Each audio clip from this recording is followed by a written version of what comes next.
The streets have never been so quiet. The squirrels found a new hideaway. Tomorrow will never be the same. There is so much hope in our hearts. Brick by brick, we shall overcome and walk right into a new start. Welcome to the brand new world. Give the children of our Mother Earth. Reach out your hands. Let us lead our earth together. Welcome to the brand new world. Give the children of our Mother Earth. Reach out your hands. Let us lead our earth together. We will heal the earth. Heal the earth. Heal the earth.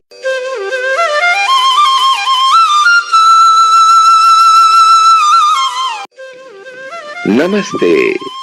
Please join us this Sunday on a free global online episode, Ayurveda Special.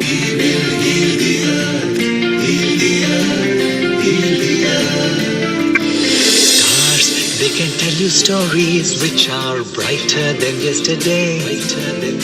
The streets have never been so quiet. The squirrels found a new hideaway. Tomorrow will never be the same. There is so much hope in our hearts.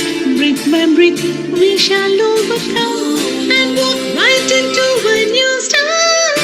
Welcome to the brand new world. Give the children of our Mother Earth. Reach out your hands. Let us lead our earth together. Welcome to the brand new world. Give the children of our Mother Earth. Reach out your hands. Let us lead our earth together. We will heal the earth. Heal the earth. Heal the earth.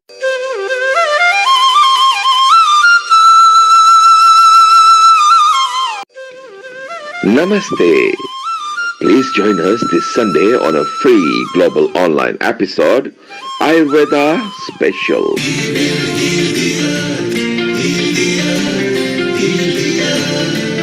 Stars, they can tell you stories which are brighter than yesterday. The streets have never been so quiet. The squirrels found a new hideaway. Tomorrow will never be the same. There is so much hope in our hearts. Brick by brick, we shall overcome and walk right into a new start.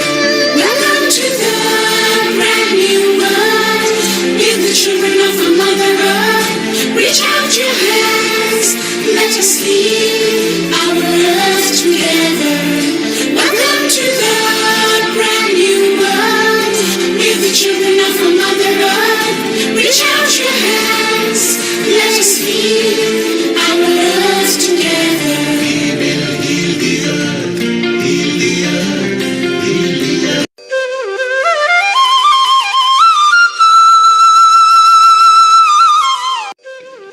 Namaste.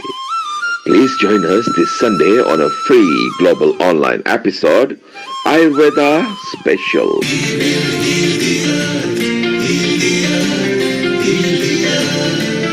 Stars, they can tell you stories which are brighter than yesterday. The streets have never been so quiet. The squirrels found a new hideaway. Tomorrow will never be the same. There is so much hope in our hearts. Brick by brick, we shall overcome and walk right into a new start. Welcome to the brand new world. Give the children of our Mother Earth. Reach out your hands. Let us lead our earth together. Welcome to the brand new world. Give the children of our Mother Earth. Reach out your hands. Let us lead our earth together. We will heal the earth. Heal the earth. Heal the earth.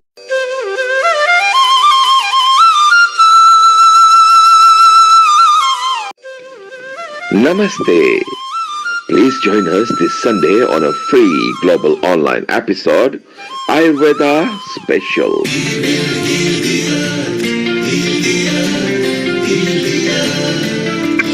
Stars, they can tell you stories which are brighter than yesterday. The streets have never been so quiet. The squirrels found a new hideaway. Tomorrow will never be the same. There is so much hope in our hearts. Brick by brick, we shall overcome and walk right into a new start.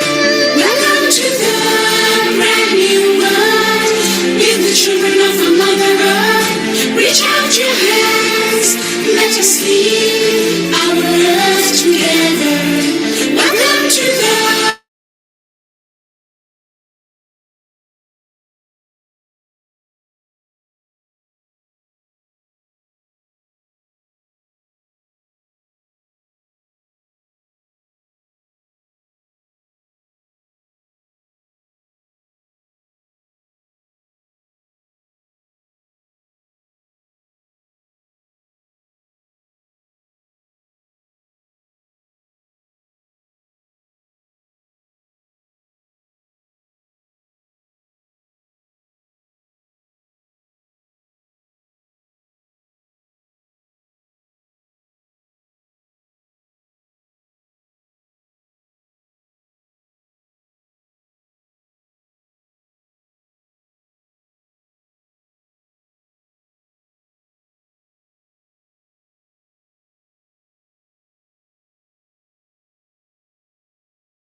Namaste. Please join us this Sunday on a free global online episode, Ayurveda Special.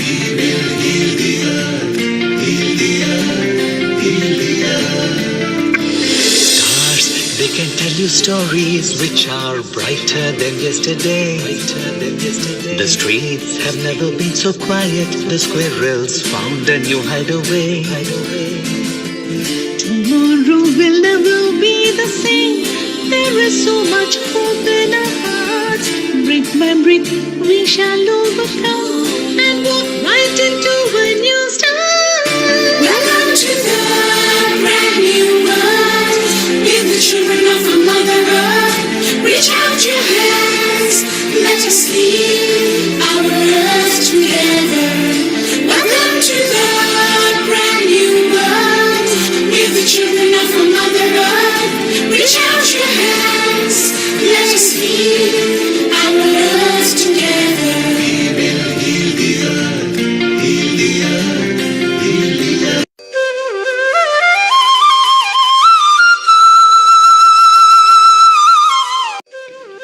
Namaste.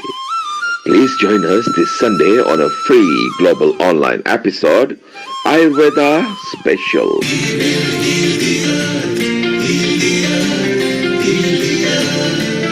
Stars, they can tell you stories which are brighter than yesterday. The streets have never been so quiet. The squirrels found a new hideaway. Tomorrow will never be the same. There is so much hope in our hearts. Brick by brick, we shall overcome and walk right into a new start. Welcome to the brand new world.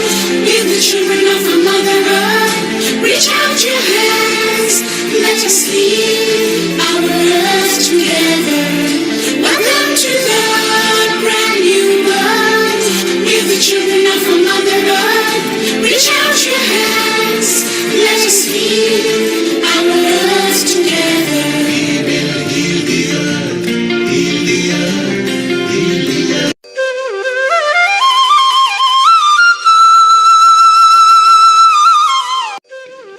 Namaste. Please join us this Sunday on a free global online episode, Ayurveda Special.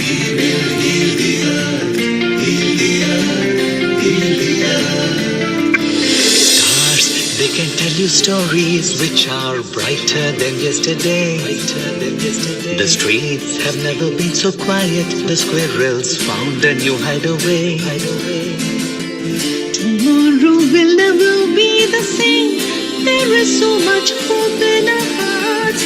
Brick by brick, we shall overcome and walk right into a new start. Welcome to the brand new world. With the children of our Mother Earth, reach out your hands. Let us lead our earth together.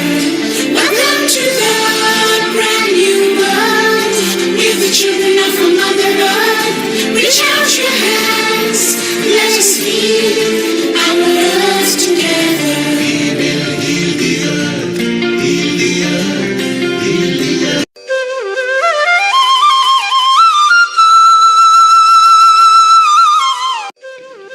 Namaste. Please join us this Sunday on a free global online episode, Ayurveda Special.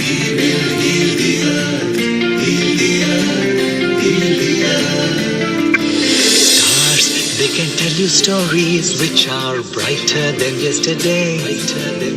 The streets have never been so quiet. The squirrels found a new hideaway. Tomorrow will never be the same. There is so much hope in our hearts. Brick by brick, we shall overcome and walk right into a new start. Welcome to the brand new world. With the children of our Mother Earth, reach out your hands. Let us lead our earth together. Welcome to the brand new world. With the children of our Mother Earth, reach out your hands. Let us lead our earth together.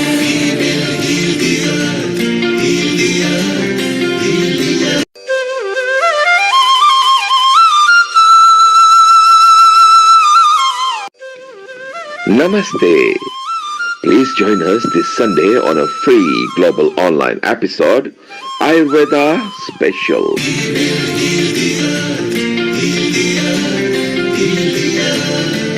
Stars, they can tell you stories which are brighter than yesterday. The streets have never been so quiet. The squirrels found a new hideaway. Tomorrow will never be the same. There is so much hope in our hearts.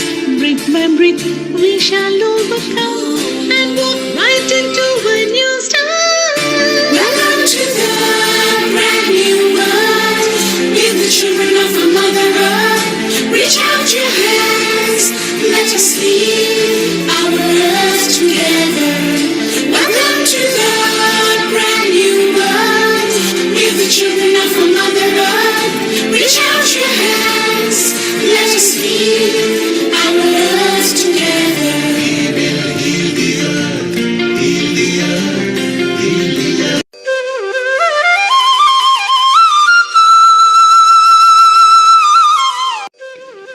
Namaste. Please join us this Sunday on a free global online episode, Ayurveda Special.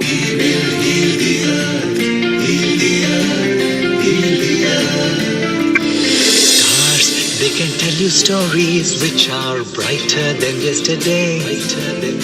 The streets have never been so quiet. The squirrels found a new hideaway. Tomorrow will never be the same. There is so much hope in our hearts. Brick by brick, we shall overcome and walk right into a new start. Welcome to the brand new world. With the children of our Mother Earth, reach out your hands. Let us lead our earth together. Welcome to the brand new world. With the children of our Mother Earth, reach out your hands. Let us lead our earth together.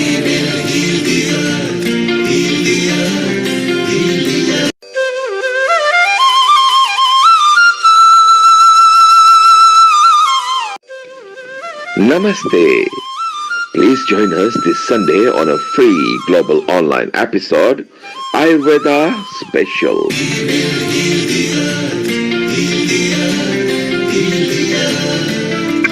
Stars, they can tell you stories which are brighter than yesterday.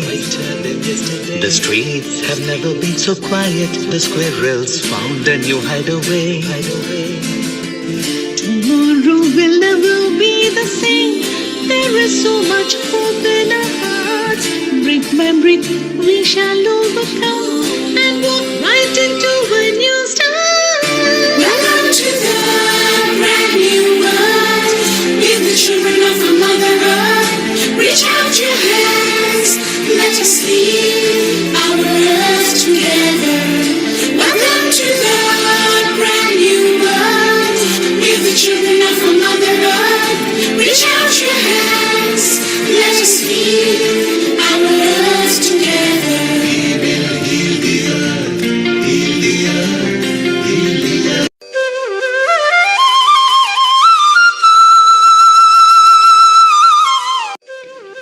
Namaste. Please join us this Sunday on a free global online episode, Ayurveda Special.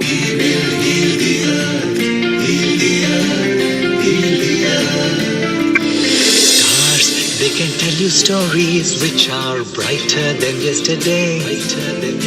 The streets have never been so quiet. The squirrels found a new hideaway. Tomorrow will never be the same. There is so much hope in our hearts.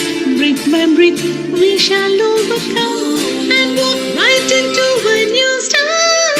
Welcome to the brand new world. With the children of our Mother Earth, reach out your hands. Let us lead our earth together. Welcome to the brand new world. With the children of our Mother Earth, reach out your hands. Let us lead our earth together. We will heal the earth, heal the earth, heal the earth.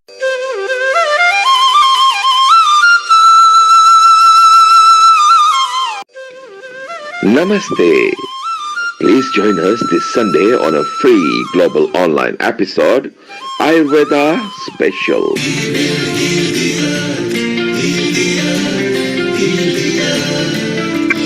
Stars, they can tell you stories which are brighter than yesterday.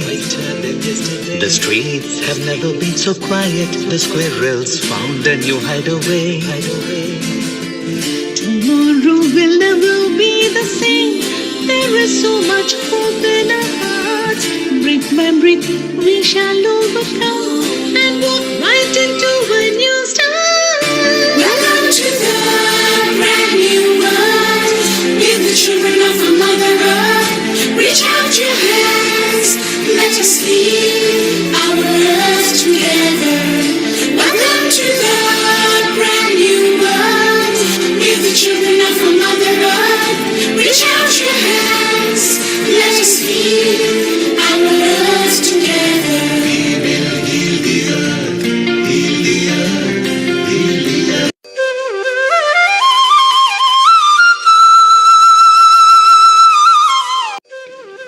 Namaste. Please join us this Sunday on a free global online episode, Ayurveda Special.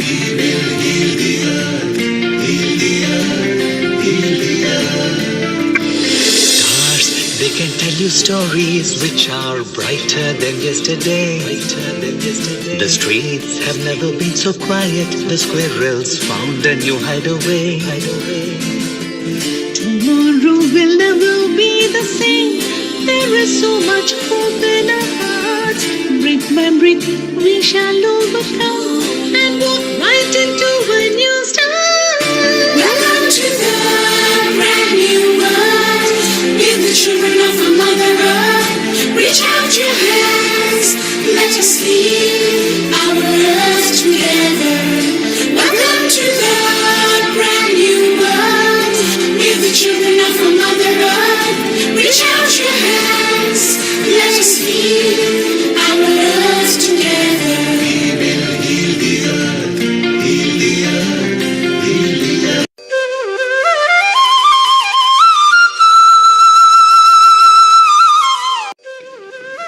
Namaste. Please join us this Sunday on a free global online episode, Ayurveda Special.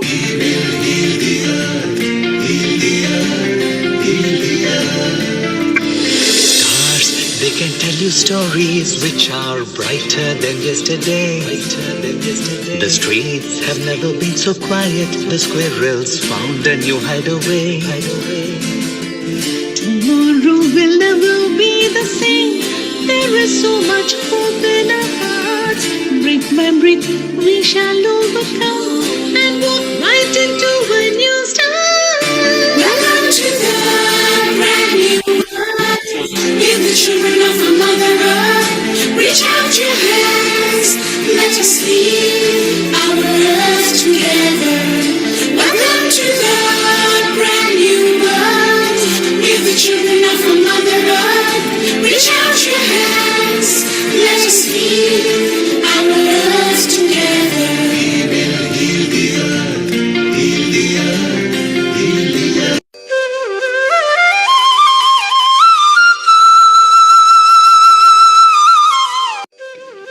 Namaste. Please join us this Sunday on a free global online episode, Ayurveda Special.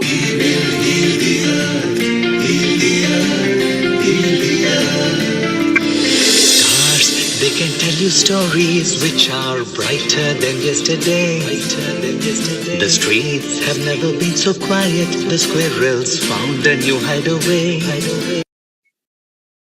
10, 9, 8, 7, 6, 5, 4, 3, 2, 1.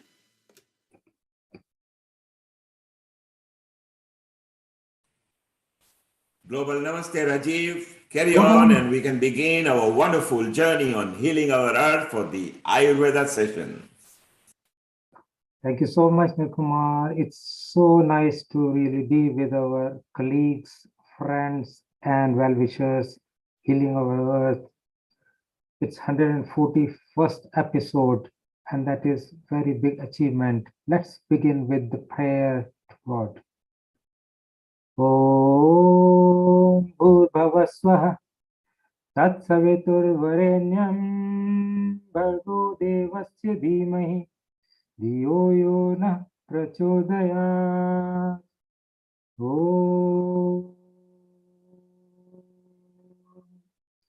Shanti Shanti Shanti. Let God give us health, happiness, and move us from darkness to light. Om, peace, peace, peace. I'm so delighted that we have a dignitary of speakers today who are going to help us learning more and more about an ancient science around 3,000 years ago that we acquired. Dhanvantari was the originator, as I'm told, and it has been in the Charak Samhita. It is something which is not developed yesterday. We know modern science is modern science. This is ancient science. And the idea we are going through the integrated health is connecting old science to the new science and connecting all different types of disciplines of the healthcare, including Ayurveda, homeopathy, acupuncture, acupressure, Tai Chi, yoga, and very different ones. And we know that each one has got something good to contribute. So let's begin with A, Ayurveda today.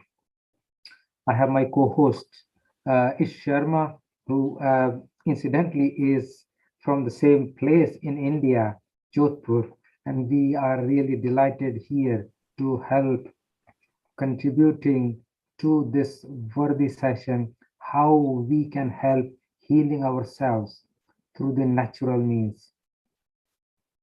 So should we have a couple of words from Ish, and then I will invite our first speaker, Baljo. Thank you very much, Dr. Gupta. Thank you very much, Neil. And this is really a very special day when it comes to Ayurveda, because we have got some like very fresh speakers for this platform. And this is how the family is in an ever expanding mode. And we get a chance to hear like new versions of the same science, the new experiences coming from the same academic background. Still we like emerge as an individual, as a special mix with the given experience, with the given training, with the given inclination.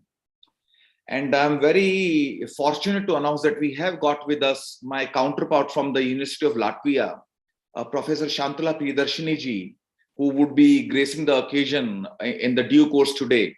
And having such an immense experience, we are bound to benefit from the richness of her credentials.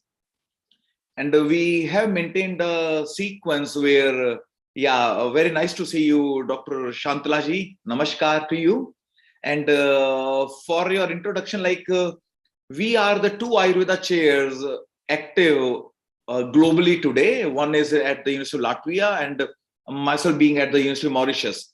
And there are 11 more which are vacant and still awaiting some incumbent to go and join them.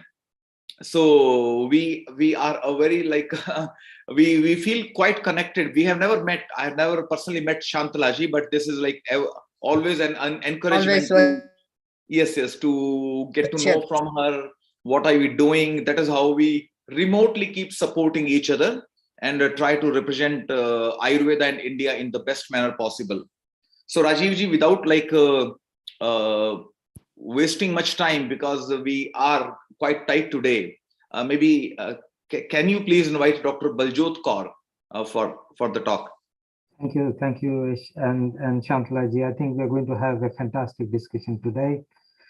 For those viewers who are on various different type of social media, including the YouTube, Facebook Live, Periscope, and rest of the stuff, please keep asking questions if you want, and we will have our very valuable speakers who would try and give as answer as possible. Our first speaker today of the big galaxy is Dr. Baljit Kaur, and she's going to talk about a very, very important and a very natural body system and a natural event that happens, and that is called menopause. And we know it all, it's a very natural thing happening to women, and how it can cause difficulties and how we can help to remedy it so that it doesn't become a problem, just remain a natural process. Dr. Baljot Kaur is a professor in the department in Ayurveda Medical College in Ludhiana. She has 20 years of clinical experience and 12 years of teaching experience. She has written books and published chapters, I think mainly on the plant contraceptives and into the gynecological disorders which can be treated with Vikalpana. And I think that is very amazing. She has actually compiled the Panchkarma and various local procedures that can be used for gynecological disorders.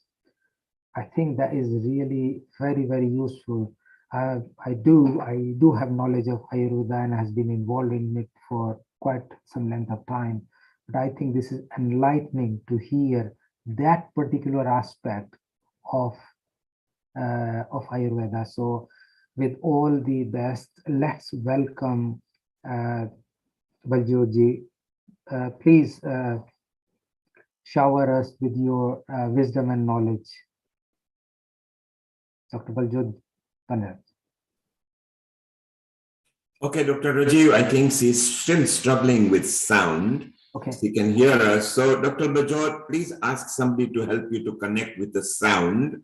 You may sign back in and please join the audio. Meanwhile, Dr. Rajiv, Dr. Ish Sharma, little do people know how professional and knowledgeable you both are in the Ayurveda. Lead us to the journey, why Ayurveda, how Ayurveda, and where Ayurveda should be going to. Over to both of you. So thank you so much. It gives us a chance uh, to reflect on where it came from what I heard. And if you can add this, I think initially it incarnated itself from King of Varanasi, who taught medicine to a group of physicians, and that including Sushruta, and that then become a traditional medicine over next, I think, something like 100 years. And then Ayurveda developed, and then I think around 3,000 years ago in India, and developed with all the natural melodies and the five elements, the space, air, fire, water, and earth, which I think sometimes represent all five fingers. That's how I remember it. So I think that's so good. Do you want to tell us really why these five elements are important? And also, if you get time after that, how do we connect that to different doshas? Very rightly put, Dr. Rajiv Gupta. And surely it is like an opportunity in a way, because Dr. Baljot Kaur is trying to connect. And Baljot, we are available to listen to you. Anytime you can just interrupt and inform your availability, and you'll be taking up from there. So, Okay, Panch Mahabhut, yes. I'll join from phone. Yes, okay. Are you comfortable? Yeah, it's okay. Okay. Let me share my screen. Right. You can, that will be great. Fantastic. We can see you and we can hear you too. Yeah, okay. So you're welcome to share screen now, and welcome to Healing Our Earth. Over to you, Dr. Rajiv and Dr. Ish Sharma. Fantastic. While she's setting up the screen share, Ish, do you want to talk about like why these five elements and how does it connect to our health? Maybe till Dr. Baljot is available. The five elements represent all the anatomy, all the structure. And so Ayurveda believes anything which is like living or non-living, or a human being like living or after death, the five elements, five elemental composition remains the same. And the only difference between a living and non-living, or a living person and a dead person as per Ayurveda, is the presence or absence of tridosha. Five elements merge to make tridosha, the five mix to make three. So five anatomical components mix to make three physiological components. So Vata, Pitta, Kapha, tridosha are the physiology, and Mahabhuta, five elements, is the anatomy. Yes, Dr. Baljot, are you ready? I think it's somebody else. Can everybody else mute themselves? No, it's Dr. Baljot. Let me see if I can mute her. Okay.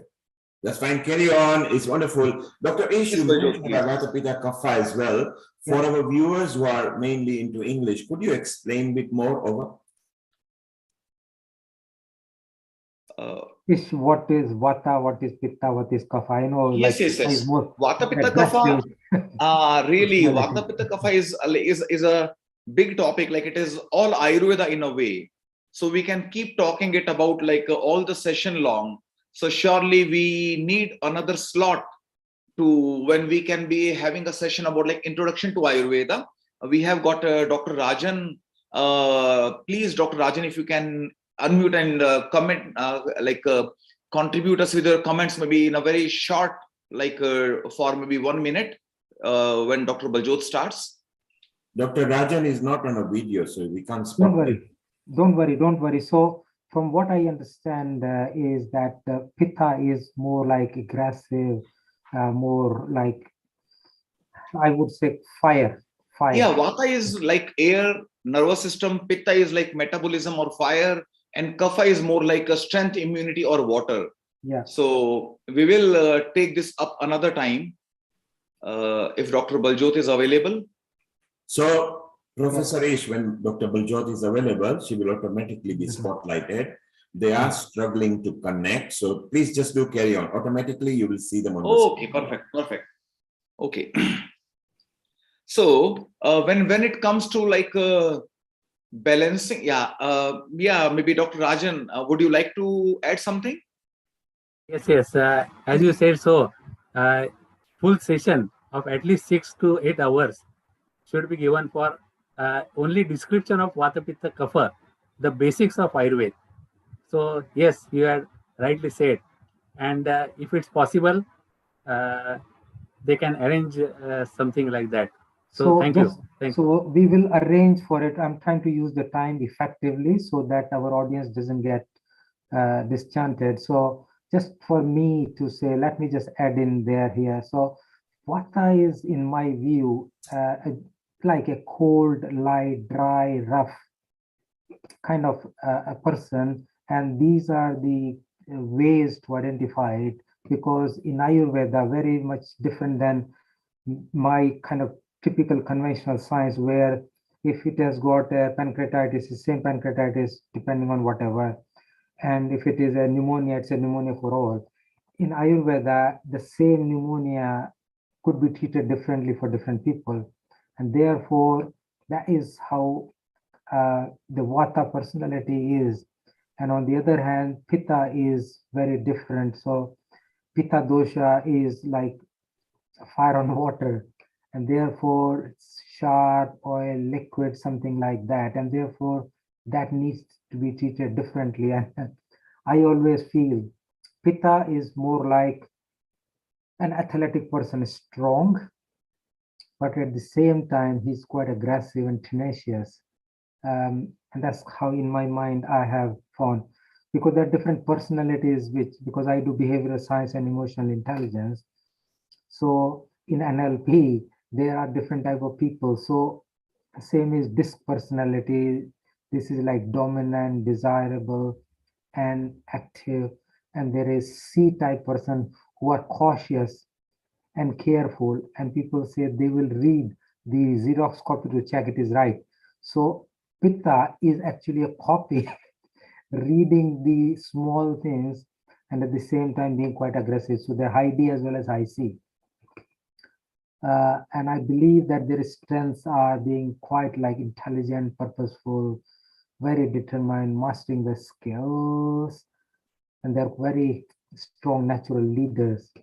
On the other hand, they have quick metabolism, and they're impatient, they're prone to conflict, always hungry, has mood swings, and I believe they're very prone to acne and inflammation, and also sensitive to hot temperatures. So currently in UK, the temperature is very hot, and I've found that people who are Pitta personality are having a lot more problems than the Vata personalities. So I think that's kind of a short description while we're waiting. So I think you might add a bit more about Kapha. I haven't talked about, otherwise we can talk that.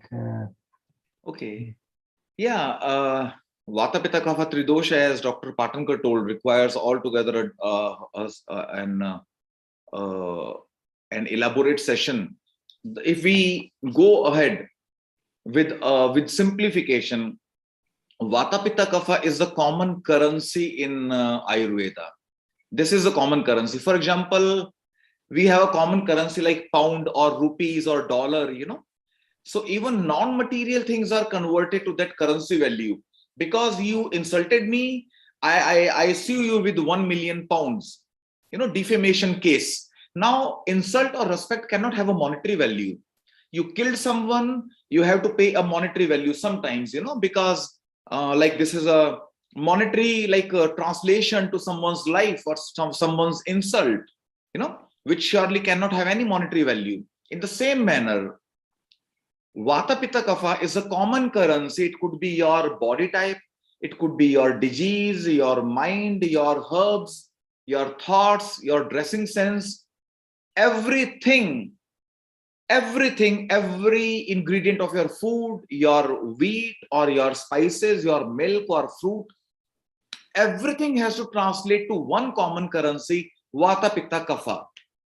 What does it do to Vata Pitta Kapha? Your age, you are a kid, you are old, you are young, you are sleeping, you are awake, you are happy, you are sad. No exception everything has to fall back to Vata Pitta Kapha, because that is the common currency.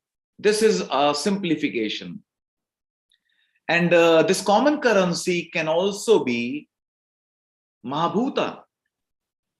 Like if I have to mark you out of 3, I'll give you like 1 mark, 2 marks, or 3 marks. If I have to give you marks out of 100, then I can be more specific. Like I give you 77 or 78 or 53 or 54. The larger the parameters, the more finer, more analytical is the outcome. That is how some experts from Maharashtra, Pune, they came up with Panch Bhautik Chikitsa. That is, as we were seeing, like it is more Vata or more Pitta or more Kapha, 5 parameters are better than 3. The larger the set of parameters, the finer is, the better is the outcome. So they went for Mahabhuta, and how to judge if you have got more of earth or water or fire or air or space, which element is enhanced, which element is reduced. So they went for Panchbhautik Chikitsa, but original Ayurveda was about Tridosha Chikitsa, because Tridosha is the only like attribute for the living, and this healthcare science deals with the living only, not with the dead or non-living. That is why they Charak and Sushruta, they deemed it better, fitter to go ahead with the life entity, with the physiological entities Vata Pitta Kapha, than Mahabhuta. But surely there can be that take as well. Right. So I think just to complete that, as you say, they are kind of very contemporary. So I believe that Kapha is based on earth and water. And I believe these are the type. Dr. Rajiv, sorry to come in here. Dr. Biljot is struggling presenting her PowerPoint, but I think I might be able to help.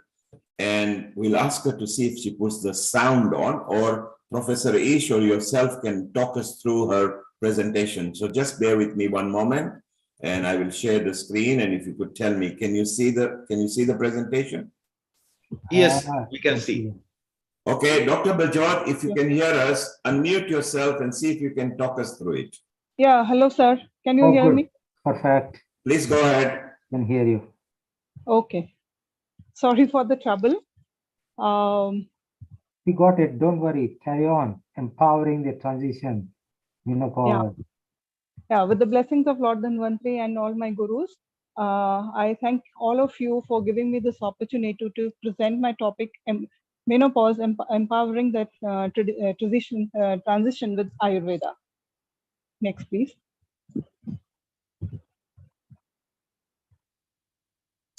Neil, can we move the slide, please? Yeah, the slide is a locked one. She hasn't sent a version that clicks on. Okay. Okay, maybe let's can keep keep for a talking. while and just talk about 2-3 minutes of your powering of transitions with Ayurveda in the menopause. You don't worry about slides. Keep talking. Okay. Menopause as such has not been described in Ayurveda. It's just a part of life. It's part of aging. So it's just how you are living that will affect the later part of the life. So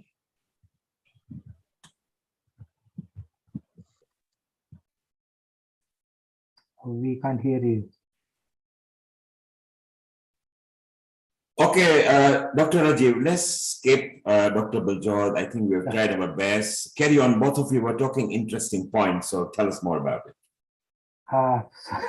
Maybe we can go ahead with the Jayant, who was to follow if Jayant is available. It's fine, Jayant. Dr. Ish, Jayant's slot is in about 10 minutes, so just please carry on. We'll bring it.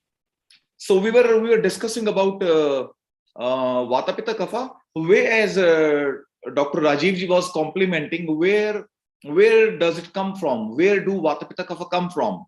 Actually, what happens is when the pregnancy takes place, that is the time, as per the Ayurveda viewpoint, as per the Darshana viewpoint, as per the Vedic viewpoint, a soul would be entering the combination of sperm and ovum. Atma enters the combination of sperm and ovum, and that is the point when the pregnancy takes place. And the soul is so potent, so powerful, with its entry into this combination of sperm and ovum, the soul would be converting some non-living Panch Mahabhuta into something living, Tridosha, something physiological, quality, like holding entities, Tridosha. In the same manner, as we insert a key in the car and we just move it, and the car comes into function. Earlier, the car was an anatomy only. It was standing, it was not moving. No organ, no part was active. But now, as the key or the soul enters, now parts are moving. Engine is moving, tires are moving, lights are on. The car from anatomy entered into a physiology. And when death occurs, if you take the key out, if the key is out, soul is out, now you cannot, from a distance, you cannot tell the car is like in anatomical condition or is it working. Seeing the car, you cannot tell, is it like, will it run or not? In the same manner, seeing a person unconscious or a dead person from a distance, you might not tell that like one is living or not, because anatomy is not missing. Eyes are 2, fingers are 10, bones are 206. Anatomically, nothing is missing after death. What is missing is working. There are 2 eyes but cannot see. There are 2 ears but cannot hear. There is the same nose but cannot smell. The same hands but cannot hold. So the structure doesn't change after death. As soul leaves, the soul brought Tridosha into activation. When the soul leaves, departs, the Tridosha stop working. The physiology finishes, and the structure of Panch Mahabhuta we are left with. That is a dead body. So this is the main difference, anatomy and physiology. Maybe Dr. Raji. I think that's brilliant, and you brought the point home that, and I can relate to it. My father, I can share that experience, was ill, and he was in intensive care, and he was on ventilator. Now he was on ventilator, and I believe that he is getting the medicines. There is artificial ventilation going through the ventilator, and everything is being done. But despite being in intensive care and on ventilator, early morning, suddenly they've called that he is no more. In the typical medical signs, the heart is being pumped, the lungs are being ventilated, oxygen is being pushed. So what has changed? The body is exactly the same. True. That is the time I realized that this is the soul that actually keep you alive. And that's the difference between a body that is alive and that is not alive. So everything was same. The whole body, organs, everything was same.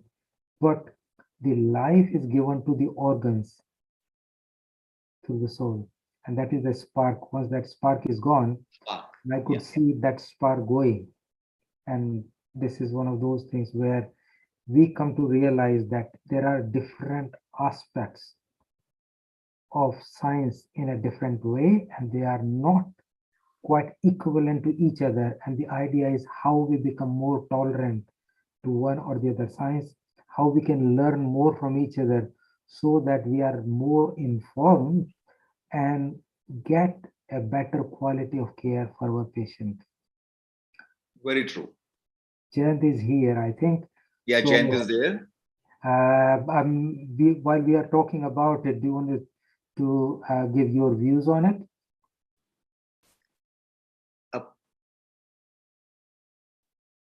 Yes, Jayant.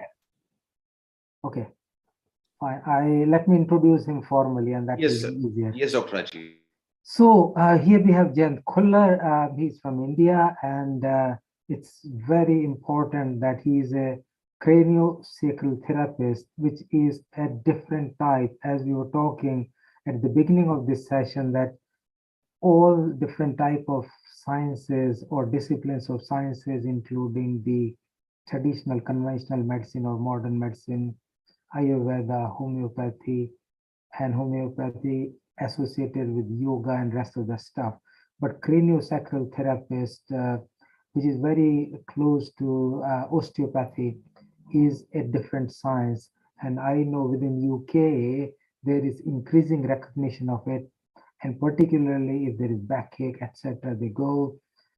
And I think it'll be good to hear from Jayant today, his knowledge, because he is a certified yoga teacher and evaluator, but also a craniosacral therapist. He is also from Ministry of Ayush, very similar to yourself, Ish. And he has gone a lot of training, quite extensive training in Rishikesh. And I think it's very important. We were just talking about the ancient spiritual wisdom. So spirit or soul is what keeps us alive.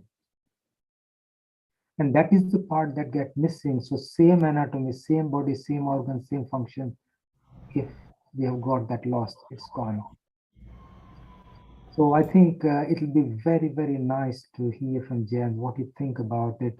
I know he has explored some parts in modern science as well, nutrition and fitness, and he can bring it all together. So I think it'll be good to welcome Jayant and to share your wisdom. The power of CST touch is kind of your topic, but I think it'll be good to see where you want to take us, and we will probably have a little bit more conclusion at the end. So welcome, Jayant.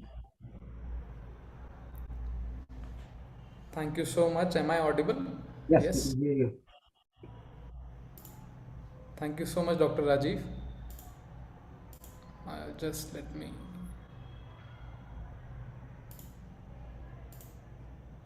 Okay. So I'm very happy, very glad to be part of this beautiful group. I was so happy to see the kind of work you all are doing, and that too not for 1 or 2 days, but consistently since so many weeks. So very happy to be part of this group. So my topic for today is the power of CST touch. And I was listening to Dr. Ish, and he just shared that I have written it down. So he said the soul is very potent and powerful, and how beautifully all these sciences are connected. Every day when I read about CST, I get to learn more and more. And this line which Dr. E said, the soul is very potent and powerful, which is there in Ayurveda, I am practicing it in the form of CST, and it is bringing wonders.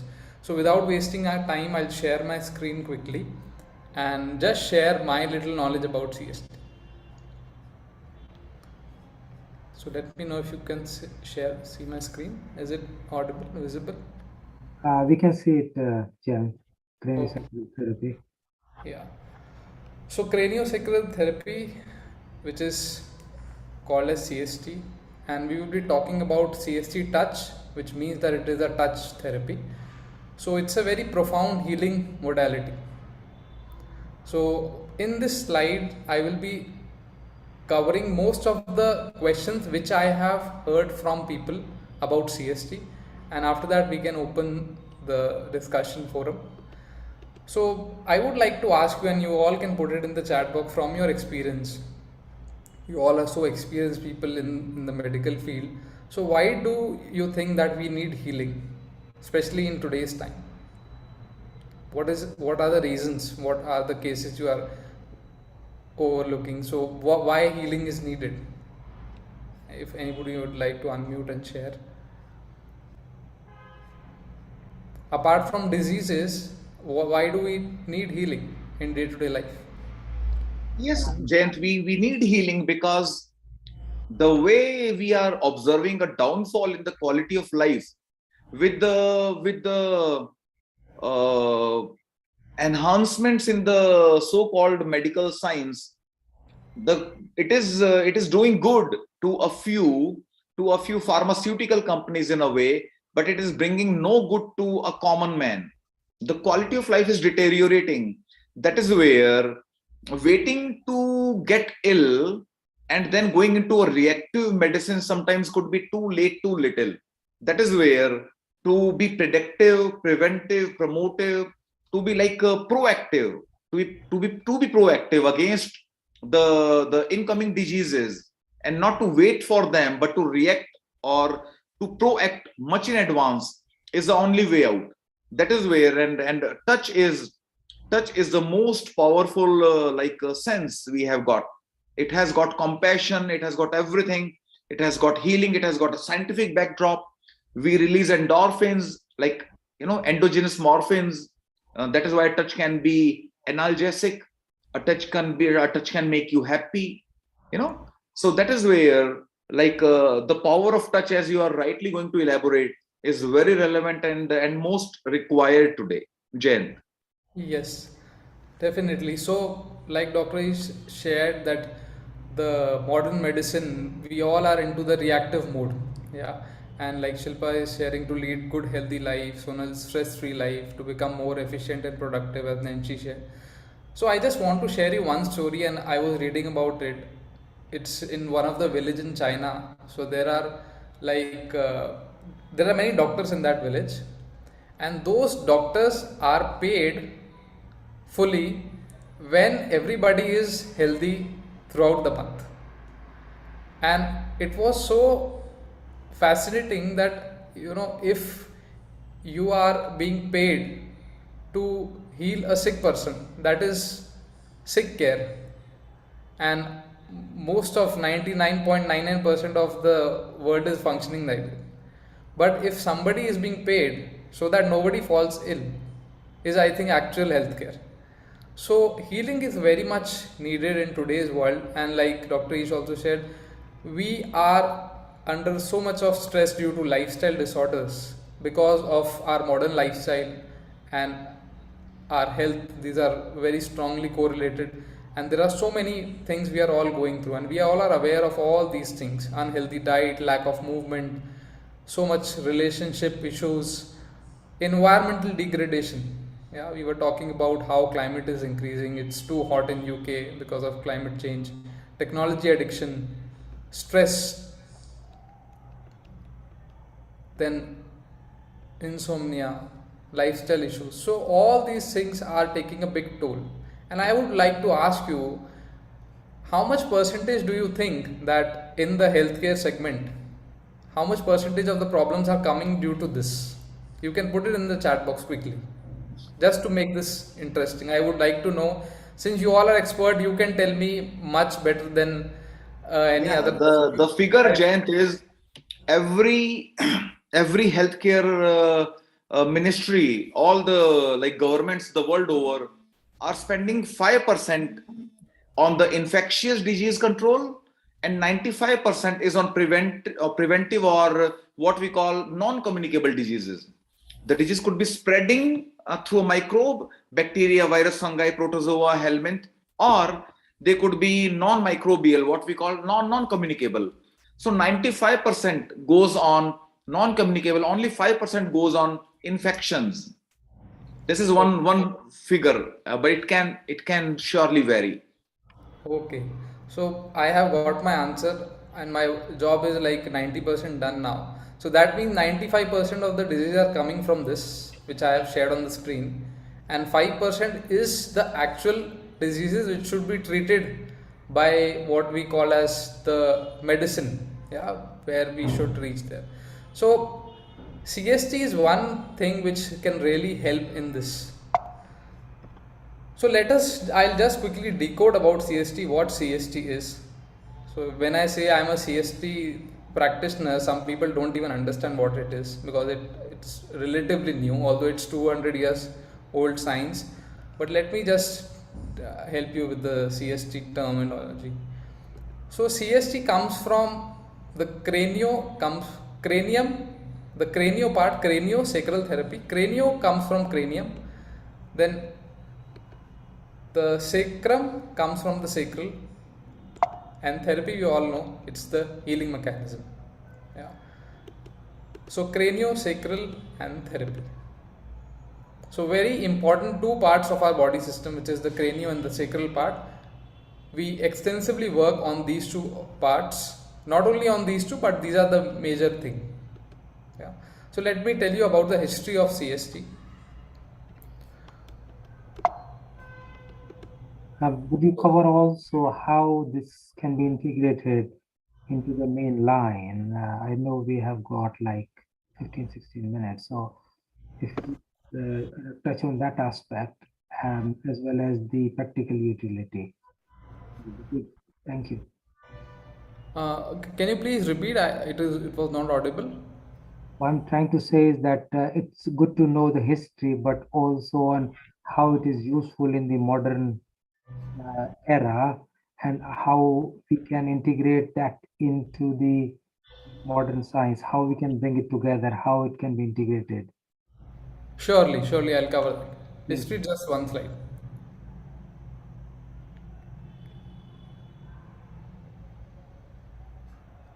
Okay. So,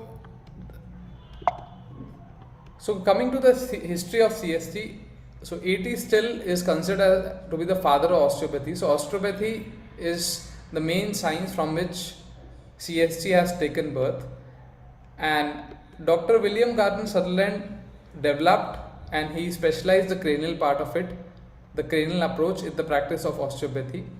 So he studied osteopathy and graduated from the AT Still University in 1900s, and during his school days when he was studying in the college, he chanced upon a disarticulated skull, and he was wondering why the skull bones, the cranial bones, resembled the gills of a fish. If you can see this, these are the gills of a fish, and there was a resemblance, deep resemblance between the cranial bones and the gills of a fish.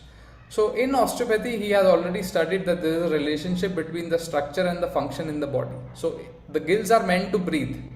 So he thought that if there are gill-like structure in our cranial bones also, then those are meant to move, to make some movement. And after a lot of experimentations, he finally gave birth to CST.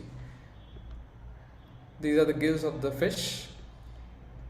So there are 5 major principles which he developed, and it was, the first one is there is inherent mobility of the brain and the spinal cord. So when he proposed this in 1900s, there was a lot of rejection coming from the medical field because they never considered this and they rejected it.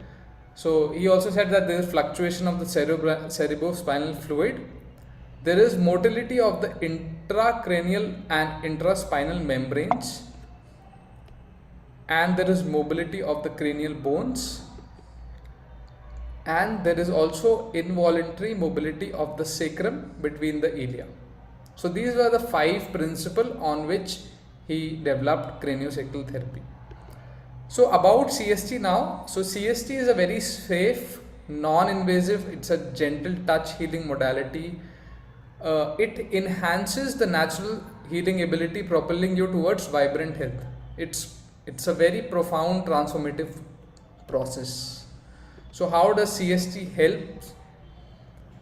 So it brings a good balance in the mind-body system. It helps to in deep-seated trauma also. It has a lot of benefits in the entire range of health, not only in minor aches and pains, but also chronic and acute conditions.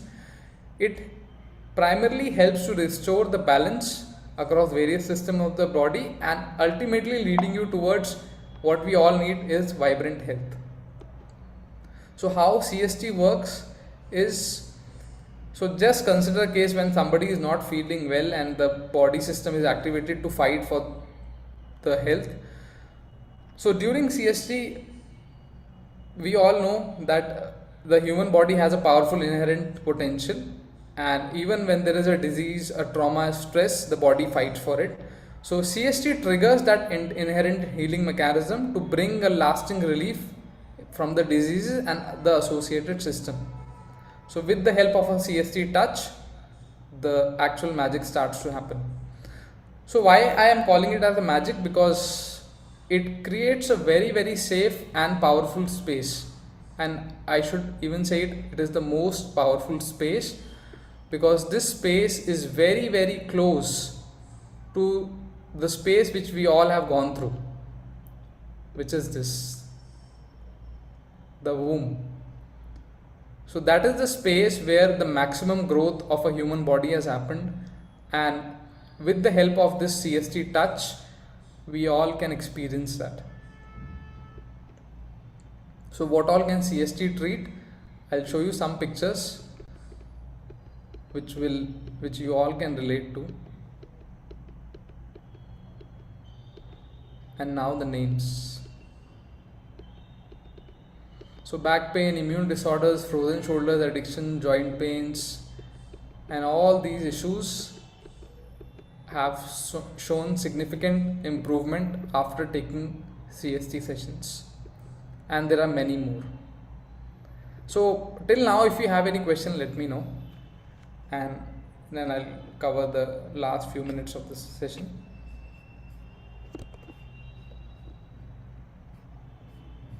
It will be good to just carry on so that we can finish and then we can ask the questions. Yeah, sure. So about the powerful touch, so the number of diseases which can be treated through CST, we cannot say, because CST we directly don't work on any disease, not on any particular symptom. We work on the overall body's inherent healing mechanism. After that, the result is that whatever disorder is there in the system, the body automatically tries to heal. Like the body, the intelligence knew that the nose should come here and the ear should come here. So body is very intelligent, the whole space is intelligent. So when we go through that safe space, the diseases, the symptoms automatically improve. Yeah. So how a CST session is conducted?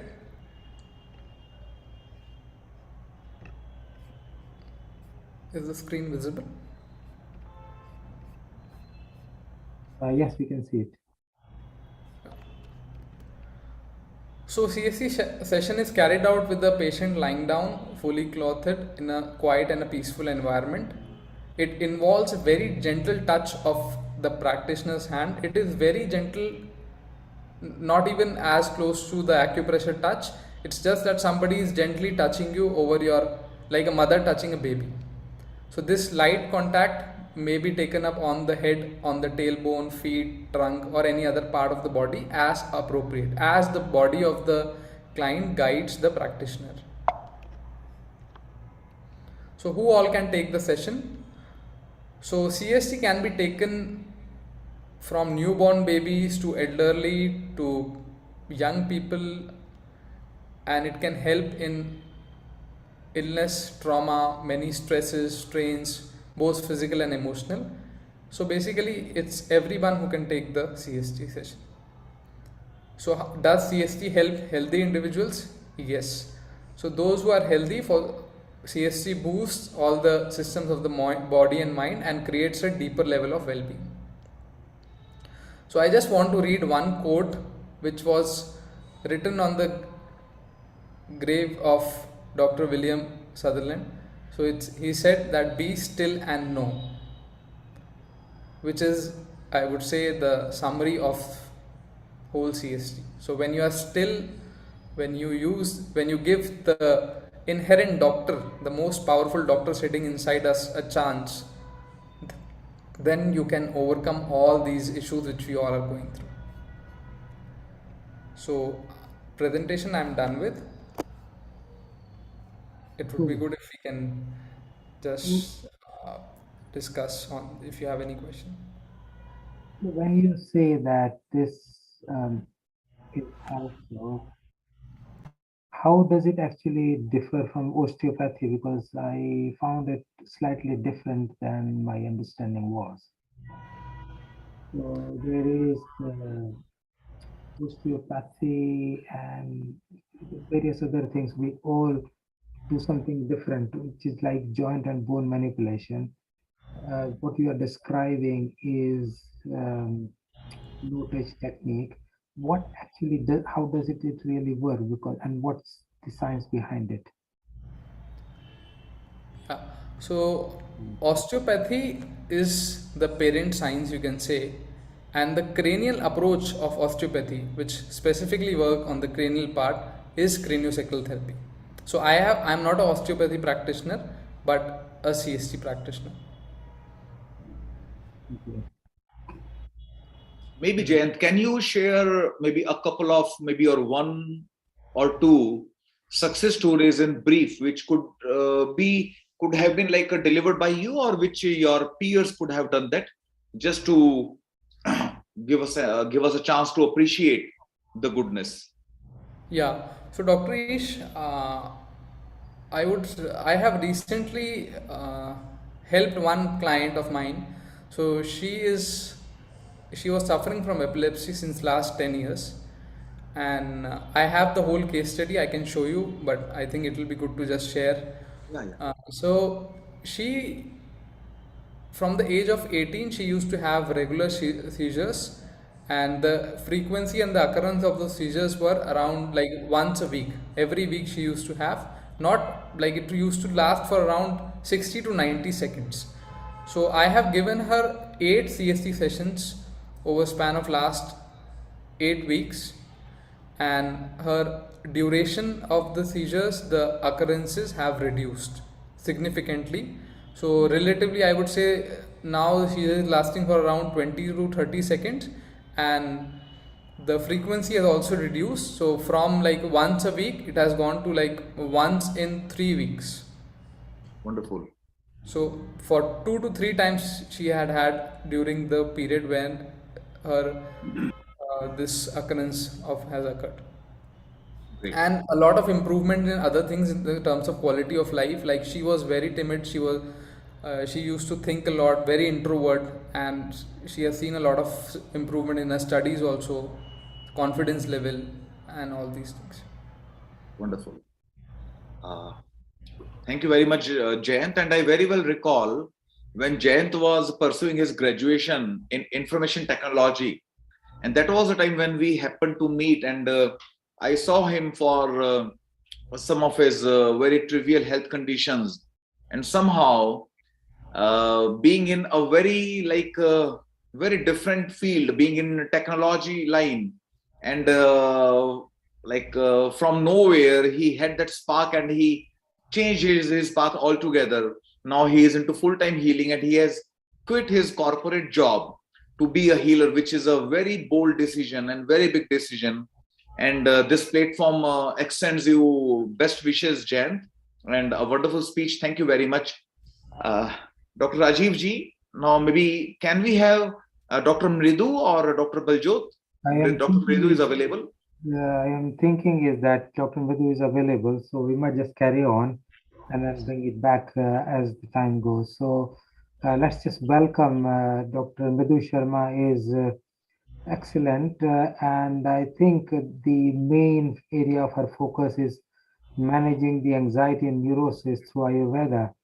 And I think that is amazingly powerful from the point of view that there is modern world with increased mental health disorders, and 90% of them stem from directly or indirectly through anxiety and neurosis. So it will be really good to have her. Dr. Madhu has done her MD in Panchkarma age of 25, which is quite young, and she is associate professor in Panchkarma at Urmila Devi Ayurvedic College, and she's also vice principal there. So Hoshiarpur is again, I think, in Punjab. So I think we have a dominance of Punjab today. She has published 15 papers in journals, and I think she's practicing Ayurveda. So teaching Ayurveda and practicing Ayurveda together, I believe, is quite useful. So I think she's going to be sharing a lot of her wisdom with us. So are you ready, Mridu? And do you have a presentation, or are you just going to talk it through? Thank you very much, sir. I have a presentation. I'll share the screen. Cool. First of all, I would like to thank Dr. Ish for just giving me this wonderful opportunity. Thank you, Dr. Rajiv Gupta ji, for such a wonderful introduction. And I would also like to thank this organization who's working very nicely, organizing lectures in Ayurveda and promoting the health and saving the earth as well as healing of earth It's a very nice initiative. So myself, you have given a good introduction. I'm associate professor in Panchkarma and also the vice principal at Srimati Amina Devi Ayurvedic College, Hoshiarpur, Punjab. And my topic for today is managing anxiety neurosis through Ayurveda. So before discussing any kind of disease or what leads to anxiety neurosis, I just want to discuss the definition of health according to Ayurveda. Acharya Shushruta has given it. Sam dosha, sam agnishya, sam dhatu malkriya, prasanna atma indriya mana swastha iti abhidhyate. That means all the doshas must be in equilibrium. Dr. Ish has like elaborated the doshas in a very nice way. And I think it's clear to everyone in the session now. The digestive fire must be in a balanced state, and the tissues, that is the dhatus and malas, that are the waste products of the body, must work in a normal state. And the sensory and motor organs, as well as mind and soul, must also be in a pleasant state. Such a person is called healthy person or swasth person according to Ayurveda. So Ayurveda is a science which is almost more than 5,000 years old. So at that time also, the importance of mental health was known, and Acharya Shushruta has mentioned it, that if a person is healthy mentally, then only he will be considered mentally. Only physical fitness is not enough. So why the mental health is important? Nowadays, it's mental issues are more prevalent as compared to the physical problems. So mental health is something that impacts our eating and sleeping habits.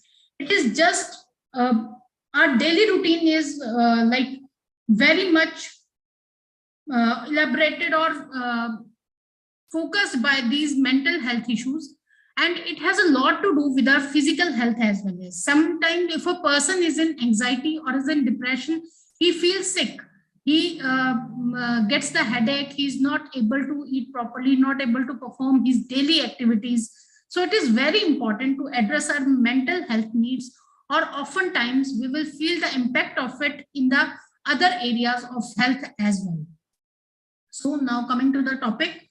In this era of stress, confusion, and competition, almost 45% of world population suffers from some kind of mental illness. And out of it, 25% of adults suffer from anxiety at some point of time in their life. So what is anxiety? Anxiety is a normal emotion. It's not a disease. It's a normal emotion. It is your brain's way to react to stress or alerting you of a potential danger ahead. Like if someone is having a big interview tomorrow, it's obvious he'll get stressed, he'll get a little bit of anxiety. Everyone feels anxious now and then. If there's a result coming or anything, the person gets anxious that what is going to happen, will I score good or not? But what is the difference between the normal anxiety or the disease? That the normal anxiety is occasional. It has a reason that why it is happening. That I have a big interview tomorrow, so I'm nervous. Once it will be done, I'll be selected, I'll be all normal. So, but in case of anxiety neurosis, it is an extreme form of anxiety or worry. Like patient or the person is constantly worrying that what is going to happen, what has happened to me in the past, what will happen to me in the future, what will happen to me after 5 minutes, what will I do, what I'm doing. He is having such kind of thoughts that compels the person to feel intensely worried. Anxiety is the abnormal fear that is out of proportion to any external stimulus. Like if a person is prone to anxiety and someone tells him that what has happened to your dress, he will just get that I'm not looking good, maybe there's some problem with me, maybe I'm not suitable for this place, and he will get that anxiety, or he will have that, you can say, the fit of anxiety. Anxiety was viewed primarily as a psychological response to internal or external stress. But the disease, anxiety neurosis, it is either a constant or a reoccurring feeling that like the person gets up in the morning, he's all healthy. Once he starts his day, he started to get anxious, and by the end of the day, his anxiety is at the peak, or vice versa. So what are the causes of anxiety? The most common cause is the environmental external factor like stress. If a person is stressed by his personal professional or financial life, then it's very, very easy to catch anxiety. Trauma, any kind of trauma he or she has faced, can also lead to anxiety. Lack of oxygen in high altitudes. Generally, it's you can say there's a less oxygen there, so the person feels difficult to breathe and sometimes gets anxious. But if it persists or if it pertains, then it can lead to you can say pathological anxiety. Any kind of addiction to drugs or self-medication is also a very major cause, because the person gets into drugs and that dose increases or anything, their hormones changes, and then they face anxiety because of it. And there are several diseases like thyroid, heart, lung diseases. Patients with such diseases are very prone to anxiety, because already a lot of symptoms or signs they are facing in their body, and they are worried that what will happen, will they survive, will they overcome this problem. So patients with such problems are more prone to pathological anxiety. And there are some kind of infections or some kind of accidents sometimes, bad accidents happen, that also leads to anxiety. And the another factor is genetics and brain chemistry. There are some kinds of problems which runs through the family, and now the new problem which runs into the families of depression or anxiety. Like I have seen many patients come to my clinic and they say, my father had this problem, so I'm having anxiety or I'm having depression because it runs in my family. So it's very normal for them, like diabetes. Many patients have come to me with this history that my father had that problem, my sister is also in depression, so I'm also in depression. So that is also very major factor coming along the way. And the another is brain chemistry. In a study, it has been shown that there are some people whose brain circuits are arranged in a way that they are overthinker and they can catch anxiety early as compared to other people. So what are the risk factors? Childhood trauma, if there is a child abuse or a sexual abuse happened, then there's a risk that the person might develop anxiety. Negative life events like the loss of a loved one or typically parents at a very young age can lead to anxiety or any kind of mental disorders. Low self-esteem, if a person is not confident in his body or is not confident in a place or event where he or she is, that can also lead to anxiety. And the one factor which I have observed a lot is being shy. If a person is a very introvert, you can say, and he's very afraid to meet people, and he has been put to such condition or position, then he might be very anxious, and sometimes it goes to a very high level. So I'm from Ayurveda, so let's discuss before treatment what is anxiety neurosis according to Ayurveda. So in Ayurveda, anxiety neurosis is called Chittodveg, and it is made up of two words, Chit and Udveg. Chit means mind and Udveg means anxiety. So Chittodveg is the anxious state of mind, or it is the unsteady state of mind where a person is not able to take good decisions or is not able to behave normally. He behaves a little panicky, a little anxious.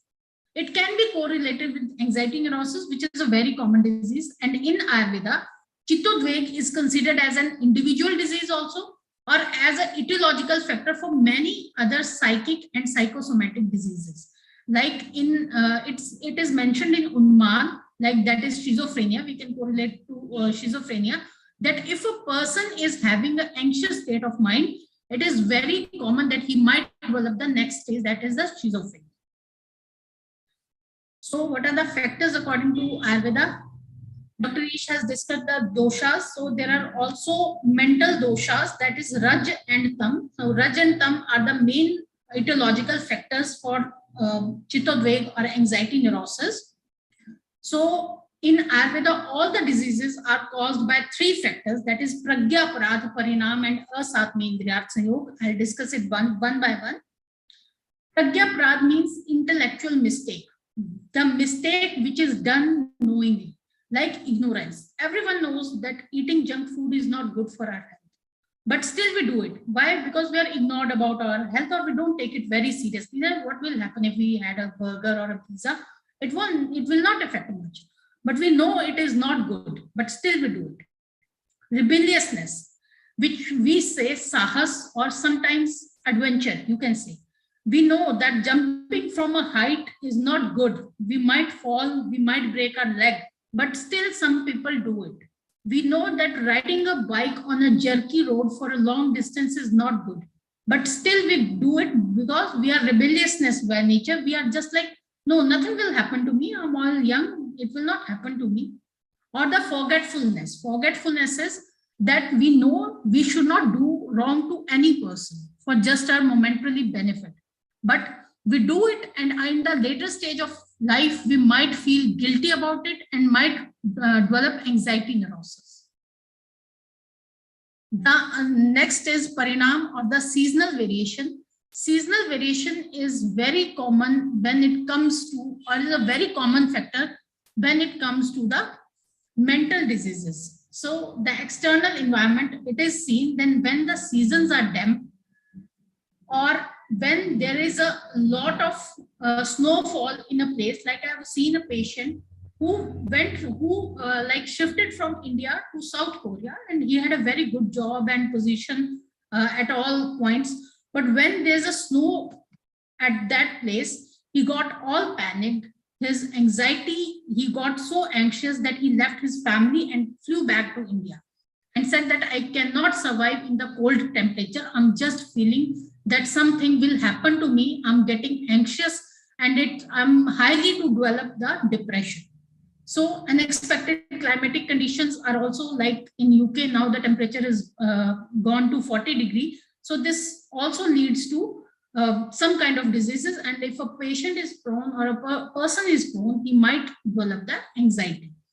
Because all the seasonal things have influence on our doshas. Like in the rainy season, naturally Vata increases. So if the Vata increases in the mental disorders or the manas doshas, we consider Vata as Raja. If Vata increases, Raja Gun increases, or Raja dosh increases, which is also etiological factor for the anxiety neurosis. Third is asatme indriyat sanyog, that is misuse of senses. We know that looking at the mobile for a long time is not good for our eyes, but still we do it. We know listening to loud music or using the earphones for a long time is not good, and it might affect our body, our mind, our concentration. But still, if we do it again and again, it's not a one time that you are listening or you are watching a mobile one time and you will get anxiety or any kind of disease, not particularly anxiety or any kind of eye disease. But if you do it regularly, persistently, it will affect your concentration, and naturally, if you are prone to, if your sattva is low, what we say, if your sattva is low, you are prone to catch any kind of psychological condition.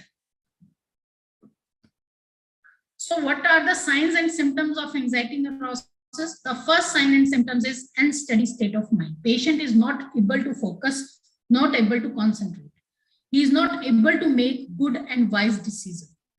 Fear of facing public. This is the most common symptom which appears, that the person says, I want to stay alone. I don't want to go to any party or go to any place. Loss of confidence is another factor. Weakness, loss, and either the loss of sleep or excessive sleep can be seen. Palpitation, if the person is told or put in the public, he feels a palpitation. He feels that, no, I'm not comfortable here. I need to get out. Something will happen to me. I will get some kind of disease, or I will just faint. So such kind of conditions are faced by the patients. Negative thinking, another very, very common, or very, you can say the first positive or the first symptom that comes in a patient with anxiety neurosis. He thinks negative, that something bad is going to happen to me and that will affect my life. All my worthy possessions will be lost, or something like that. He gets the negative thinking. Headache or the loss of appetite. So what is the treatment of anxiety in Ayurveda? Ayurveda is an ancient science based on doshas and dhatus. There are various types of treatment in Ayurveda. there are mainly three kinds of treatment. First is Nidan Parivartan. That is, if you know that this factor is triggering your disease, just avoid it. But as we come to the treatment part, that is, if we use the medicines or any kind of, there are two type of mainly treatment. One is Shaman and one is Shodhan. Shaman is pacification, that is to treat the disease with the use of medicines, medicated powder or medicated tablets or anything.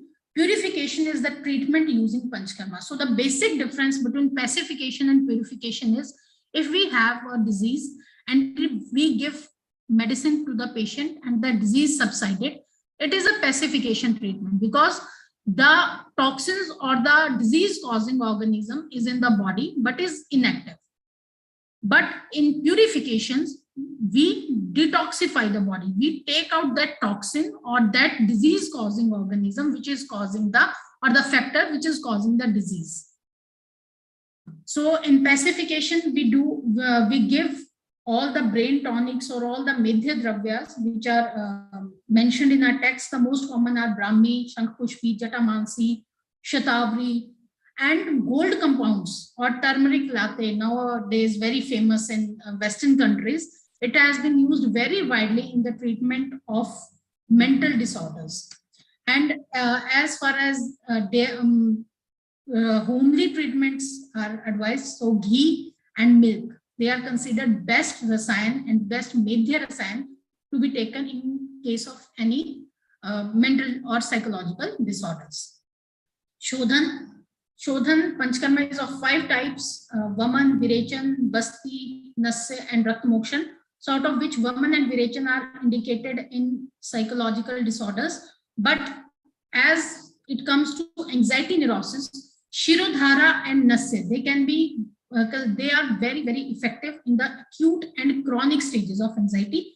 So I'll discuss prominently these two. So what is Shirodhara? Shirodhara is basically the pouring of fluid, that is medicated decoction, oil, takra, anything over the forehead, that is between the eyebrows where the Agya Chakra resides. It is done either in the oscillatory motion or in the fixed position. The temperature of the oil or the medicine is slightly warm and it is done from a certain height of 4 angu, that is 4 angu. It is done. So why Shirodhara is effective? I will try to explain it. Because it produces a constant pressure and vibration which is amplified by hollow sinus present in the frontal bone.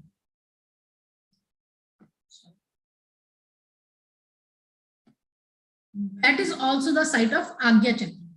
The vibration is then transmitted inward through the fluid medium of CSF. This vibration along with little temperature may activate the function of thalamus and basal forebrain, which then brings the amount of serotonin and other hormones to the normal stage, which are increased in the stage of anxiety. It soothes the mind. And another thing, if we pour something from the height, the physical energy is converted to the kinetic energy or the electrical energy, which soothes our nerves. And pressure also has an effect on impulsive conduction. If prolonged pressure is applied to a nerve, impulse conduction is interrupted, and a part of body relaxes. And Shirodhara has 4 major effects. The first one is tranquilizing effect. I told you earlier also, patients suffer from lack of sleep or are very anxious. So the first line of treatment should be that to make patient calm. So Shirodhara does it very nicely. It has a tranquilizing effect because the oil we pour through Agya Chakra reaches the brain cortex. The second is on the autonomic nervous system. It helps in the, may also have alpha adrenogenic blocking effect. It helps in the secretions of certain adrenaline or noradrenaline hormones, which helps in the treatment of anxiety. The third is effect on endocrine system. As our mind is soothed, our all hormones, all the nervous system are basically working properly than before. It also has effect on the hypothalamus, which is responsible for the all the functioning, emotional state of the body. So if hypothalamus is properly regulated, our emotional and behavioral patterns is also regulated, and hence the patient gets relieved or shows a significant result from his anxiety condition. The second treatment is Nasya. Nasya is basically the pouring of medicated oil or any medicated drug. Basically, oil is poured in anxiety neurosis through nose. So why is it important? Because nasa hi shirtodwaram. In Ayurveda, we say nose is the gateway to brain, and it helps in the cleansing and opens the channel of the head. It relaxes the mind. It has a tranquilizing effect. It nourishes the mind because oil is used, and it is a we can say snehan karam is done, oleation is done of mind. So it nourishes the mind. And another thing, it is a known habit forming, and a type of nasya, that is pratimash nasya, is also described in daily routine in Ayurveda, that it should be done daily with anu tel, that is 2 drops or 2 bindu basically, but in modern times we use it at drops because our sattva is not as much as mentioned. So other procedures which are beneficial in the treatment of anxiety neurosis is Abhyang. So why I have mentioned Abhyang? Abhyang is basically the body massage or the oleation of external body or internal body. Snepan is also done because I mentioned it earlier also that Raja Gun corresponds to, or Raja Dosh corresponds to Vat. So if there's a dryness in the body, Vat increases. If Vat increases, Raj Dosh increases. So this is related to the anxiety. And Shirobhyang, that is oil massaging of the scalp, again the same function. It nourishes the brain, mind. The another thing which is very good in the treatment of anxiety neurosis is yoga. Yogascha chitta nivriti nirodha, that is yoga is the complete settling of the activity of the mind. So what yoga practices can be done? Regular practice of Kunjal and Jalniti should be done in the presence of expert only, not self practice is not recommended here. Shavasana, very common asana, and it can be done without any practice. Relaxation techniques like meditation or anything. Pranayam like Ujjayi and Bhramari again needs expert guidance. And asanas, some of the asanas, that is Shashank Asana, Tadasana, Bhujangasana, these asanas are, or Bal Asana, these asanas are very, very effective in the treatment of anxiety neurosis. And besides that, counseling should be done to the patient. Patient should be advised to practice light exercises, yoga, and meditation to keep himself or herself healthy. He or she should follow a hobby. Like if she likes to sing, if she likes to write, she should follow that, or he should follow that. So that will divert his mind and he will not overthink. Listen to some music, soulful music of his or her own choice. Stressful conditions should be avoided. Heavy meals should be avoided at night, and the tea, coffee, smoking, and alcohol use should be restricted. So in conclusion, I would like to say that every person almost suffers from anxiety at some point of time. It can be normal anxiety, it can be pathological anxiety. That depends on person to person. But basically, the pathological anxiety is the unsteady state of mind with or without symptoms, and it deteriorates patient's confidence. The first thing we see is change in his behavior or change in his or her daily routine. Ayurvedic treatment is non-addictive or has no known side effect, which makes it safe for the prolonged use. Meditation and yoga are the treatment without infusion of medicine, any medicine in patient's body, and is highly beneficial in the treatment of mental ailments, and it should be practiced by healthy as well as by any diseased individual. By this, I'm ending my session. Thank you very much. If you have any questions, please. Excellent. I think it was one of the most brilliant presentation, Vidhu. You have Thank actually you. summarized everything, and it matches my thinking, and it matches to a great extent what we do even in the modern science. So one of the main aim of this integrated health that project which we have is to have the similarities together so that we can find it one or the other. So I think you have done that job very well. Second, you have also given very succinctly all the points with a clear explanation of what is Shirodhara, what is done, how it is done, what is the benefit. And I think that is very good because anxiety, as you mentioned, is very common.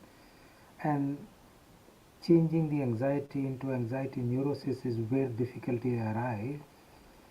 I think it is one of the best thing which we can do for mental health. So I would be very keen to have more discussions, and probably we're going to come out with a journal of integrated health within the practitioners. So I think I'll be delighted to get an invited article from you on what Sure, you have mentioned. sure, sure, sir. Can I ask you a question? So, of various modalities that you have described, what would be good to give to people who have a stressful period? And I know the main thing is to remove the stress and then your anxiety will go away. But with all difficulties in the world that's happening, particularly with the COVID time, people had anxiety due to the death of near and dears, loss of jobs. So that is still there. So what would you say to do in case we cannot remove these factors? I would like to say that if a person cannot, like most of the mental or psychological conditions, we don't seek help in the beginning. So what I can recommend is follow the daily routine. In daily routine, Abhyang, that is massage of the body, is indicated, which I have mentioned in the treatment. Nasya is indicated, which I have mentioned that it is very good. So if someone do Pratimash Nasya daily, it is very, very like unreal that he might be infected or might get anxiety or any kind of psychological disorders, because in Ayurveda it is said if you follow the daily routine and seasonal routine properly, you will not get any kind of disease. You just have to maintain your health. Neha has a question. Neha, you can come in. You can unmute yourself.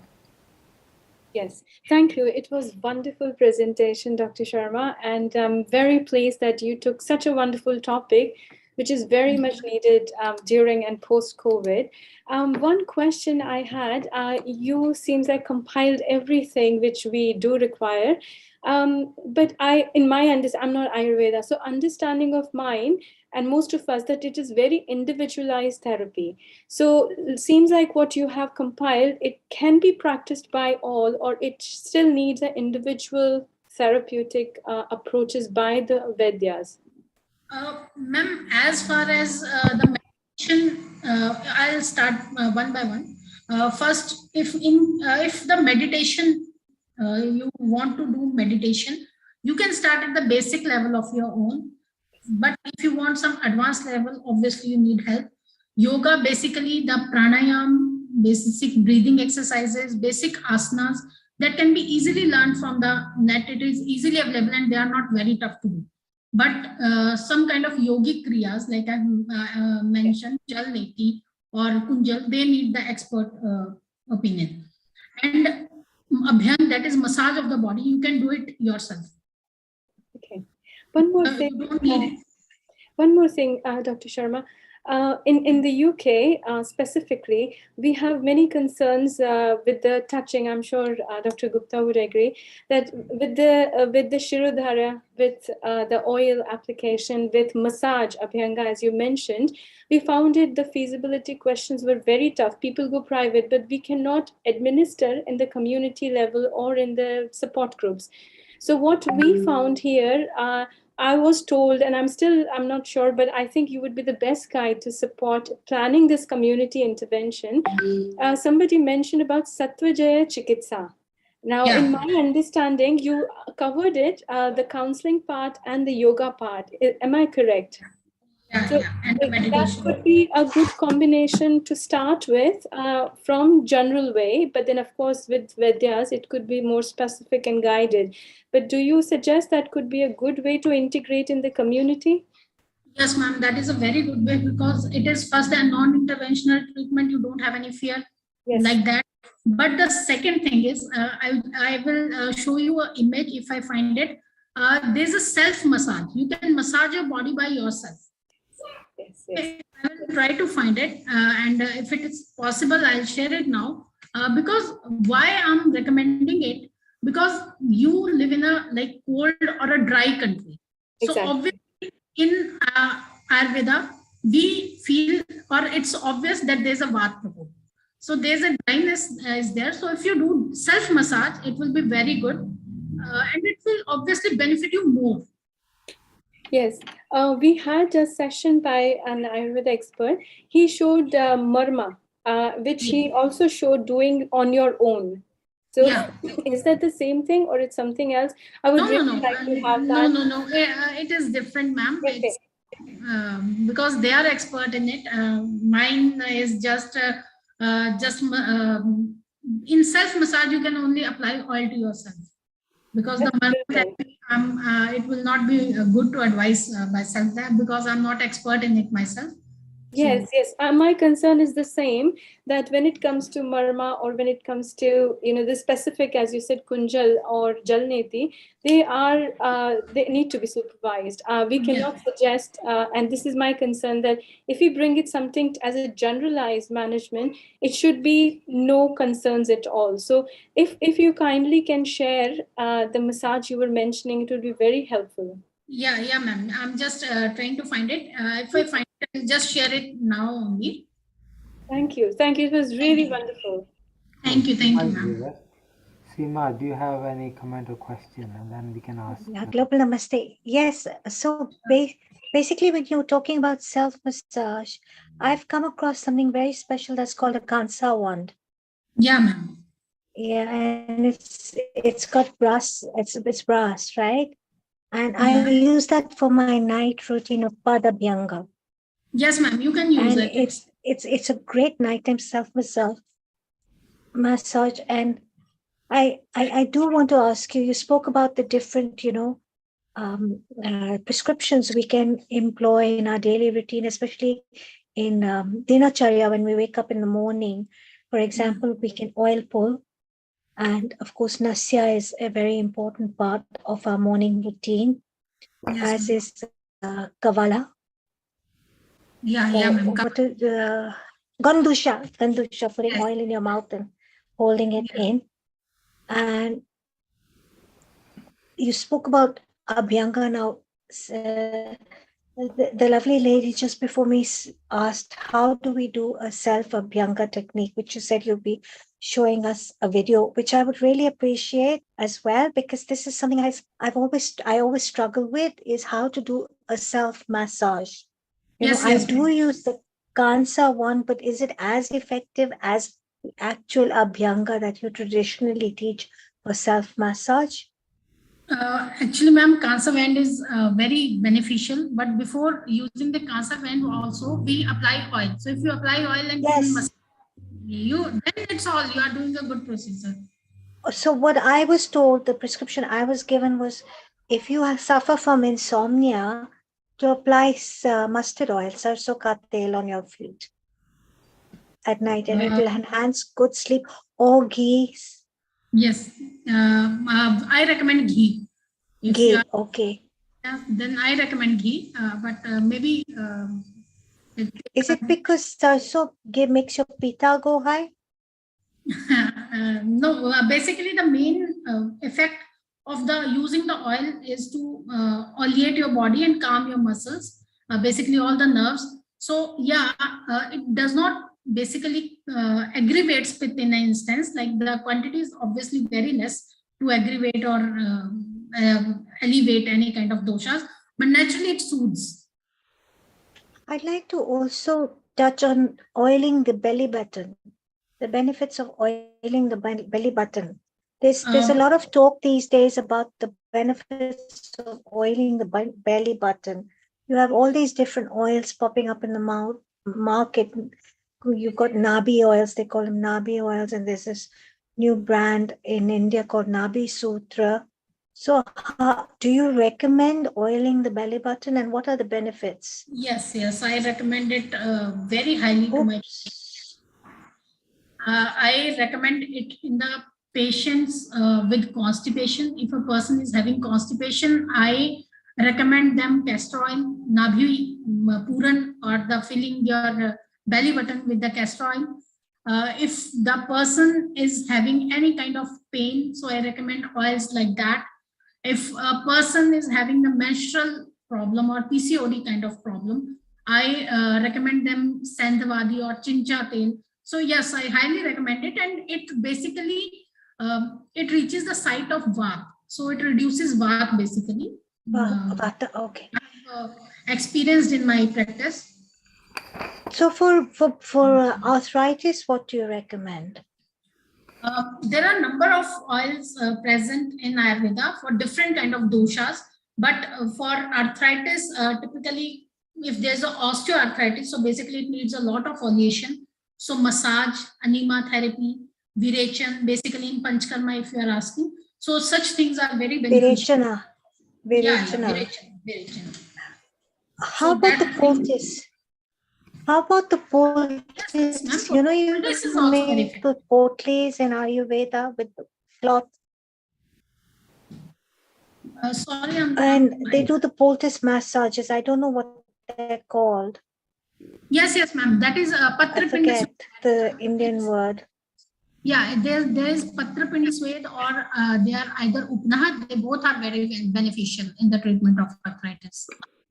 So I had a Panchakarma treatment a couple of years ago, and actually not so long ago, I'd say 2 years ago. And the doctor recommended I do the poultice massage.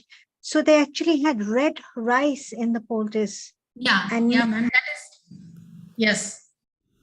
It was fantastic. Yes, ma'am. It was amazing. I loved it. Yeah, it was, I think, so, I can't remember the name, but it was just the most amazing massage I ever had. Yes, ma'am. It is also very beneficial and also very good. Also in the treatment of like some kind of, there's a muscular dystrophy or any kind of weakness, that is also very good. Shali Swed is also very good in that. I think it has been extremely good session. Mridu, there are so many questions. We probably need to bring you back again to answer so many questions. So we have come to a time. So I think we'll keep in touch to really do more work. Sure, sir. Speaker is here, but before that, Ish, any last minute comments? Yeah, thank you very much, Dr. Mridu. This was wonderful and very enlightening. And we will be requesting you to be present on this platform every week as much as possible with Dr. Baljot, Dr. Pradeep, Jayant, Sonika, Mamta. We have to expand this message, and you all being Ayurveda teachers, you have a responsibility to bring your teachers along with you so that the students are motivated in right time.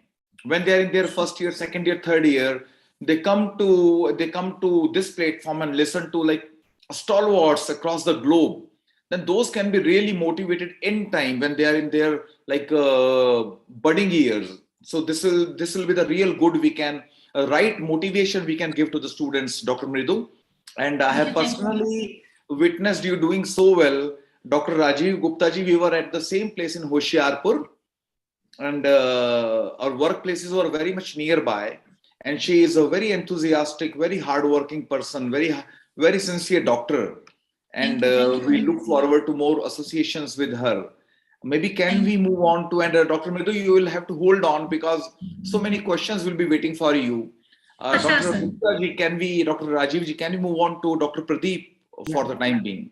Fantastic. I think that's brilliant. So that's more time is going, and it is so good when the speakers are good. There is so much of buzz in it, and the people feel so much like relieved with the degree of questions they have in mind, but also there is more stimulation, more thinking, and that is purpose, that we are not doing it as a rote learning. We are doing it to stimulate thinking, to help people heal themselves, and hence the Healing Our Earth, the name. And we know that it has been a long journey, 141 episodes. Really, it's a big achievement, and I am grateful to the whole team of Healing Our Earth for bringing it into action, doing tireless work.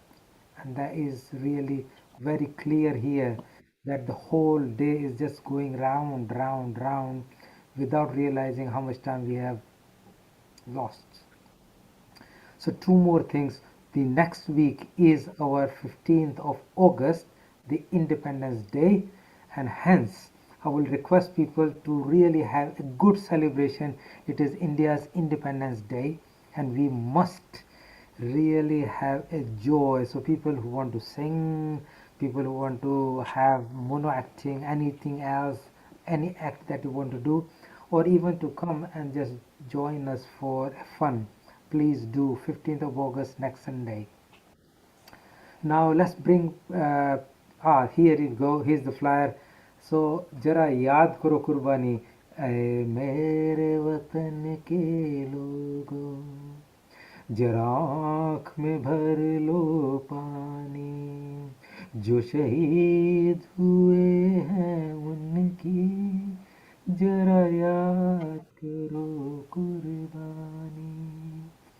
जय हिंद, जय हिंद, जय हिंद की सीमा. Thank you so much. Thank you. Let's get Pradeep. Pradeep is a professor. He's a postgraduate in basic principle of Ayurveda and Panchkarma.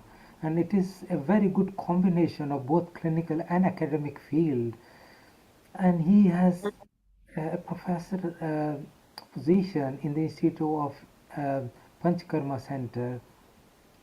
And I find it very interesting that he has visited so many countries, including Asia, Australia, New Zealand, Nepal, and many other places. And Panchkarma is one of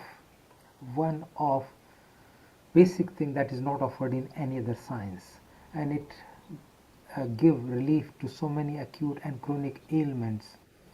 And therefore, it will be good to hear from Pradeep himself the promotion and globalization of authentic and traditional treatment of Ayurveda, including the Panchkarma, because from every time Ayurveda, Panchkarma is like unique selling point. So let's welcome Pradeep. Please share your views. Thanks a lot, sir. I'm hearable. Yeah, I can hear you. Thank you, sir. Good evening, all of you. Great pleasure to see you all at the same platform of Healing Our Earth once again. As Dr. Saab told about me, that myself, Dr. Pradeep Kumar, I am professor in basic principles of Ayurveda and working as HOD Department of Sharir Kriya in Guru Nanak Ayurvedic Medical College, Shri Muxar Sahib, Punjab. The topic of my today's promotion is promotion and globalization of authentic and traditional Ayurveda. As Dr. told that I am running my own Panchkarma clinic on the name of Herbal Miracles Ayurvedic Clinic. As we are talking, or we are going to talk about promotion and globalization of authentic and traditional Ayurveda, first of all, I would like to thank Healing Our Earth authorities, which is already doing this all. Every Sunday, every lectures, and it is motivating people all around the globe with its online discussions, Sambhasha Parishads, and all motivating lectures. And it is great work helping society and motivating our next scholars and graduates and postgraduates already working in Ayurveda by seeing your lectures, sir. Thanks a lot for the same again. Ayurveda is gaining popularity at the global level, and it is increasing day by day, but which is at slow pace, what I think so, by visiting a lot of countries. Because to get recognition at government levels, it is just possible mostly in India or in some neighboring countries, what I see in my practices, with free hands practice and using Ayurveda protocols in regular practice. Like, I will like to share my journeys of Ayurveda globalization along with the patients coming all over the globe from mostly Schengen countries, Asian countries, Australia, New Zealand, USA, to my place, which is not even on the map, the small city Faridkot in Punjab state in India. And I would like to thanks my guru, Dr. Ish, for giving me this opportunity for setting up a Panchkarma center. I will start my journey. And first of all, I visited in Asian countries, mainly in Thailand and Malaysia. What I seen there was some massage therapies. There I visited one center which was giving some Ayurveda style restaurant facilities, having Vata tea, Kapha tea, Pitta tea, and some Ayurvedic pranthas, whatever the style was there. They were giving some yoga therapies, some meditation purposes, and massage therapies. I liked it very much, but that was some mere the picture or trailer of Ayurveda. What I felt there, the people were doing very good. Then I visited in some Malaysia, some place in some Ayurveda center that was having some patients for Panchkarma from all over the globe. They were having one patient at that time for muscular dystrophy from Japan. There was some other patient for rheuma and knee arthritis. They were giving traditional Panchkarma, like that was related to some company. I think so, that was Kotakal.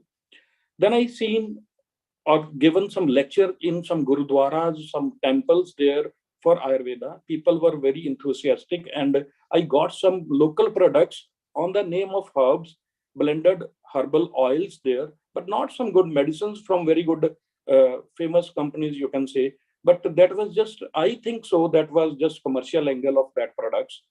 I was eager to get some raw herbs to give some treatments to patients on the honorary basis, because I was on the visitor visa mostly, and I was not allowed to do work there. So, but I got some ready products and raw material there. Then I visited in Nepal for some international conference in some Ayurveda college, Tribhuvan University. There again, I seen a very big scenario of Ayurveda, a lot of enthusiastic students, a lot of people. Before people visited there from India, and that was a big deal for globalization of Ayurveda. Now these days, a lot of colleges, a lot of societies are working in Nepal, Kathmandu, and other places for globalizing and promoting authentic and traditional Ayurveda with its Ayurveda curriculum. And they people are allowed also after graduation to visit in India for post-graduation. Like Dr. Ish is sitting in Mauritius, and there people are allowed after graduation for post-graduation and graduation in Ayurveda in India. Then, with the blessings of Dr. Ish, I visited with him to Schengen countries for some Ayurveda tours, and there we visited for mainly ISRA, which was working for Ayurveda. There, we taken some lectures there in Netherlands. We did one clinic in Belgium with Dr. Ish. We gone to France and Germany. I visited in Tübingen University in Tübingen in Germany. There, I visited a very good and great herbal garden where I seen the herbs from all over the globe. But people were using those locally. Again, the same scenario. I have not seen any ready product or any good center there. Only merely massages were there or some spa treatments were there, what I seen in the Germany. But I heard a lot of lectures on globalization of Ayurveda, or I heard a lot of people talking about this. They are saying that there in some universities, there are some running courses in Germany, which are giving some authentication to the Ayurveda courses. But again, it is not allowed at the free hand service. Actually, as all, we know that what globalization stands for, as it is exchange of topics, culture, and ideas. The best example in Ayurveda for the purpose was our wandering physicians. What I see, as last week, it was Charak Jayanti, and the legendary foremost father of medicine, Acharya Charak, was known for its name because of the wandering physician for visiting all over the globe. And the best example I heard and I taken for that Charak Jayanti lecture was that we seen on the net, on the research, that there was one club registered in New York in 1898 on the name of Charkacharya by giving the Charka Club. Its name was Charka Club, and they honored a stamp to Acharya Chark as father of medicine on the name of Charka Club. There was a stamp registered in 1898, and this company worked for 44 hours up to approx 1944. They were giving its volumes, they were giving its journals for the which was working for the globalization of Ayurveda. Then the people are very eager to visit abroad by using the ladder of Ayurveda or along with some other fields, it is hard to believe that to earn some bucks or merely on the name of some visiting working globally with the raw herbs or some ready products as just or massages or some diet formally. Being Ayurveda Vaidya's, these malpractices should be restricted with authentication with the government stamps or some other levels. I think so. If we will use the basic knowledge, basic principles of Ayurveda at these places, or the our NGOs or our societies or our associations of Ayurveda will talk to government, then these things can happen at some level. There are a lot of societies or NGOs or associations are already working globally, like our society, they're Healing Our Earth, maybe NAMA in USA, National Ayurvedic Medical Association, or California College of Ayurveda, or I visited in Australia and New Zealand. There I seen AAA, which was Australian Association of Ayurveda in Melbourne. I visited one center there also. Again, it was attached with Ayush protocols. Then there is some ASAP, Association of Singapore Ayurvedic Practitioners. This is also working good with yoga practices. IA, International Academy of Ayurveda, ISRA is there, APNA is there, and again, a lot of other societies are there. I visited in Auckland with some Dr. Ajit. He has also got some Panchkarma clinic there in the name of Planet Ayurveda, and he's also running AIAS, Australian Institute of Ayurvedic Sciences. The people from a globe, they are taking courses from there and getting treatments also. What I want to share, these type of other companies are there in USA, Germany, and other places. These days, WHO and Ayush are also joining hands for the same, and for the research products also globally going on. Ayush International Chair is there. We have got good example of Dr. E. Sharma, who is working in the University of Mauritius in the Department of Medicine as an international chair of Ayurveda, which is a big deal. And for the globally, he is already doing the promotion and authentication of the traditional Ayurveda. International seminars are going on, sir, already. Like WAC, World Ayurveda Congress is in pipeline in December in Goa, in India. And one surprising thing, one AugustCon seminar is going on today onwards in Goa, which is international seminar by some Nanal Foundation in Pune. International research journals are already there, which everybody knows.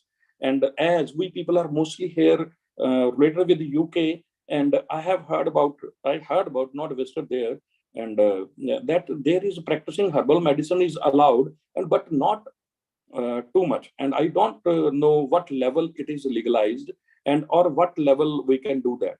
As I have heard about that some Ayurvedic curriculum is there, which is planned by the government, maybe from some years course for practicing Ayurveda, or both Ayurvedic way in academically and clinically. But I heard that again, it was not possible to use herbomineral drugs there. Even people were using mostly the supplements there, or only as a wellness coach or therapist, not as doctors of Ayurveda. They are restricted to use only the supplements. And some 5 principles use is more there on the name of the NIMS, NYMMS, which is nutrition, yoga, meditation, massage, or some social sport, spirituality. Means there is again our traditional treatments like maybe typical Panchkarma or some other pathies are not involved properly. Not much funding and insurance is allowed or available. Bit I heard, I visited a lot of times to Europe, 4 times mainly. After Brexit, it is bit easy what I seen and from local people. But again, it will take long time for proper globalization for Ayurveda on those areas. Maybe some people are working in Ireland or some other are working in other places in England. We, being the properly globalizing Ayurveda with authentic level by visiting a lot of places, I was blessed by Lord Dhanvantri that I got a lot of patients from abroad to my clinic, that is Harbo Miracles Ayurveda Clinic and Panchkarma Center. I will like to share some patients who came as for 4 to 6 week programs for Panchkarma. As I told that Faridkot, the small city of Punjab state, is not on the map even, and people don't know where they are going, as they are getting free treatments, free medicines in their countries. Besides that, they were so much weird from their symptoms of the diseases, mostly chronic diseases. So they visited our place while they were in touch with us, while we taken some workshops or events in mostly Schengen countries. I would like to share my first patient was in 2017 from Dunker place near to Paris from France. It was 170 kg guy with Lyme's disease having elephant type swollen lower limbs. And I will first discuss my patients and tell what we done there. And all these were for 4 to 6 week programs for Panchkarma therapy. Mostly we were using the Vasti Karma, Vrichna, Vamana, whatever was comfortable. Then we got some patient with SLE, sclerodermy, lung fibrosis, having 29% lungs only from Shenigan. And this disease was 33 years old. To have that patient, which is the Sita Gulab, she is like to get explore all the time, so we don't kept her name hidden. And I would like to share one thing, that she was on mercy killing. She was patient of Dr. Ish, and she visited us four times through India, and she was given only 2 months, sir, in November 2017, and till date she is working. She is doing meditation. She is visiting India. She is exploring Ayurveda, yoga, and other spiritual therapies, and she is alive with Ayurveda Panchakarma, and she is taking our medicines till date, only herbs. Then we got some patient from California for Sjogren dry eye syndrome with some knee arthritis. One couple from Toronto for insomnia and depressive disorders. One patient from Muscat, Oman for Pakshagat, IDDM, hypertension, and IHD, and that patient was came on the wheelchair flight, followed by 3 people: his son, his friend, and one colleague. One from the New York, USA for renal disorder, having retinal level more than 3 and having other symptoms. One patient we got before COVID, drooping contraction, one Dutch guy of 64 years, having more other problems related to the rheuma. And that was our last patient before COVID. Now, after COVID, one patient just left my clinic from Melbourne with the alcoholic hepatomegaly and splenomegaly and sleep apnea and low immune symptoms with some Panchkarma treatments. And I will share one more patient from Auckland, which was with herpes and other related STD symptoms. Like these, we have shared a lot of other patients like coccydynia, osteoarthritis, GERD, or myomas all over the body, or arthrosa, and one with the RLS, which was restless leg syndrome from Holland only. I am sharing all these patients as we are talking about the globalization of Ayurveda. Maybe it is the sharing of the culture or ideas or some treatment protocols. Maybe we are visiting abroad, or people are coming here in India. As Ayush has also made some protocols these times that people will be easy to visit India for Ayurveda treatments. Last Modi ji government has done something about this. And like that, people can take courses, and we people can move to India, move to other places. Like this, all in these cases, which were not allowed, the challenges mainly abroad India for doing Ayurveda and fully practices, like we were not recognized fully abroad in these places where we visited in the countries or neighbor places. We were not given the perfect prefix as doctor. We were just a therapist there or some practitioner. We were not having some direct license. We were not the open practitioners with free hand with some Ayurveda protocols. Like in Holland, we were not allowed to do Nruhavasti at proper, it's with its full pace. No fully raw herbs or ready products, even import is very tough. And I was surprised this time, one of my package from Holland and one of my package from Australia came back after custom. I don't know, it was properly packaged and stamped with the full documents. Like these, a lot of challenges were there. I shared my patients because it was easy to let them treated here with full herbs, with full consultations, with full team of doctors, with the proper stay and easy food, whatever they were spending in their countries for a month, that was enough for them to visit India along with treatment and their bread and butter. So I shared all these things with you because this was not easy process for our team, for our Ayurveda people to get globally recognized. But this is the dream of everybody, that our traditional system of medicine, our this holy, what we will say, charitable, जैसे sir ने बोला कि पुण्य देने वाला, what is the our pathy should be spread all over the world with the full this full heart. As at last but not the least, I would like to share one line that Ayurveda can be promoted from the basic level by spreading and exploring its basic principles from our original Indian old traditional texts like Charak Samhita, Shushra Samhita, Vagbat Samhita, and other treatises, as it is also now globally authentic spread of Ayurveda that these books have been written in Arabic language, Persian language, and in some Dutch languages are there. Dr. Ish also written some books in Dutch language for Ayurveda, for Ajra Institute and other places. And I have, when I visited in Nepal, I seen that Charak Samhita in Nepalese language there. And so we can, in collaboration, do it all. This process could be very slow, but it will be long lasting. Thanks a lot, sir.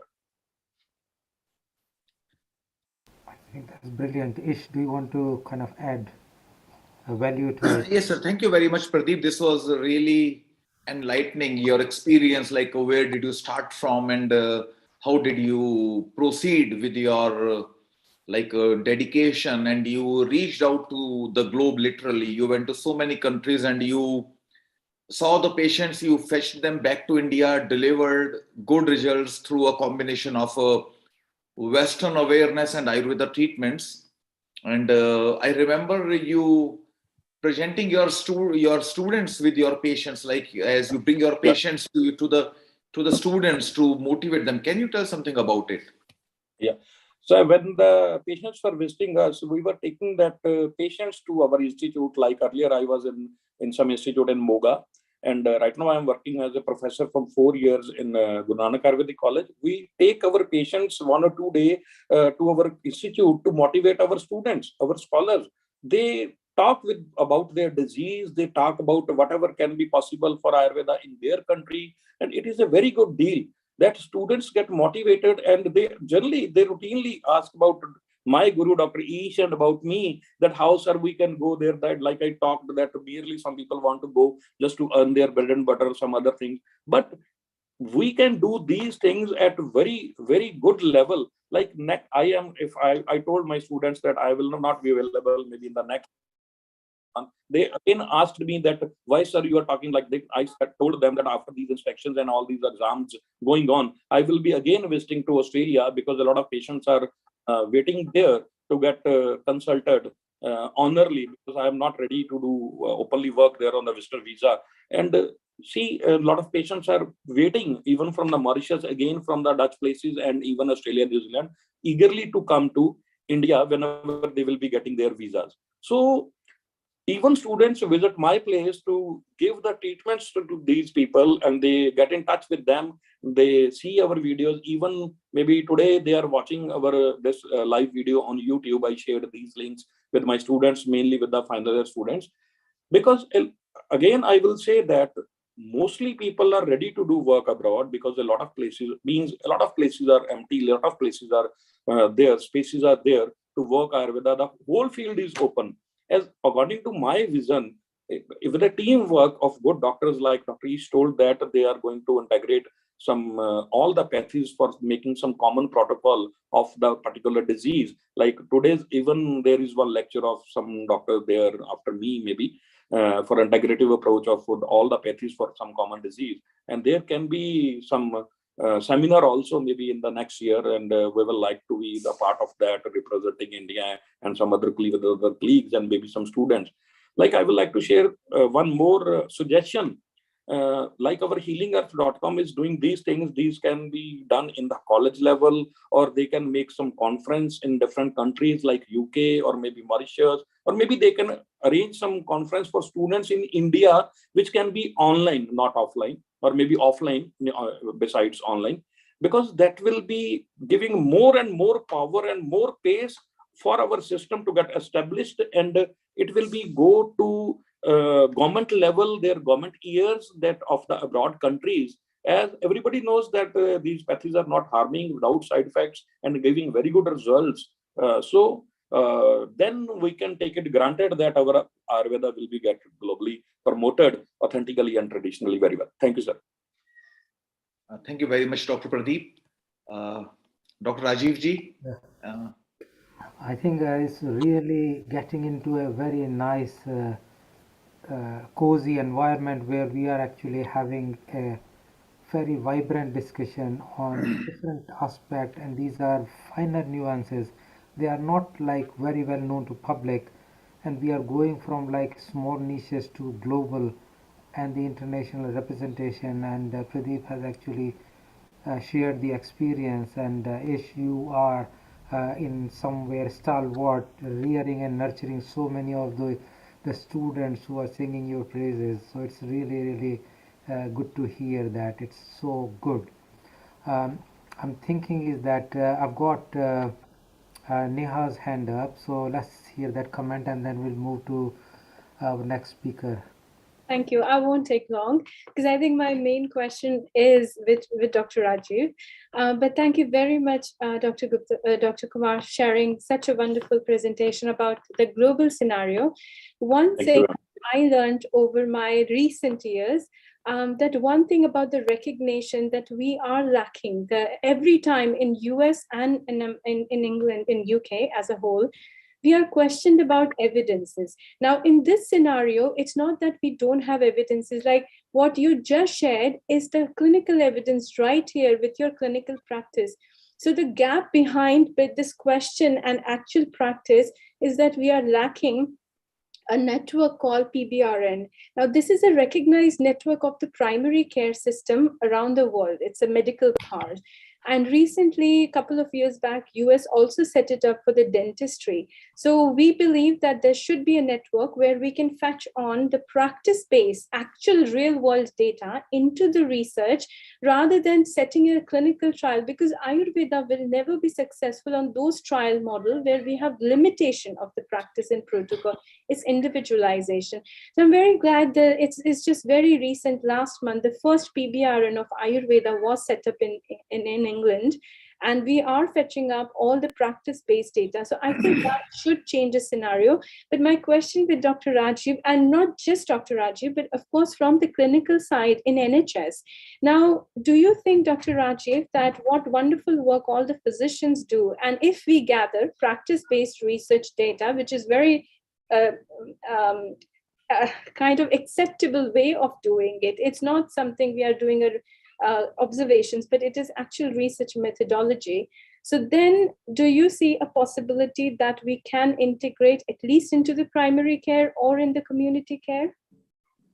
I think it's extremely good question, slightly difficult because it is still has got a long journey to do. But my personal view is that in the first instance, we have got a foundation which is based on research. So I don't see any reason for it not to be applicable. I know there will be patches of application. It will not be universally applicable. We have got people who are part converted. They are part of our Healing Our Earth and the International Organization of the Integrated Healthcare. So people, when they believe in integrated healthcare, they need to believe in this. And if we are providing scientific data, I'm reasonably sure there will be people who would be up for it. And in primary care, I know some of our GPs are part of our Healing Our Earth, and they will be delighted. And we should have a discussion after the session in order to design a strategy so that we can have stepwise implementation. It probably a few pilot sites and then multiple sites, and I don't see, because it's going to save money. Currently NHS is deprived of money, so it will save money. It's scientific, it's evidence based, and it has got some endorsement. And more we apply, we can collect more clinical data, and then we can really go to CCG. And in some way I am dreaming of that day where we will compel CCG to implement it in benefit of the public and the healthcare. So I am pretty sure, Neha, you will. Just a very quick note at the end, just to again add on. There is a network called Social Prescribing, and I think all the GPs do a wonderful support for this network. Do you think, and I'm not talking about, of course, we understand the concerns of NHS in terms when it comes to supplements, to the herbal, because they are quite risky for us to recommend to the patient because safety and ethics come into as a barrier. But if it is about the diet and lifestyle, again, with the concept of Ayurveda as a whole, rather than what we do right now, then in the social prescribing, could that be still possible? Because even if that part does happen in the primary care, I think that will open the doorway for the further research, even in the trial setting. Now, this is a wonderful platform to brainstorm, because we are researchers, we are physicians, we are practitioners all together here.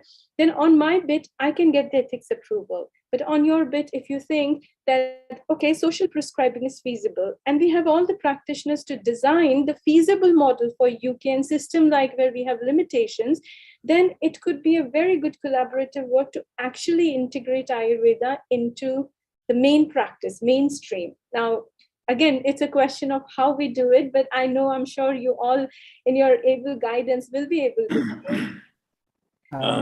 Just to answer that question, Neha, we would definitely do it. And if you stay till end, we have got a very good speaker from Italy who is going to talk. He's a primary Ayurveda practitioner, but he has done work on integrating into the modern medicine. So I think that will be good, and we will be able to do it.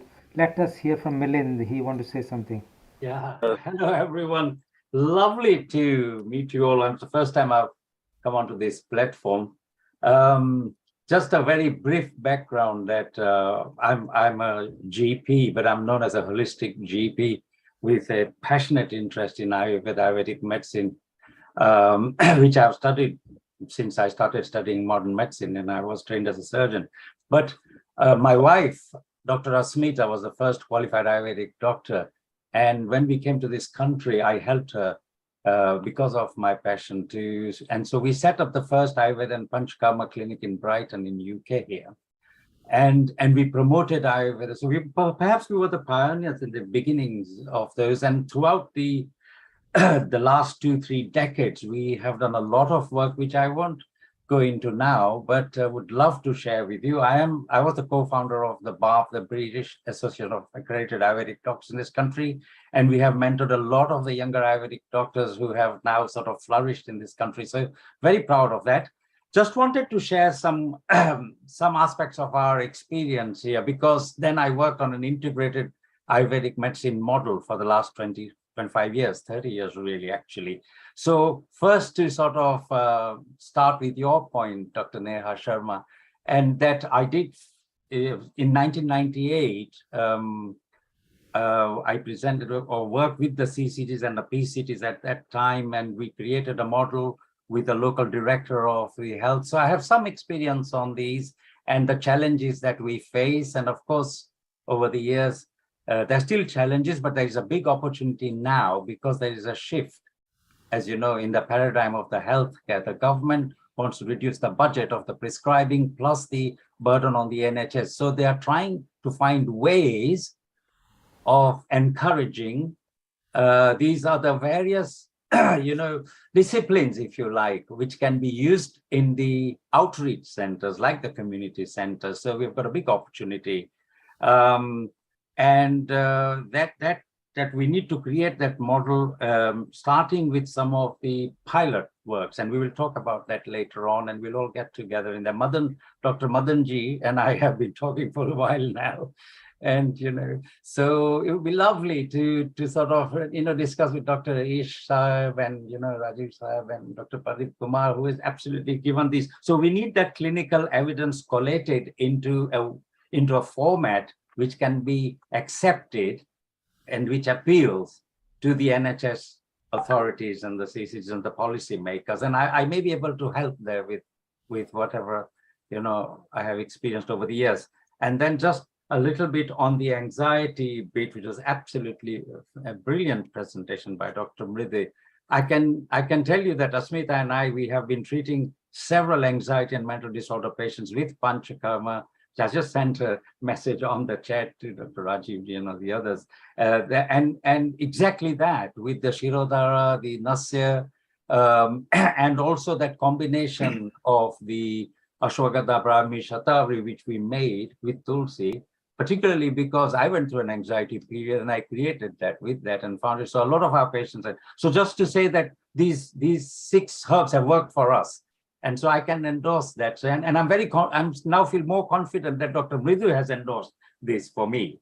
That yes, this is the right Thank you very much, sir. thing. Yes. Very proud for me. Yeah, and then it just gives me that that sort of thing. Of course, you know, I know of the herbs and things, but when somebody like yourself, you know, says that on that platform, then we feel more confident. So thank you for that. And of course, the yoga and Ayurveda, we've done lots of talks and lectures and things, and we speak the yoga people.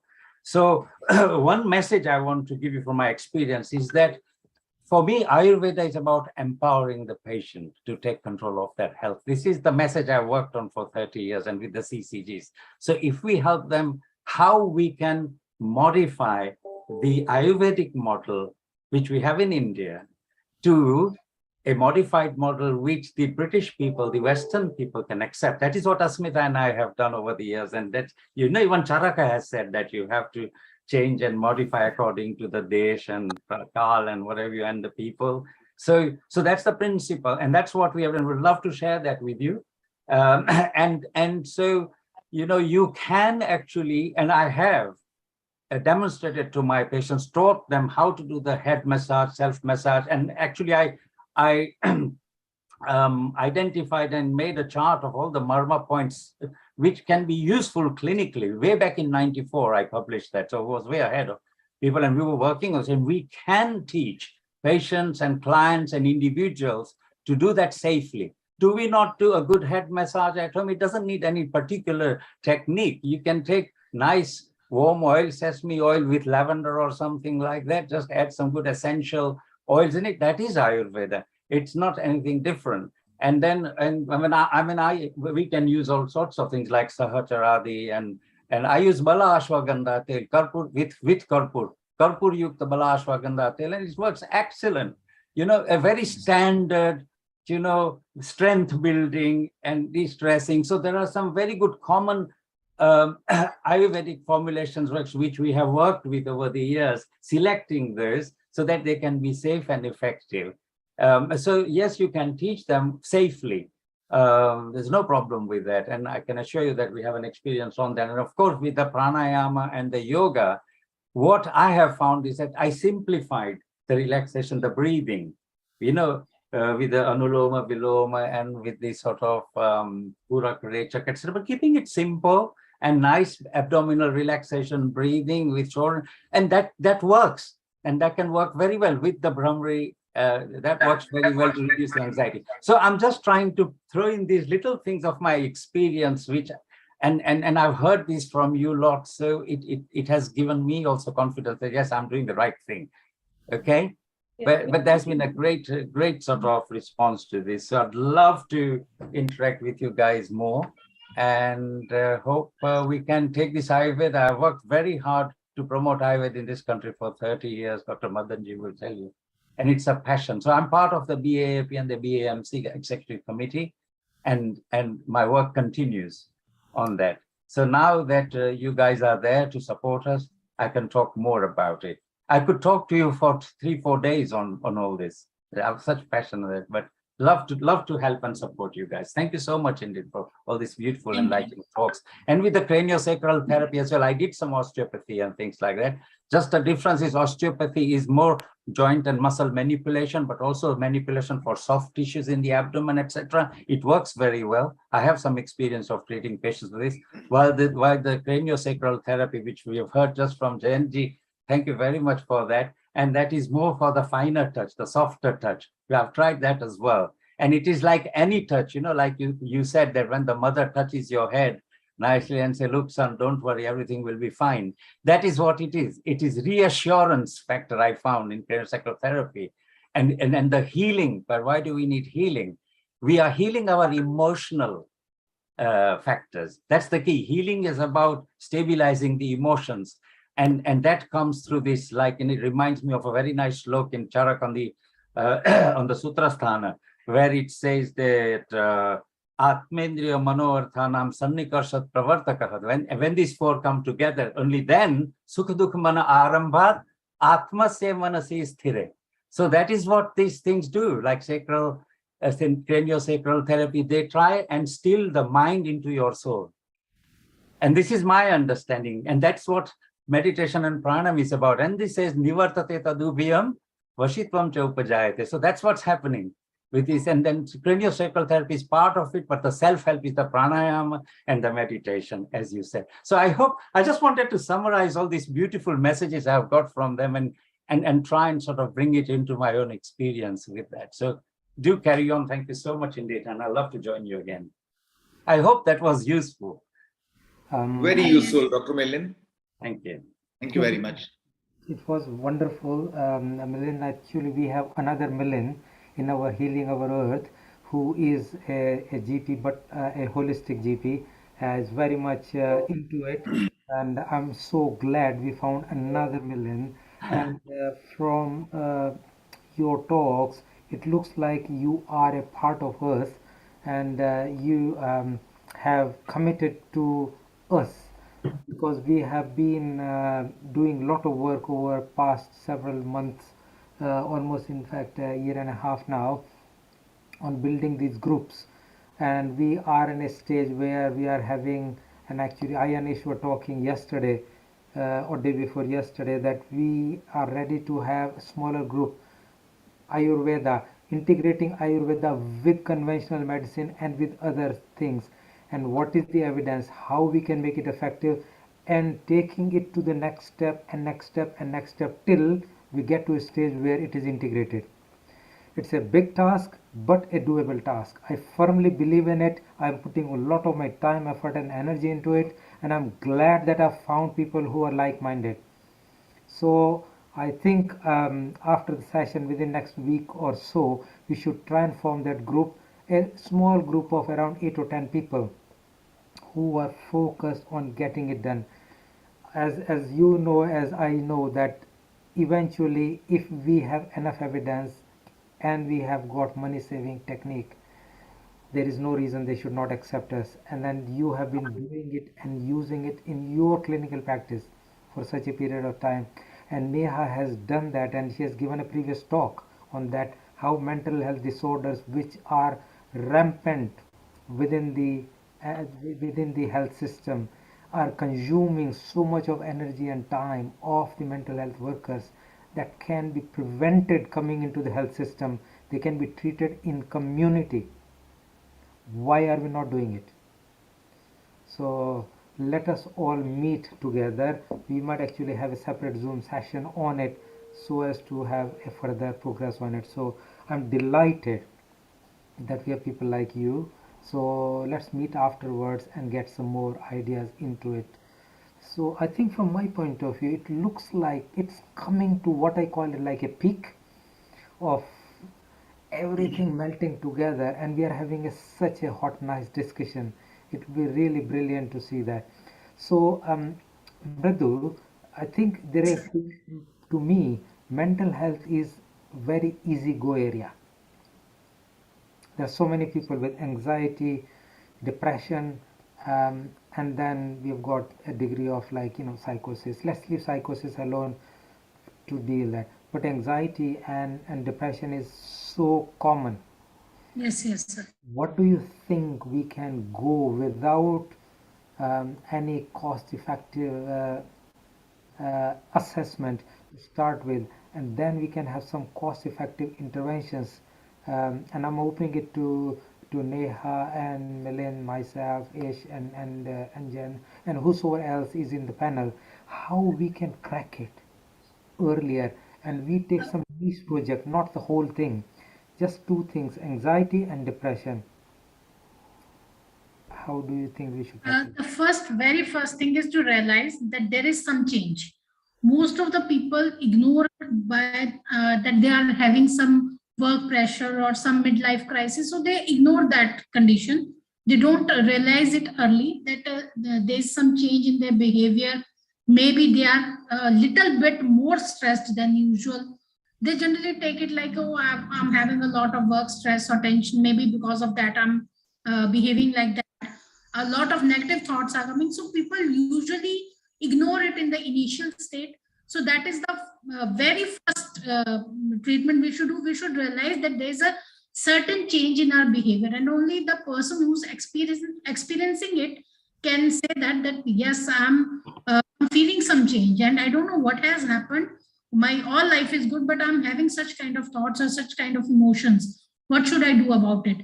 The second thing is to have a proper daily routine or have a proper routine of your life. Like I have seen many patients with depression who just sleep almost 16 hours a day and are all awake at night. So that should not be the thing. Most of these things, the bad thing about psychological disorder is it is in your thoughts. Nobody can see it. Nobody can feel that what you are thinking. It's just what you show, it is shown. So first of all, you have to take a step for self-healing that yes, I'm not feeling good, but I have to change it. So the first thing you have to do is get up and make a routine, follow the proper healthy routine. Get up early, make your bed, take shower daily. These are the basic steps. Basically, everyone does this, but the person with depression or anxiety, they generally miss it. If they have to reach office at 10, I have seen many patients to get up at 9:50 and then run and do nothing, not having their breakfast or anything. So the first thing which we can do is follow a daily routine, and it will be very good if you follow it according to Ayurveda or according to the seasonal or daily routine is advised. And I personally recommend that use of Nasse and Abhyang because Shirodhara is not a procedure which you can do yourself, but Nasse and Abhyang, these are the massage, these are the procedures which anyone can do. Maybe you will not massage your body properly, maybe you not massage yourself the way the other person can do, but still you are getting the oil, you are getting the like oleation and bath is pacifying. So basically you are healing and you can see the change in 21 days. I have realized that in many of the cases, sometimes I don't give them any medicine. I tell them to just massage their body before bathing, and I've seen change in their behavior because I myself. Mridu, you are doing fantastic. We're getting a lot of compliments on the way you presented yourself. So keep up the good work. The confidence Professor Ish had in you has come to fruition. So Ish from Mauritius, thank you very much. Rajiv, Maurice, what we're going to do now for the next 6 minutes, I would like to go around the panel. We want to remind people that the viewers are actually on the YouTube, Facebook, Twitch, Periscope, website, and social media, and Twitter and places like that. So these are just invited guests. We'll go around the panel here, and in about 90 seconds, could you tell us, because the audience is anywhere in the globe, so don't think as an Indian, don't think as a British, don't think as an African, could each one of you tell me your 5 favorite Ayurveda products that can be readily available at home that one should be consuming? And then after that, is Ayurveda or can Ayurveda be harmful in any form? So we start first with Jayant. Jayant, you can unmute yourself. Your 5 favorite Ayurveda that can be readily available in any country on the earth. Okay, so I'll go first with the Anutel, like Dr. Mridu mentioned about Nasya. So Anutel is one. Second is sesame oil, again a very good for Abhyanga. Then third would be favorite ghee, cow ghee. Fourth would be ashwagandha, and fifth would be Yeah, some touch from a CST, Jayant, like you can tell us touch like this if you want. CST touch is more experiential because you have to give a full-fledged session. So it's not a self-touch technique. I cannot give CST to myself, but to others. Okay. Okay. Yeah, four is fine. It's okay. Yeah. 5 is a symbolic number. Okay. Yes. Jayant, thank you very much. When you are talking, think as an international person because the audience comes from any of the 180 countries that we are tapped into. Ashwagandha is not available in every country. It's a good choice because it's one of the top Ayurveda one. Think for the general public who is tapped into us, who is a consumer, who are not Ayurveda expert. We move over to you, Mridu. Your 5 favorite common Ayurveda products are readily available in the kitchen? I think turmeric will top all of it. Dry ginger, ghee, clarified butter, milk. Milk is very good, almost good for each and every doshas. And another one is oil for massage, because I highly recommend Abhyang. And could you tell us, can Ayurveda be harmful in any way? Yes, yes. Every pathy has good and bad effects. Like what I'm trying to say is, if some person is healthy or fat or obese, and I'm mentioning 5 things, and I have mentioned ghee in it, milk in it, and he's taking it without the consultation of the expert, he may get harm. He may get like some disease or tough prakupit in his body, and that can be harmful for him. Because in Ayurveda, every Purusham Vikshe, every person is different. So if something is good for me, it's not necessary that it is good for you. You have to analyze your doshas, your prakriti, and then decide what is good for you.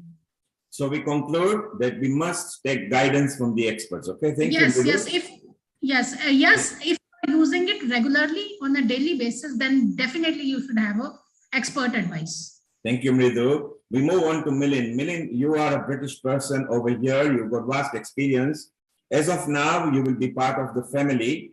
Thank you. All you people, you've got relevant phone numbers of the people you need to connect to on your WhatsApp. If you look at your WhatsApp, yes, you are now connected to the right relevant people from what you were talking.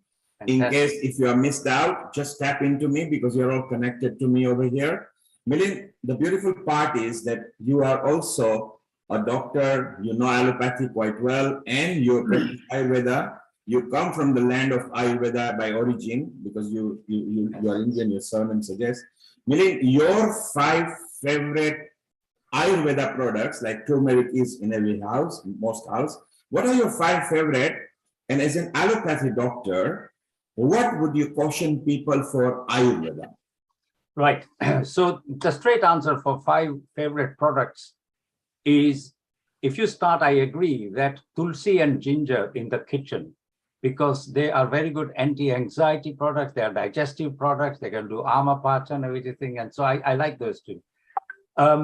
Then the herbs, the 2 herbs, I think everybody should have ashwagandha and brahmi, 100%, because they are just rejuvenators. And I would add ashwagandha, brahmi, shatavari as one part of that. And I think everybody should use Mahanarayan tail. These are available in the UK. We have been supplying this for 20, 25 years. There are other people who are now coming on.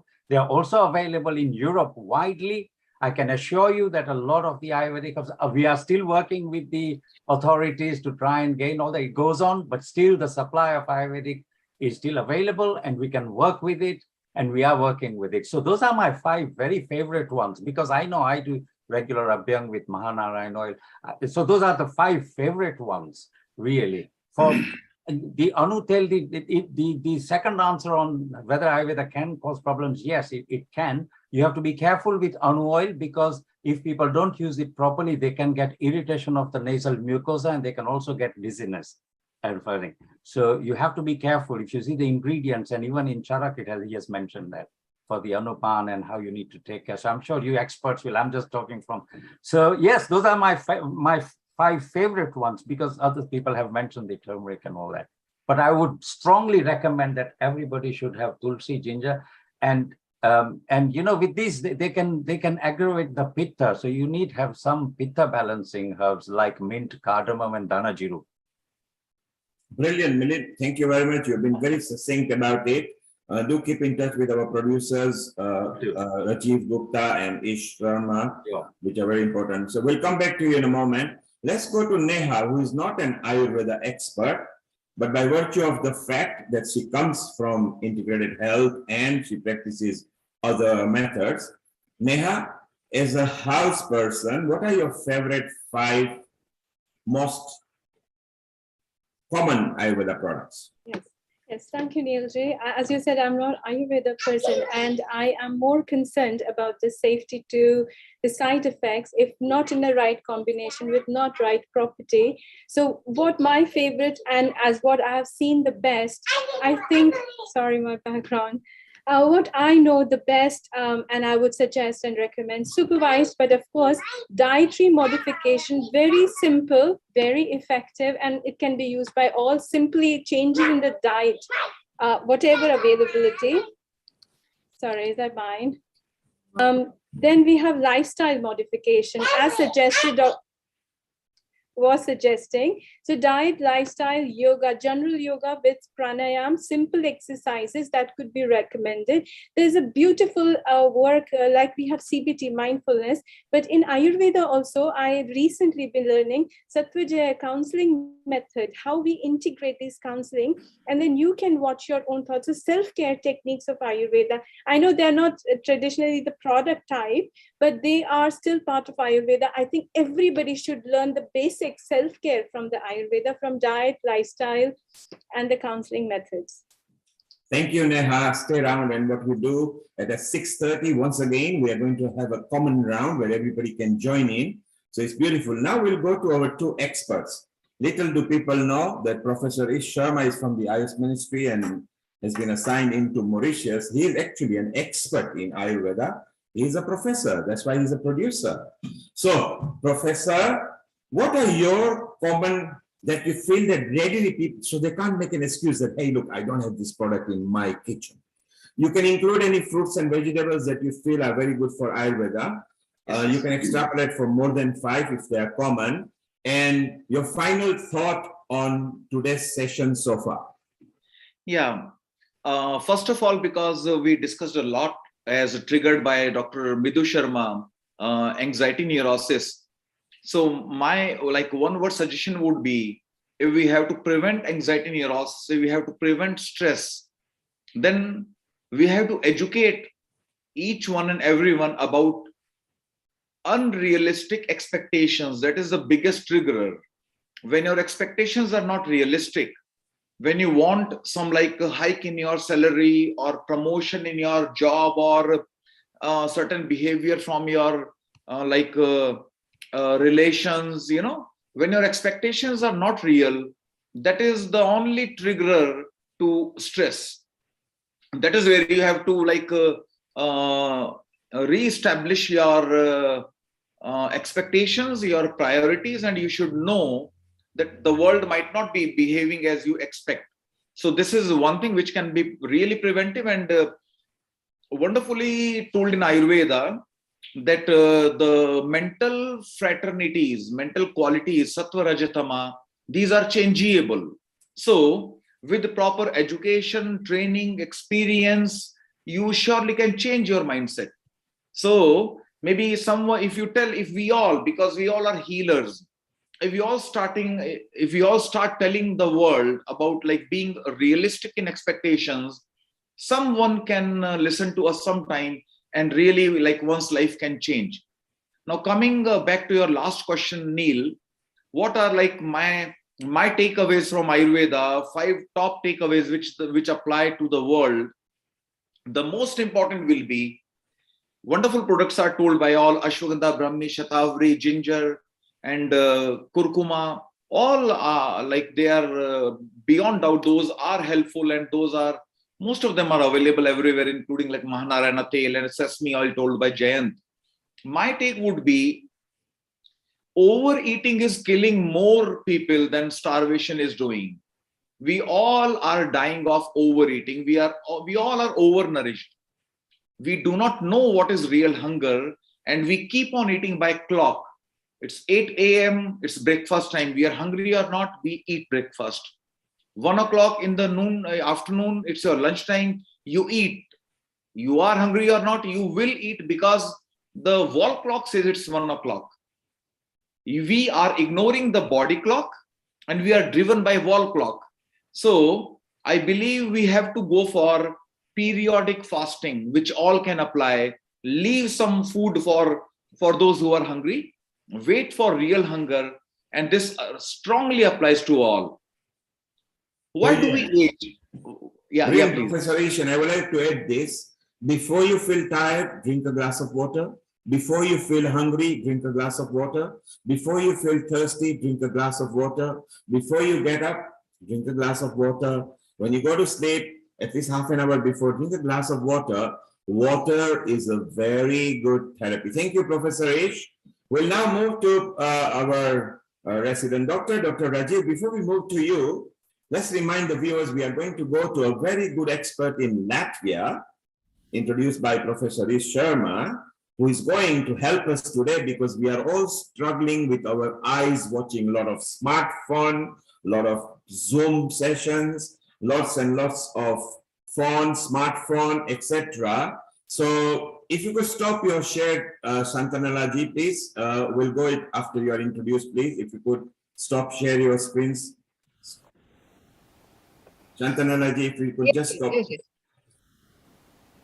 Okay, I will break it now. Don't worry about it. Okay. So Dr. Rajiv, don't worry. We can extend our chat with Shantanala because that's the today's most important section. Today is going to come about our eyes. Our eyes are very much struggling with so much watching smartphones and tablets and phones and Zoom sessions and working from home. But Dr. Rajiv, what are your 5 favorites? And what tips could you give us? And then we move on to our Latvia guest.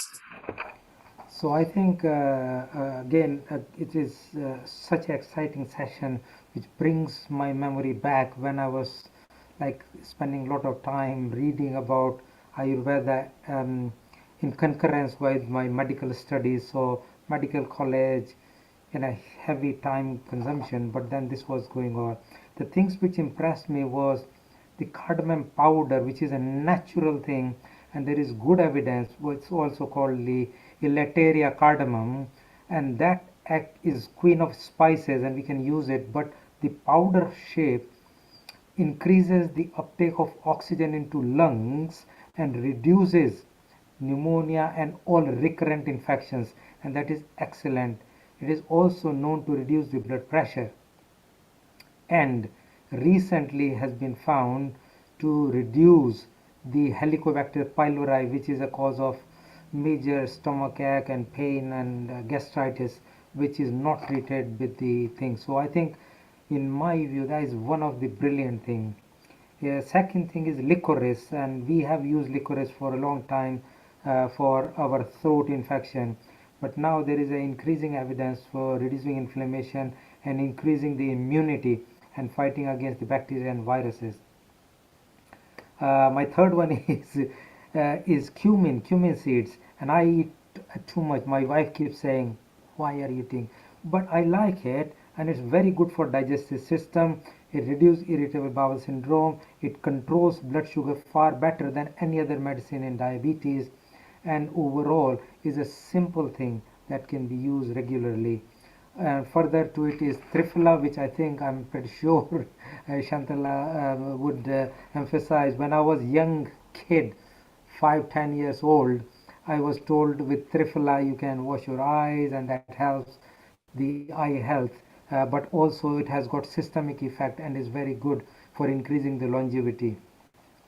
And lastly, ginkgo biloba, which is a natural herb, and that is actually similar to Brahmi, increases your memory, it decreases your nerve construction problems and neuropathy. So I think these are, in my view, top 5.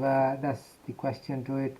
And my even more emphasis is on breathing. I'm a big fan of breathing. A proper breathing and proper pranayam is amazing. Anulom Vilom, Kapalbhati, and Brahmari. I teach all the patients who come to me in the clinic, and I teach them Kapalbhati to reduce the weight. I do a special clinic called obesity clinic or weight management clinic into the NHS, and I teach them that take a deep breath and breathe out. And basically, because it is massaging your tummy, the fat which is deposited into tummy, particularly the belly fat, reduces tremendously if you use it regularly. So I think we should welcome now Shantala. It's just amazing. So yes, Yes, Dr. Rajiv, let's go to the highlight we were waiting for. Everybody's struggling, which is our eyes. I'm now getting lots of response on the WhatsApp groups that is set up. So they are voting which are the best 5 products. So at 6:30, maybe we'll try to declare to the people which they think are the 5 best products. Go ahead and please introduce our next wonderful guest who is going to help us how to soothe our eyes. Yeah, so I mean, it is such an amazing opportunity to have our Shantala Priyadarshini, who is from Ministry of Ayush, and she is in Latvia, and she is with us, and we have communicated to each other over past couple of hours on how well we can introduce this session to introduce the eye health. She has particularly interest in eye and ears, and she's a postgraduate from Rajiv Gandhi University of Health Sciences, and currently is in Latvia with the Ministry of Ayush. I think she has done amazing work. She's a clinician, but she's also a writer. She writes articles for public and scientific community, and we would love to have her articles for our Journal of Integrated Health, called The Practitioner, and therefore I think it will be good to have her views. She has visited the world, India, Australia, India, and many other countries, and currently she is teaching on various aspects of how to become master through Ayurveda and environmental science. So I believe that it's rare to have that combination of the theory and practical, and I would be very interested to hear on just eye care today, but also I'm very interested in multiple sclerosis, Alzheimer's disease, and neurodegeneration, which she has done some work on. And I would be delighted maybe in not session today, later on, because in our traditional or conventional medicine, there is no treatment for it. Although there is some proposed treatment, but I know it's expensive and it doesn't work very well. So if we can find a proper treatment for multiple sclerosis, that would be amazing. So with that introduction, I would really love to have views from Shantala Priyadarshini. Let's welcome her. Fantastic. Floor is yours. Thanks for such a beautiful introduction. You are able to hear me? Yes, we can hear you. Yes, yes. So why is it said that Sarvendriyanam Nayanam Pradhanam? It means that among all the sense organs, the eye is the best. It is the most superior. And everyone can imagine that, because you can just for few seconds, if you think you are not able to see, then you understand how important vision is and how very important it is, a responsibility of all of us to safeguard our vision. So at the outset, I have been very happy to be here. It is the global platform of Healing Earth. So thanks for bringing me here, and thanks for the opportunity. So at the left side, we have the Indian flag, and the other side, we have the Latvian flag. So it is a privilege to be here, sent by Government of India, and the responsibility is huge. So today I would be speaking about only the preventive aspect, not much of the cure. So prevention is one of the basic human rights, that is the right to see. We all have to ensure that no citizen goes blind. If blind, it should stop to be deteriorating. And Ayurveda was the first to launch blindness prevention. Nidana Parivarjanameva Chikitsa. Nidana is pathological etiology that we are going to look at few things today. So prevention starts even before conception. So how a mother, the expectant lady, should behave. So today we hear fetal alcohol syndrome, smoking, drugs, the adverse effects, and all that, which has been very well proclaimed by Ayurveda. So, time tested things there. That is what we are going to speak about today.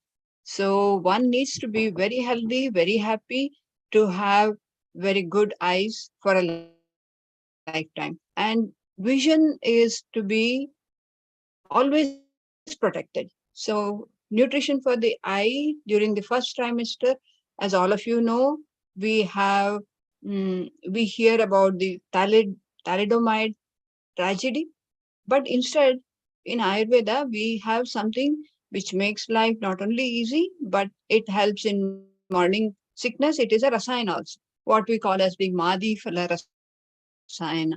So all beautiful things and very tasty medicine is provided. So it gives nutrition for the eye, for the baby, for the expectant lady.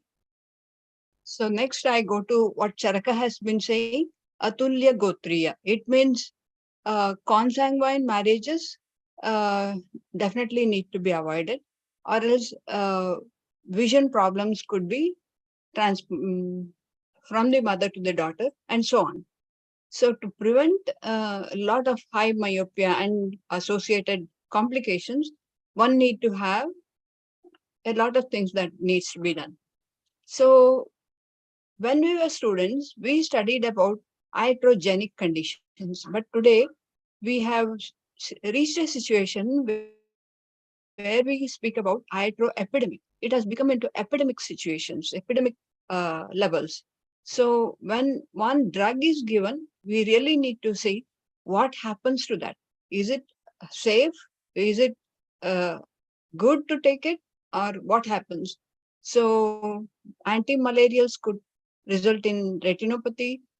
Anti-tubercular drugs could create optic neuropathy, and topical steroids. Usually, people are very fond of taking steroids with or without prescriptions, and this could cause a lot of issues. Then today we have the epidemic, a pandemic, which we are all very much aware of. But Acharya Sushruta and Charaka have been speaking about this many thousands of years ago. So how it can be prevented, and a lot of vision problems and ear problems, all the sense organs are also getting involved in COVID. So we need to know about it too. I will be speaking a little bit more about only the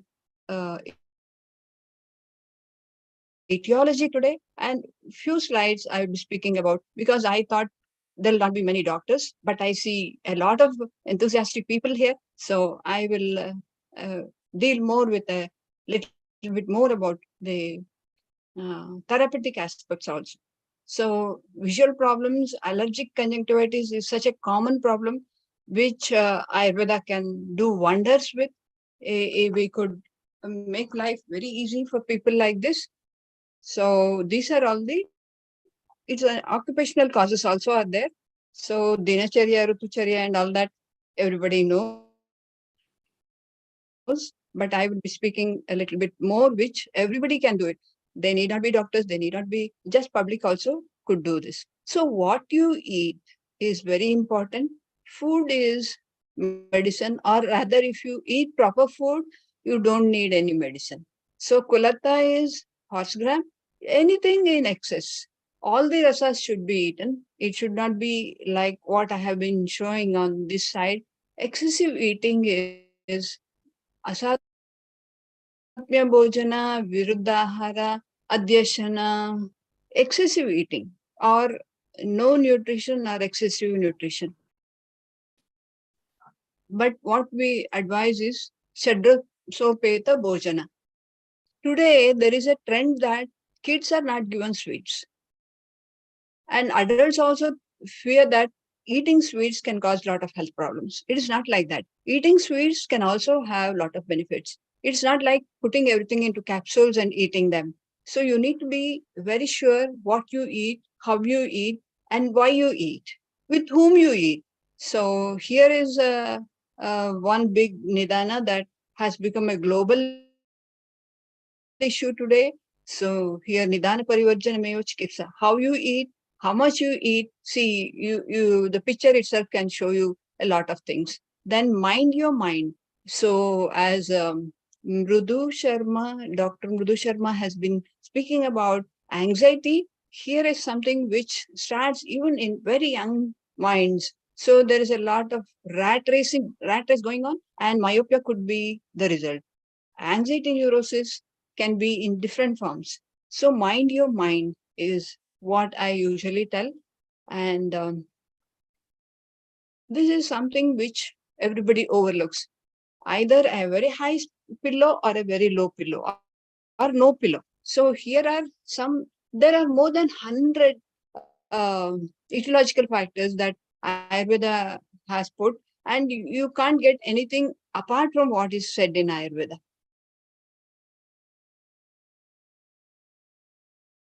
So what we do is we create a lot of awareness in colleges, and being a teacher for so many years, I have lots of students who are already been professors in my subject. So I'm very happy about that. See, we want to check vision. So Ayurveda has given some very simple ways of checking vision. Plus 40 people usually have problems with putting thread into the needles. So we test it like this, and people have fun, and they are also getting awareness that they need to set right their vision. So I come to a few slides which I'll be telling about why palming is very important. Palming is, I suppose everybody knows it, is how we use our palms to cover our eyes. So we have this, the whole palm is shown, and each point is going to represent the whole body. So why do Indians eat with hands? Hands, when we speak about all this to the Westerners, you tell them, give them scientific reasoning, and all next time you will see all of them eating with their hands. So it is very important for us to tell them that each fingertip has got a lot of neurons which are going to not only give you a lot of satisfaction in eating, it will help you in many ways. So when we speak about vision to the computer people or people anywhere who will be using these gadgets, so 20-20-20 rule is something which is very important. 20 minutes, once in 20 minutes, you need to look away for 20 seconds at a 20 feet distance. So that is 20-20-20. So Ayurveda speaks about Ati Yoga, Hina Yoga, Mithya Yoga. Excessive use of the eye, there's a limit for the eye. But if you use it too much, it could cause problems. Then you have Padabhyanga, which I had been listening to before. So Padabhyanga has multiple benefits. People feel they will not be able to sleep, they have anxiety, and just simple Padabhyanga can do wonders. Not just for vision. You don't need to put medicine always into the eyes, always into the nose. Just Padabhyanga could do wonders. So you have a lot of medicines which you could use, or you could use any oil except kerosene oil to use it for feet massage. Whatever oil you get, that you could be using. Then we teach all our students to do leech application, which has been in India as a part of Ayurveda since many centuries. But French company gets the benefit of supplying leech all over the world. It has got the patent for that. So we have a lot of things to work on. Then best drink for vision, I will be sharing something which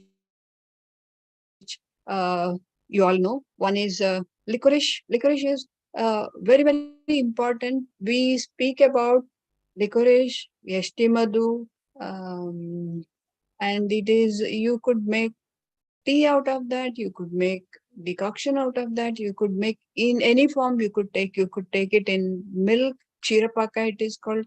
It has got multiple benefits. You have got so many benefits, you could take it every day. Then you have just simple lassi, you have Danyakadi Kwata, you have Karjuradi Manta, you have the golden milk, which is very popular today, also due to being popularized in US and also because of COVID. So we have something known as Trataka, which helps both in the mind and the vision. So here is one of my students who is giving a demonstration for that. Easy beverage for vision, etiological factors. So if we can prevent eye disease not manifesting by dietary factors, lifestyle errors to be rectified, so no nutritional ailments. We can have that occupational demands are met to prevent eye problems. Dietary measures as per quality, quantity ensures best vision. Dinacharya, Rutucharya, Sadvrutta, and iatrogenic issues and adopt prevention. Thanks a lot for thanks a lot for giving me this opportunity. And if you have questions, I would be very happy. I think it was amazing. Ish, do you want to take it through? Yeah, I would like to really thank Dr. Priyadarshini first of all, because she holds a very responsible position, and to stabilize Ayurveda in the European Union is a big challenge, and she is the right person at right place at right time, and we expect Ayurveda, the government of India expects a lot from her, and we believe that joining on this platform, this will be really very worthwhile and relevant for the foundation, as well as healing our earth is like being Europe based. You are very much near to Dr. Shantala Priyadarshini, Rajivji, and you really could be meeting more often. She could be traveling to you, you can travel to her, and you can really pull off some miracles, because as per the the policy paper 2030 Indo UK relations, the agenda number 32 highlights about Ayurveda and Ayurveda only. Ayurveda products, getting Ayurveda doctors into UK, Ayurveda into national health services, Ayurveda and yoga research. So the scope is huge, and we are the torch bearers. We have a huge responsibility. We cannot sit back and relax. So this is high time we all team up and pull our socks and really get into some like a top gear. So thank you very much, Dr. Shantalaji, for this very wonderful talk. Very simplistic, applicable to all, very much conceivable, very simple techniques like 20-20-20, and very common herbs you mentioned, Nidan Parivarjan. And we look forward to hear more from you in the forthcoming sessions. Rajiv ji, yeah. Fantastic. I think you are absolutely right. I can't express the gratitude to you for bringing all that together. And as you mentioned, Indo-UK collaboration, that all has been mentioned. And through our work, we should really strengthen that process, bringing it together. And Shantala is just together here, not too far from us. Funny enough, we had somebody who worked in our home from Latvia, so we know about it. It's fantastic place. So I think we should really connect to each other. And 3 points that you have mentioned are extremely important. The first one is getting Ayurveda into health research, which is extremely good. So we should work on it, and through our collaborative group, we should do that. Second, Ayurvedic doctors from India, and third is how we can do that normal simple things of Ayurveda into mainline treatment, working with the NHS. And Agenda 32 of the Indo-UK treaty is going to be really very powerful. So I think that should do. There are two things I would like to mention about the talk. So you have been very simple and extremely powerful, Shantalaji, that you've talked about I and you started from that, how the life will be without vision. And funny enough, nearly a year ago, I was on a trip giving a talk to some other country, and I was staying in a hotel, and in night time light went off. And then I realized that I couldn't see anything.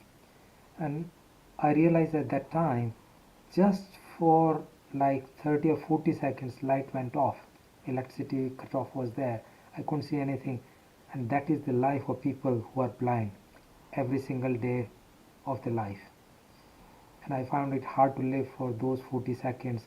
And there are many people on this earth living that life every single day. And it gave me a lot of reflection, a lot of thinking that we need to be more humble and genuine and cordial to the people who are less fortunate than us. And your talk has given a lot of opportunity for people to prevent those eye problems, those eye diseases, those conditions which are preventable with simple things. And if people incorporate that into daily life, they would not have those eye problems and will have happy, healthy vision so that they can see the beauty of the world every single day. So thank you very much once again for a beautiful talk. I'm thinking that we can move on to the next talk, but if anybody else has any question, we may be answering. You are going to stay with us for a little while, so people can just ask the questions a little bit later. We'll bring a panel together a little bit later. I can't just believe time has flown. We are nearly 6 o'clock, starting 2 o'clock. That is the beauty of the healing over these type of talks. People were saying to me, oh, 2 hours will be more than enough online, but here you see 4 hours have gone. This is not enough. We are still buzzing, we are still talking, and this method of delivering the things in a together way is excellent, good. I just wanted to ask you a question. Are there any things which you would recommend for bringing into routine for children and also the eye health of children? And I forgot to ask, we are actually doing a program, and that is called Eat Smart, Think Smart, and Be Smart. And that is the program for the school. So we have done a lot of work here, and we are kind of bringing the whole document together. For school, we will start with primary school and then go into secondary school.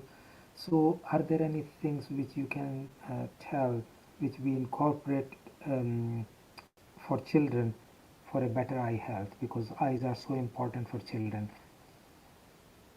Maximum patients that we get in our eye departments are usually small kids. And it is so important to train them at such an age. So I have a huge program which I could share with you.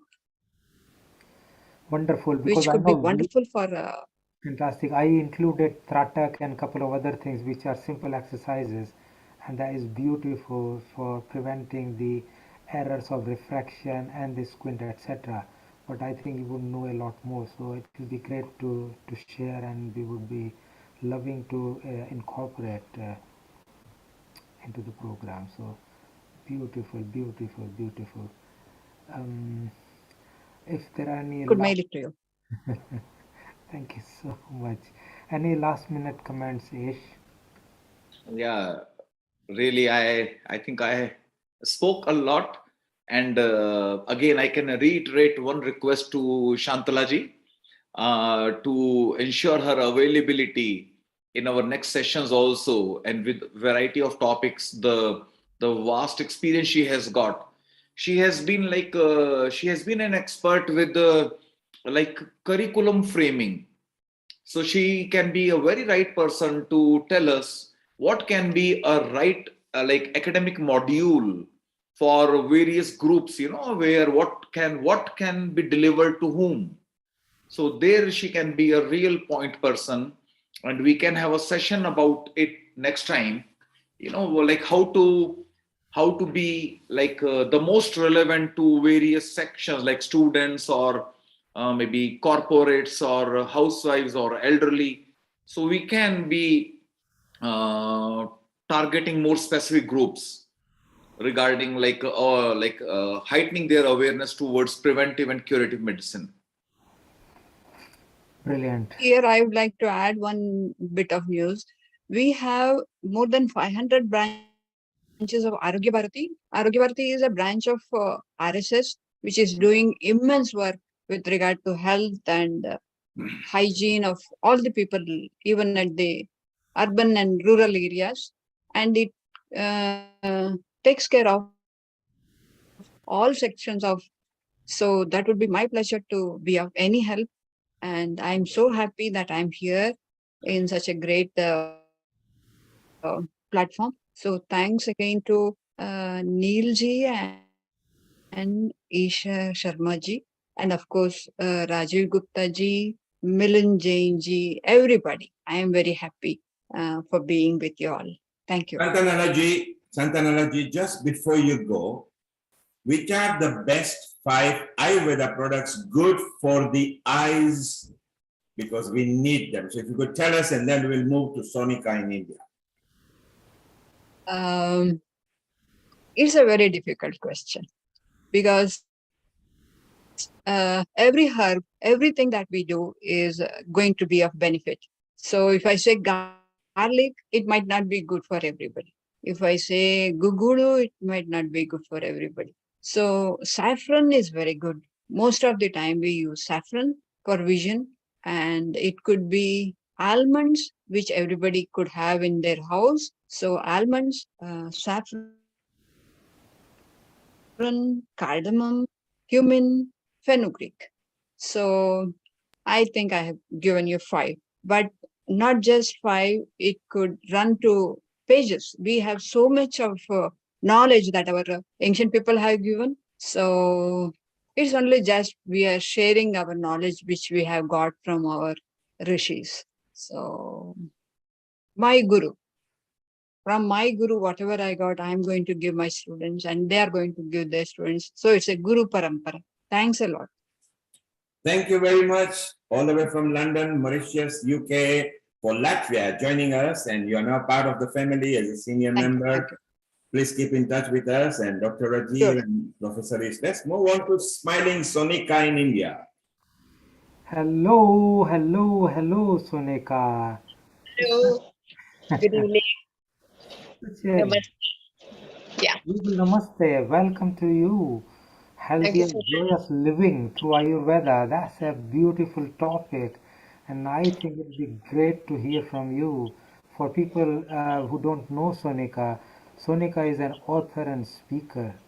And Okay. is very, very prudent in meditation, yoga, Ayurveda, and the complementary practices. She brings the contemplative practices together and is one of very prominent Ayurveda professional in India, writer, columnist, and working as a holistic healing coach. So I think she is very proponent of women and she explains women healthcare. A listing is actually one of those where she is mentioned as a awardee, and International Women's Day Award has been one of them in her cap. I think she's going to talk of something very, very useful because disease and health are two other spectrum opposite to each other. Preventing the disease, as we have been emphasizing all day, is a very important part. But keeping healthy and happy is the other important part. So she's going to highlight healthy and joyful living. So welcome, Sonika. Please share your views. Thank you, doctor. Should I start? Yeah, please do. Please do. You are looking nice and smiley and pink. Nothing better than that. And You make me happy. joyous living through Ayurveda. Uh, First of all, good evening to all of who are present over here. Special warm wishes to my co-speakers, the mentors, and all the people, the audience who's listening. And it has been great that how Ayurveda is healing the world and supporting each one of us. And my topic is a little very easy and go lucky kind of a topic, that healthy and joyous living through Ayurveda. So somehow we think that how we healthy living through Ayurveda and joyous living through Ayurveda, how do these factors combine together? But that is what Ayurveda suggests. The Sanskrit shloka, I'll just repeat that first. Because Ayurveda is a ancient science of life, actually 5,000 years old science. This is actually being understood and very much followed world over. And through this science, there is a Sanskrit shloka that is Samadosha, Samadhatu, Sam Agni, Mal Kriya, Prasann Atma Indriya Mana, Swasth Iti Baditi. That is Samadosha. Because I'll just come to the point that health is considered as a tripod between body, mind, and soul. Some dosha, there are three doshas, Vata, Pitta, and Kapha. Now, these three doshas, these are basically the bioregulating principles or the life force energies present in each one of us, and these make the backbone of Ayurveda philosophy. So they have to be balanced in every case. I'll just come to the details about that. Some dosha, then some dhatu. There are 7 dhatus. Dhatus are the tissues, the bodily tissues we are made of. Whatever the food we eat, it is converted first into the juice. These are the 7 tissues or dhatus: rasa, rakta, mas, med, asti, majja, and shukra. Or it starts with taking the food and it is first converted into the juice. Rasa, rakta is the blood. Mass is the muscle. Med is the body fat. Asti is the bone. Majja is the bone marrow. And shukra is semen in males and avam in females. And then there is an essence of all these 7 dhatus, one after the other. These are made up of, but then there's an essence called as ojas, and that is what keeps us healthy. That is our natural immunity we can focus on. But a good diet will give you a good system that puts on to the better ojas formation in the body. Then some dosha, some dhatu, some agni. Now agni also has to be balanced. Now what is agni? Agni is the bodily fire, and there is not a single agni. There are 13 agnis. 5 agnis are of the Panch Mahabhutas. The 3 doshas, they are made up of the Panch Mahabhutas, because we are all natural beings. We have to be made from the nature. That is what makes us completely natural. And the 5 Mahabhutas, or the basic fundamental elements, these are Akasha, Vayu, Agni, Jal, and Prithvi. These 5 elements, they have their separate Agnis. So 5 Agnis are that, and there are 7 more Agnis from the 7 dhatus, or the body tissues: Rasa, Rakta, Mas, Med, Asti, Majja, Shukra. I just told you what. So 7 Agnis from that, and 1 major Agni, that is the gastric fire, the Jathar Agni. And that these 13 Agnis take care of the health of an individual. They have to be balanced. I told you some dhatu, some dosha, some dhatu, some agni. Then is mal kriya. Mal is the body waste. they have to be excreted from the body. The urine, feces, and sweat, mutra, purish, and swed, they have to be removed continuously. The cycle has to be on. Only then we can actually be healthy. But the cycle doesn't stop here. It has to be a combination. It is healthy and joyous living. So it has to be prasanna, atma, indriya, and mana. Atma is your soul. It has to be in the state of bliss, in the state of healthy, happiness. And indriyas are the sense organs. Shabd, Sparsh, Roop, Ras, and Gandh. All the five senses, the sense organs, they have to be balanced in the happy state, and your mind. That is mana. So exactly the definition of health is you have to take care of all the parameters as a tripod. It has to be the body, it has to be the mind, it has to be the soul. All the three, when they work together, a person can be healthy. And that is how a person, because in Ayurveda, it's about the basic roots, the definition of health. I just told you, but then what is our, in a human philosophy, our entity is the Sanskrit shloka. Again, I have to repeat it only. That is the health is considered as first the body would be dosha dhatu mal moolam hi shariram. If we consider that, if we look at a tree, we take care of watering the roots of the tree, because once the roots are watered, the tree can take care of itself. The branches will come very nicely, the fruits, the flowers, everything. But then you have to take care of the roots, and same is in the human body. You have to take care of the roots. And what are our roots? We don't know about our roots, but then it is mentioned in the Sanskrit shloka. That is dosha, dhatu, and mal. Dosha, the same three doshas I just told you. Vata, pitta, and kapha. Vata is air, pitta is fire, and kapha is flame. So when the three doshas, they are balanced, they make up our roots.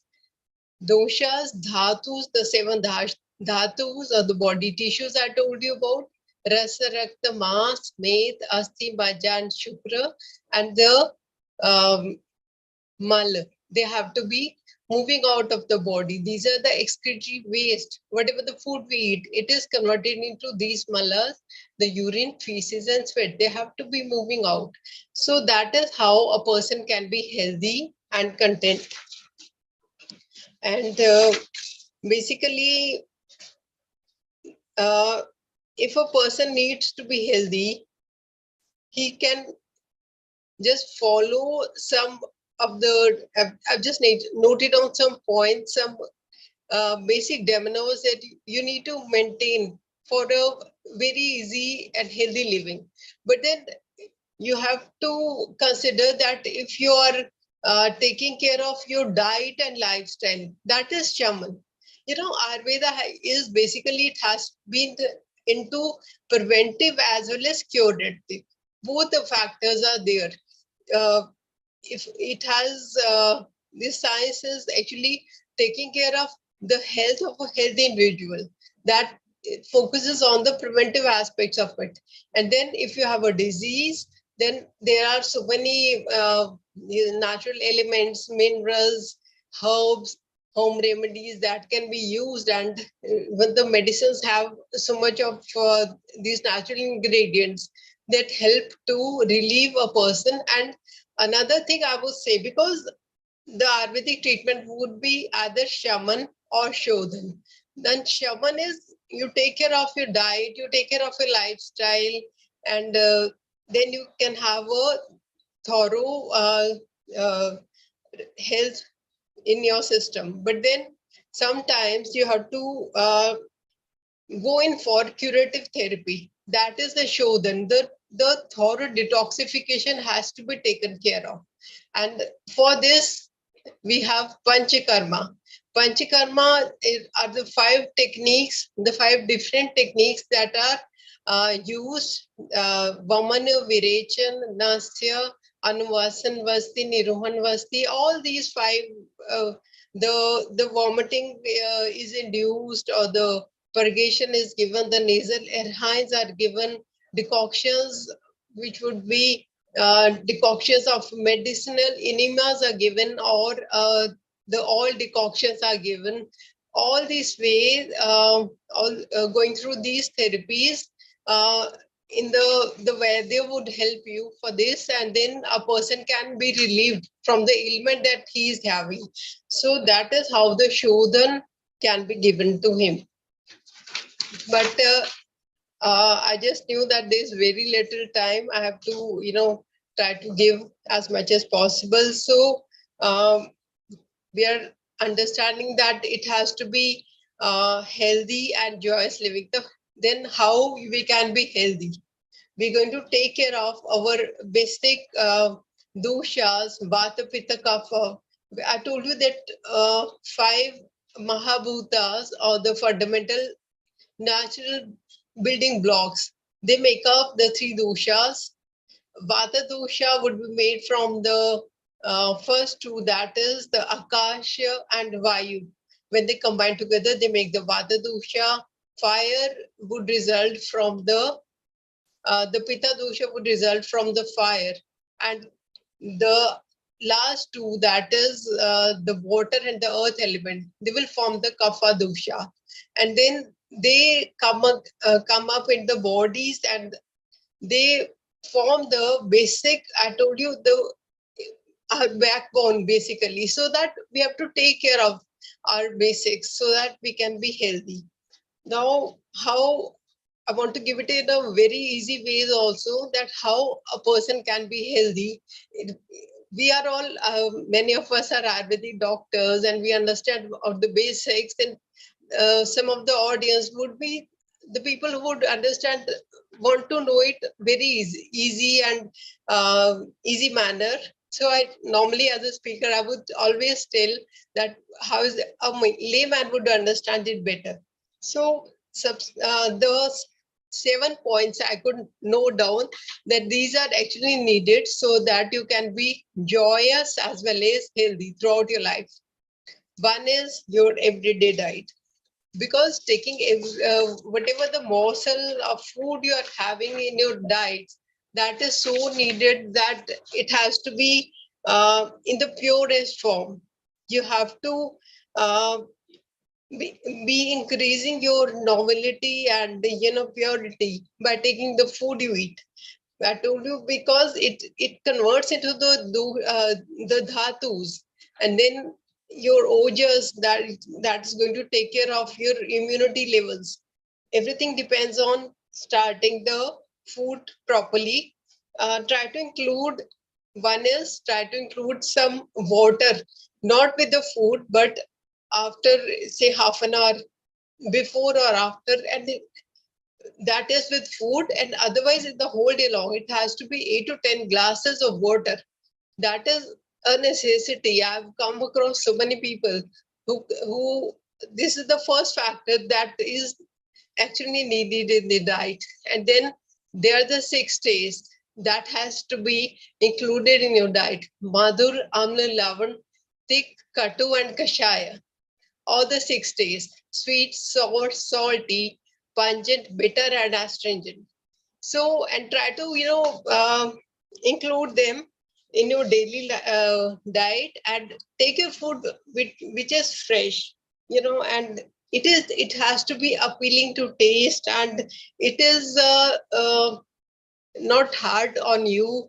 Of course, the taste is good, but then it has to be easily digestible.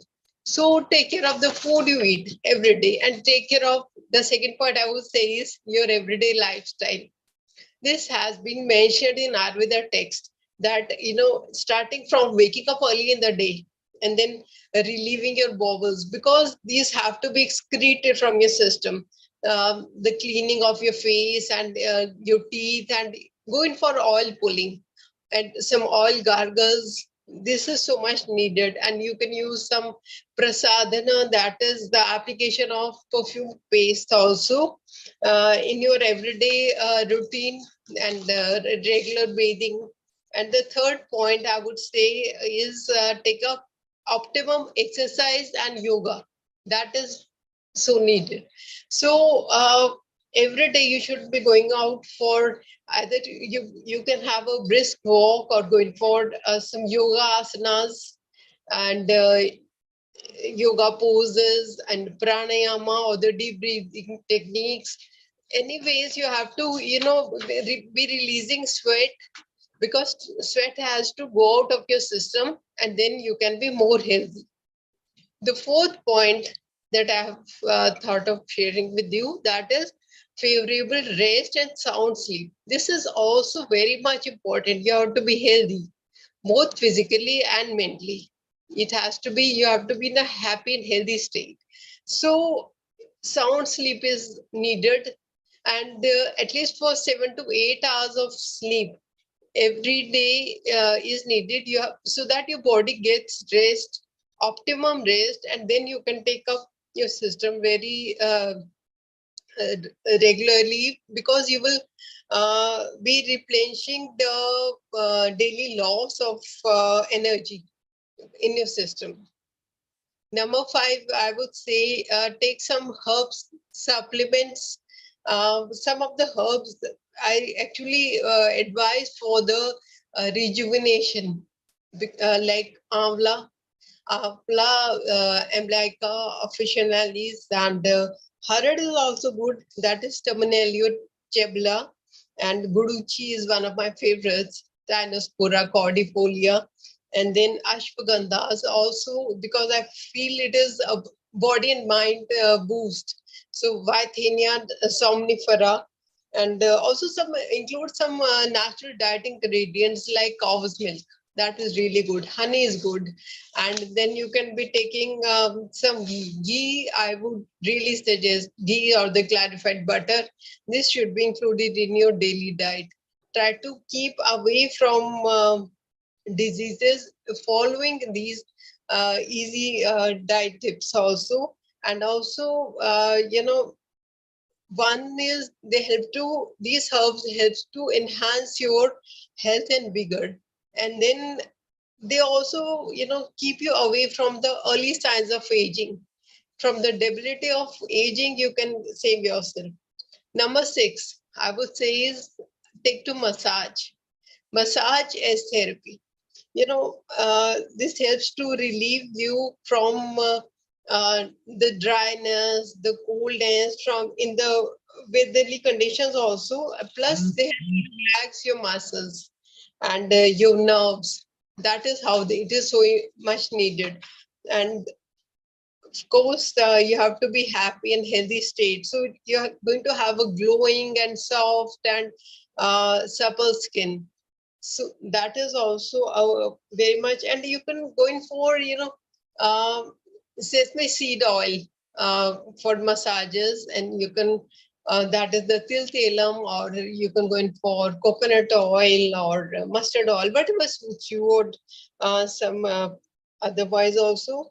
And what I would suggest is, as Ayurveda therapy would say, that at least 3 parts massage every day is needed. One is soles of the feet, that is Padabhyanga, and then scalp of your scalp also, and then around your ears.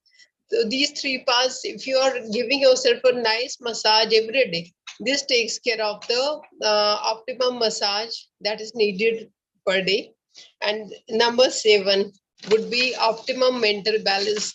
This is also very much needed, because a positive mental attitude, this is considered very much necessary for, so that you can enjoy your life as a human being.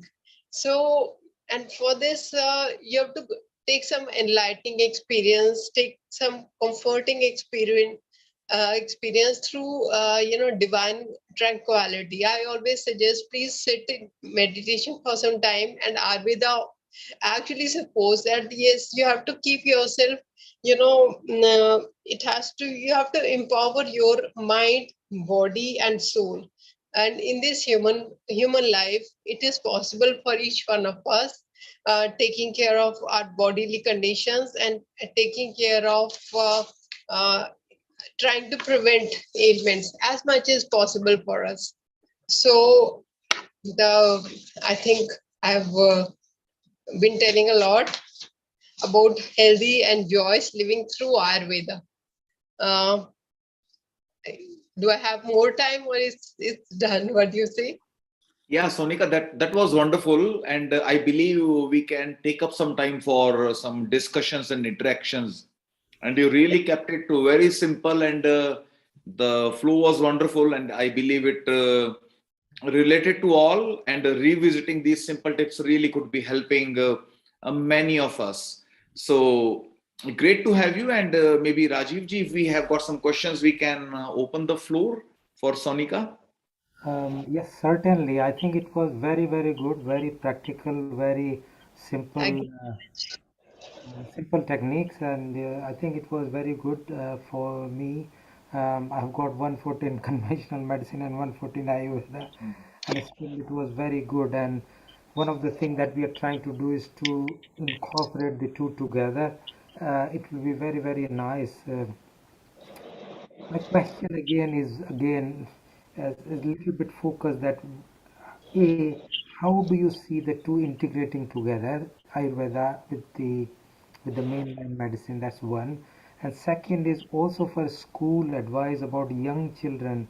What tools and techniques can we use that we can give these tools to young kids to improve their health? Maybe, yeah, This is Sonika. Yes, okay. our program, Eat Smart, Think Smart, Be Smart program. Yeah. And what was the first question you said? First question is integrating Ayurveda. Ayurvedic medicine is one With discipline, the modern medicine. and the modern medicine or allopathic medicine is the other one. Yeah. And many people don't like each other. That happens. So the best part, what I actually like about Ayurveda is focus more on preventing disease. There's so many, things that you just need to, I think in my talk I've told them that these are the 7 modules, and Ayurveda suggests so strongly. Of course, you have to go in for curative, and now world over the people are understanding that they want to be natural. They understand the basics of we are total natural beings, and that is how we can relieve ourselves from the ailments also going forward. Thorough detoxification, taking good diet, taking good lifestyle. That is all needed. You can prevent ailments from touching you. I've got a question from Suryakant. So we can bring him in, and then we will continue the discussion, and hopefully soon we'll bring our loved Biju from Mauritius. Biju and Ish have worked together, and we were actually talking together yesterday for a long time. But before that, let's get you to answer, I think, some question which Suryakant was trying to push. I don't know he is still there or not. So welcome Biju, but before introducing you, I would give one more opportunity to Suryakant if he still has any question, and if not, then I will just bring Biju in. So again, Sonika, it was wonderful talk, very practical, very simple, very easy, and I think I will appreciate. Over to you, Ish. Yeah, okay. Thank you, Rajivji, and thank you very much, Dr. Sonika. And Thank you so we look forward to associating with you more regularly. And we have got a lot to hear from you, because you have been an awesome writer. So maybe if you would be introducing, some crux, some gist from your books, that will be more than enough of an education for us and information for us. And maybe Rajiv ji, we can welcome Biju for really much awaited discussion about this possible retreat. Fantastic. So, going before Sonika, if you are such a good writer, we would welcome you to write an article for our forthcoming journal, The Health Practitioners, because we really need. And in fact, I was thinking that we can dedicate one of the issue to Ayurveda. Because Okay, wonderful. such Let me know. Yeah. Thank you so Sure. much. Our lovely Biju Vijayan, a man from the island who is primarily focused, a successful entrepreneur, and has done a lot of work in field of Ayurveda, primarily from business point of view. He has established Ayurveda. Is a business administration graduate from IITM Bombay, 20 plus years of experience in various business management, and particularly his focus is Ayurvedic wellness. And I had a discussion with him on several occasions, and we are planning to establish Ayurveda in UK. And we had a few discussions, and some more need to happen before we go into that successful venture. But before that, I would like to tell a few more things about him. He was born in Kerala, and Kerala is a land where I had my first Shirodhara and an Ayurvedic massage. I was put under the head quite a few years ago, and the guy said, head under this, and this oil coming and whole body, and there was a massage. Initially it was the hot oil. I was thinking, oh my goodness, where I am. But I must tell you, it was such a delightful experience after this, and I had a wonderful sleep. All four of our family members just enjoyed it. So I think Kerala is the land. We just went there, going around, and it was wonderful experience. So here is a man from that land of Kerala who has got now established internationally. He's planning to do a retreat for us in the lovely island of Mauritius, and we have been just talking about it. In fact, he might actually share some of those. But let's just talk. Biju, how did you get into Ayurveda? Because business administration, business management is very different kettle of fish. I have done MBA from Open University here. 3 years. It was a slog, lot of work. You go into that. So how did you land up into Ayurveda, and how was your kind of journey? And then we'll come to our other part, which is how do we take it into bringing it together, the whole integrated health and practical aspects of it. So to you, Biju. Thank you so much, Dr. Rajivji and Dr. Ish Sharma, for giving a wonderful opportunity, and especially you asking me a fantastic question. Actually, it has been believed that after a certain age, we need to start doing something own. 40 years, we can divide our life is in 3 spans. At the 20 years, first 20 years time, we need to learn things from academically or from others. The next 20 years is need to learn things from experience.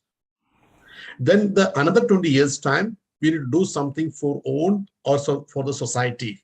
Then the last 20 years for the, we can go for sannyas kind of thing, society.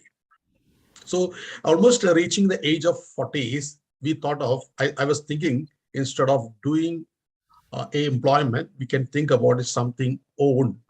Then that moment, I met a fantastic person. He is an Ayurvedic doctor, some other things. I met him, then inspired with him.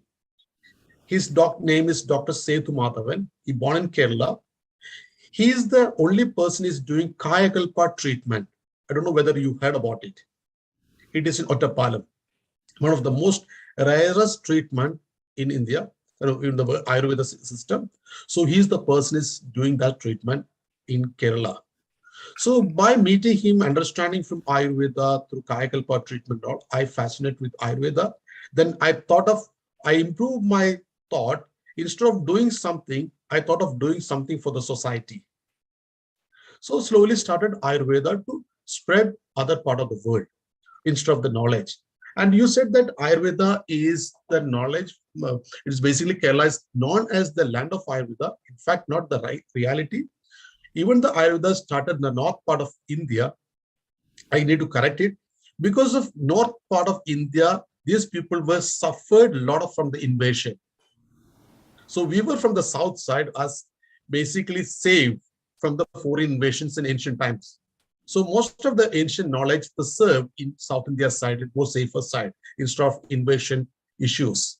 So we were able to practice, especially Kerala, a couple of families, Ashtavadyas, they call Ashtavadyas, they were practicing Ayurveda, especially for the Panchagama treatment like Shirodhara and Kashayavasti and all the Panchagama treatment. So that's the reason it is getting famous in Kerala part.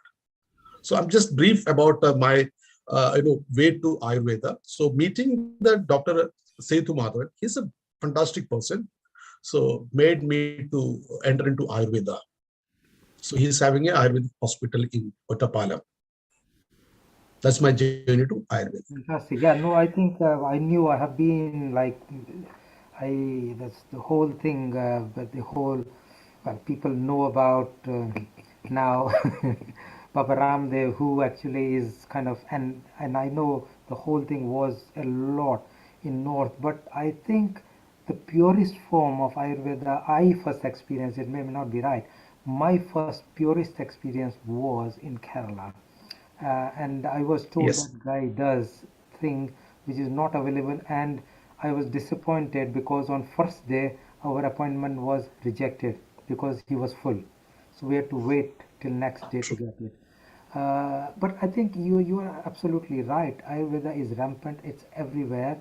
I've been lucky enough when Swami Ramdev came to UK, he has appointed me as the chief medical advisor for Patanjali UK, and I have been associated with Patanjali and particularly Sunita Poddar, who actually have donated the Peace Island to Swami Ramdev, been there on retreat, immersing into this all. And I've been a yoga teacher myself, and with that comes Ayurveda, whole Pal Krishna Vaidya's, whole shenanigan which I had to go through, and I'm enjoying it. It's very good to have a feet on both sides. I am thinking that it will be good to have that immersion, which you were talking about, and I was talking with you on a few weeks ago. Um, for those people who don't know, we have done the holistic treatment pathway for National Forum for Health and Well-being, and Biju has provided our first speaker slot on the National Forum for Health and Well-being. It was a international global seminar a couple of years ago, and it was fantastic to see all that in action, particularly the Panchkarma. So I know that you have two business heads, the one which is like immersing into it but also globalizing it.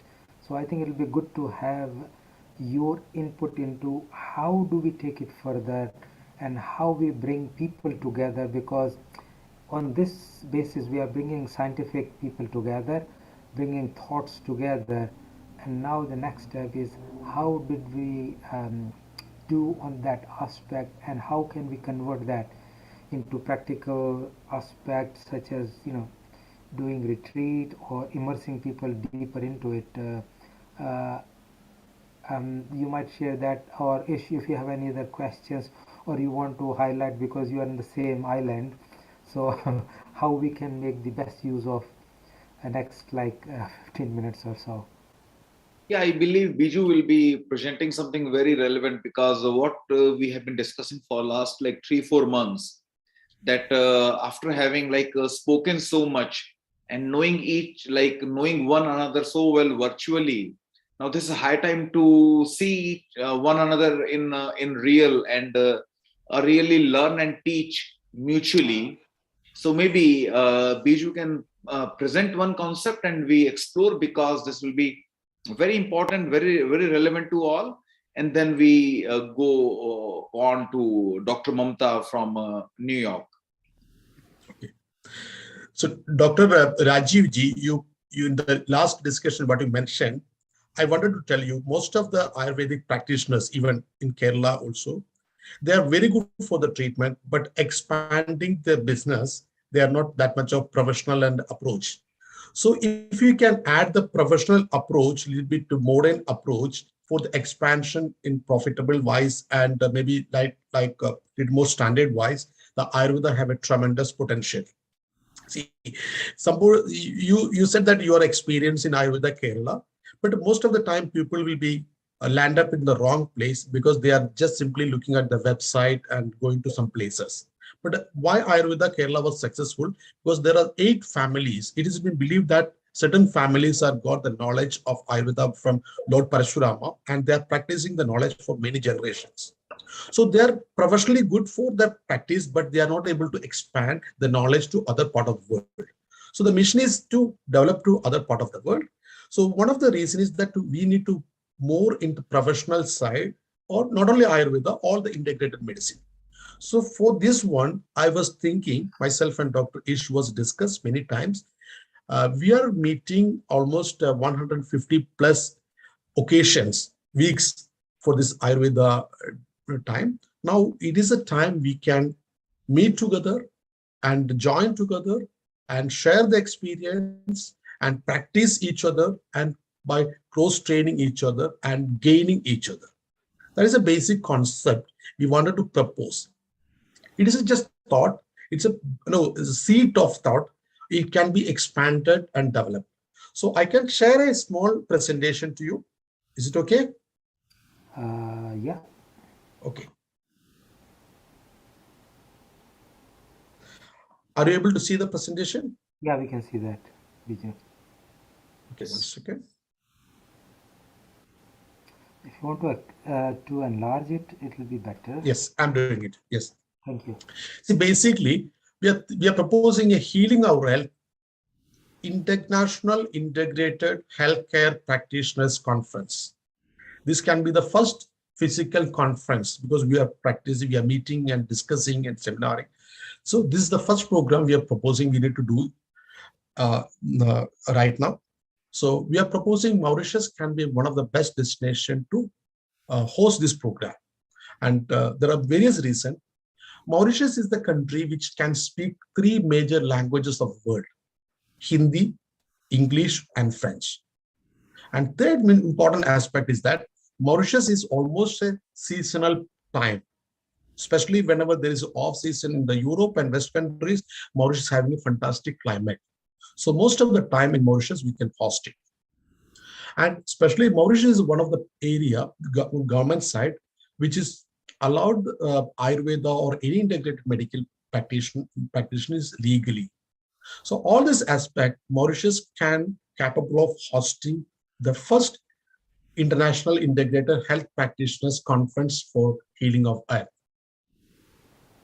So the objective of this program is to learn from the program, and we can also, there are a lot of expert people are in our group. They can teach, and also apart from the academical things, we can experience by practicing, and physically by practicing it, it can experience almost all the integrated medical systems via also a holistic living. This is not only theory, because we are doing this program maybe 3 days or 4 days with an exactly holistic living approach with cross training each other, which means that suppose if I have an Ayurveda knowledge, I have to share to the other people Ayurveda knowledge, and somebody is having another knowledge, they have to share it and the other person experience about it. So this is the way it is been, this program will be charted out. And the expected outcome from this program would be improve the sensitivity towards other system, because many people knowing about the other system, they heard about it, but never experienced it. Once you experience that, your confidence level will be very higher about other system, because it's maybe very far away from our own country. Through this one, many Ayurvedic practitioners, holistic practitioners are in our group. We can expand our mind, which means the knowledge and spirit towards the other system. And also we can enhance our practice Of course, when we are learning for the new system, slowly, if it is successful, we can implement that system also in our regular practice, and of course, enhance our income too. Without income, the practice cannot be successful. So that also part of that. And this program, the most important thing is the target segment. Who are the participants? It is exclusive for the integrated healthcare practitioners and researchers, educators, clinicians, and therapists and trainers. So these are the target segment. Very selected group will be practicing this program. And the program title can be Healing Our Health, International Integrated Healthcare Practice. And the proposed time can be flexible. I'm just putting a date. It can be between 15th of January and 15th of February 2023. Because October, November, December will be peak time. So people will be very expensive to travel kind of things. And Mauritius, January to February will be very nice climate. And it will be after the peak season is over. And Europe, the climate will be very cold. So Mauritius is warm climate. It will be very good time. And we can propose, of course, Mauritius. And one of the major reason we can post it that we got Dr. Ish Sharma in Mauritius as a very expert person, very supportive and true believer of Ayurvedic living. So we are proposing the program into two programs. One is exclusively for the integrated healthcare practitioners. This is a cross training workshop because not more into the practical and theoretical side. And another program is the last day, 1 day public program for the publics of Mauritius. As I told you, Mauritius have a lot of holistic practitioners and believers also, and the government is also recognize the traditional medicines in Mauritius.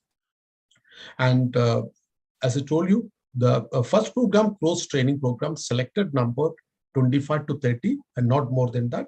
And the program timing is planning 3 to 5 days, not more than that. We can select according to your opinion. And public program will be 1 day program. It's a general publics of Mauritius, and we can have at least 10 international speakers from our group. And I know there are a lot of fantastic speakers. The Mauritius public can hear from you. The complete radio and TV will be broadcasted because it can reach out the public. So whether we are speaking Hindi or English or French, the public can understand. So it will be a fantastic program. That will be a 1 day program. So altogether, maybe 3 to 4 days or 5 days. And the workshop which we are planning, actually the workshop we are living according to the fundamentals of our holistic way of life with the natural. We'll be preparing our food with natural food and organic food.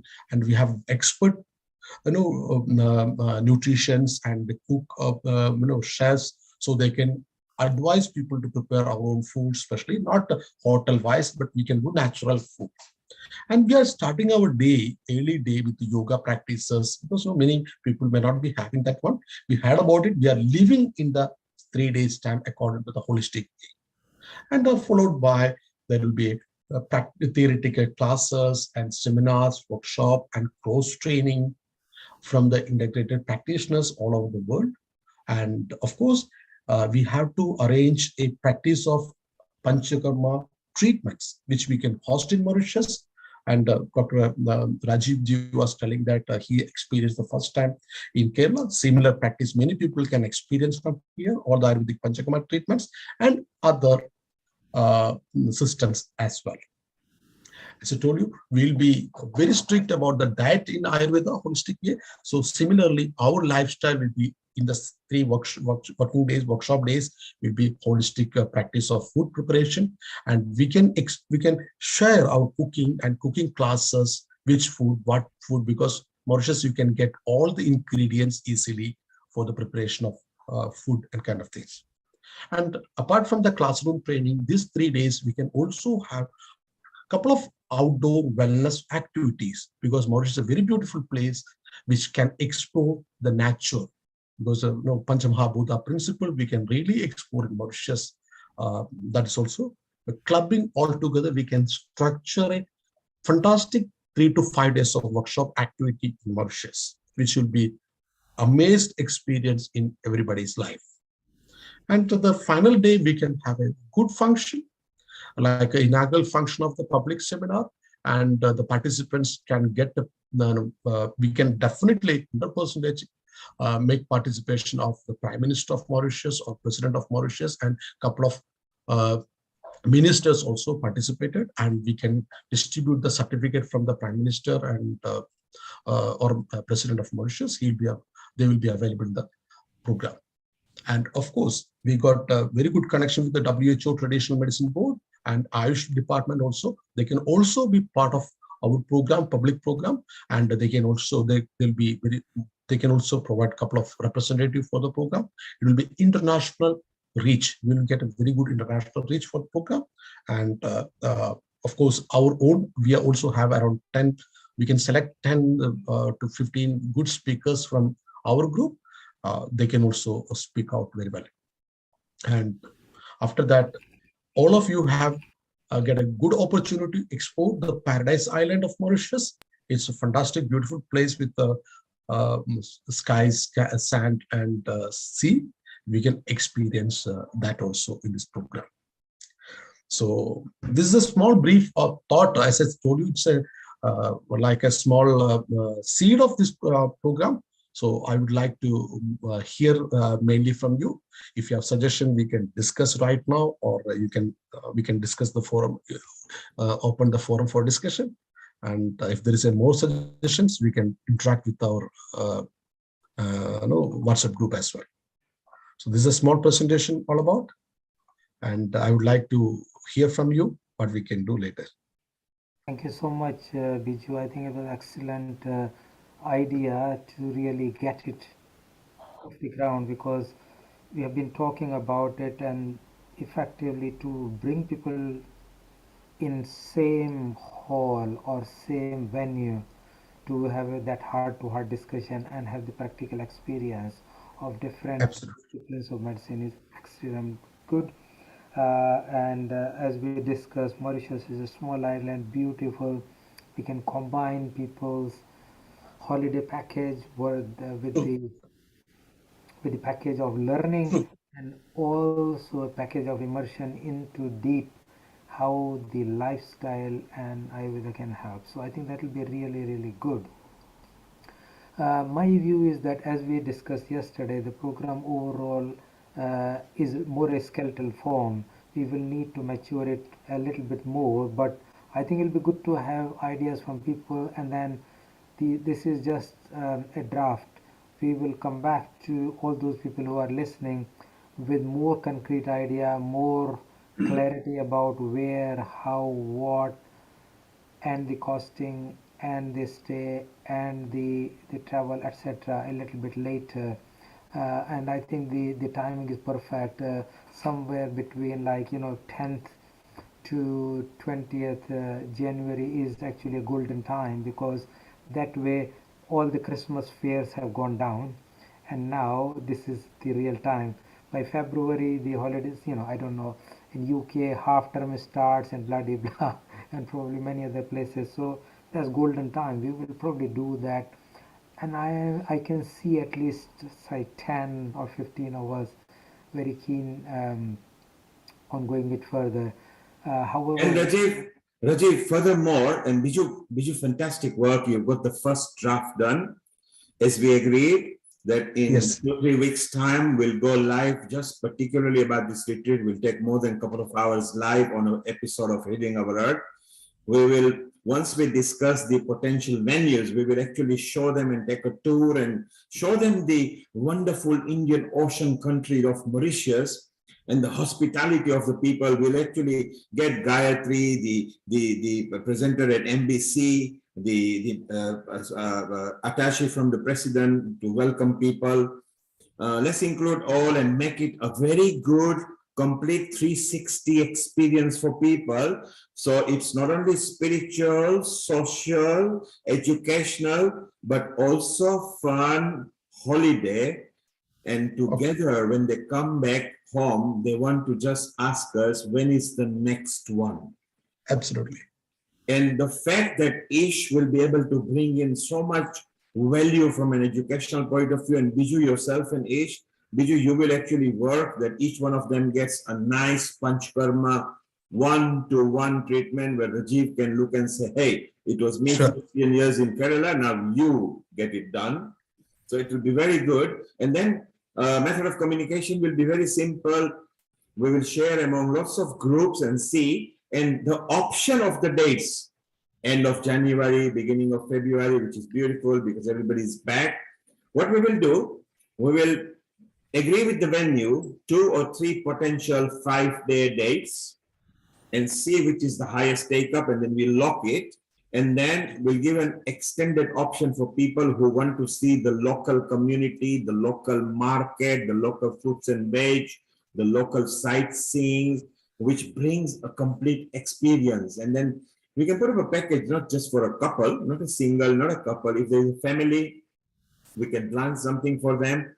So let's experiment. Beautiful parties, we are there on the ground because you, Ash, Ish, Gayatri, Saivani. I mean, in fact, we got about something like 19 people who are connected to Healing Our Earth.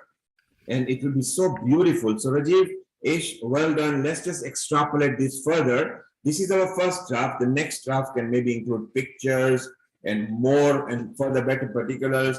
One of the Chef Daksha, who is here, who has just commented. Our producer, kitchen producer, Seema, who Daksha knows very well. She's already aware right now. She's watching us in Hong Kong right now because it's gone past midnight there. Our team in America, Sharon, Wai Ching, who still haven't seen the package yet. So what we will do, we'll show them the 3rd generation package. So not the first one, the second one, the third one. And when we go live on this screen for more than 2 hours, because we'll get opinions, discussion, we will fine tune. And from the price point of view, let's declare right now, Healing Our Earth is not into profit for this. It wants to share its knowledge with you to make this happen after pandemic. Later, we can increase our retreats. So that's my bit for it. And superbly well done, Ish and Biju. You've been working very hard together with our Rajiv over here, who has been talking to you. So let's just extrapolate. And Biju, once again, you can keep on smiling. Well done. Thank you. Thank you so much. Brilliant. I think that is such a good ending. So I think Nil Kumar is the mastermind from the back end, organizing everything, and we are actually trying to work on it to make it manifest. And I'm also very, very pleased with the first draft. And I think there is still a lot of work to be done in order to make it happen. But I think it's a delight to speak to the group, and I think we are going to move shortly into session for open discussion. But before doing that, I would just want to have any more comments on it. I know Chef. So Dr. Rajiv, shortly we'll be going to USA to Dr. Mamta Singhal. She's waiting with a smile over there. It's morning there in America, or if it's New York time, it's just 1 o'clock in the afternoon. In Mauritius, presently, it's coming to 9 o'clock in the evening. In India, it's gone 10:30, and in Hong Kong, it's 2 o'clock in the morning. We are all connected everywhere. So before we go to Dr. Mamta, yes, if there are anybody who has got any questions, you can raise your hand, or Ish, you can have a say, because we haven't had the say on our retreat. Yes. Maybe I would request the wonderful audience, the wonderful participants, to keep thinking about it very positively and start submitting their consent that, okay, like we are kind of open, because everything would depend upon the numbers, how many are coming. All the costing, etc., can only be worked out when we know, like there will be 10 or 20 or 30 or 50. Things won't keep changing. So please start making your mind and start conveying your willingness to us. You have got all the options to withdraw later on, no problem.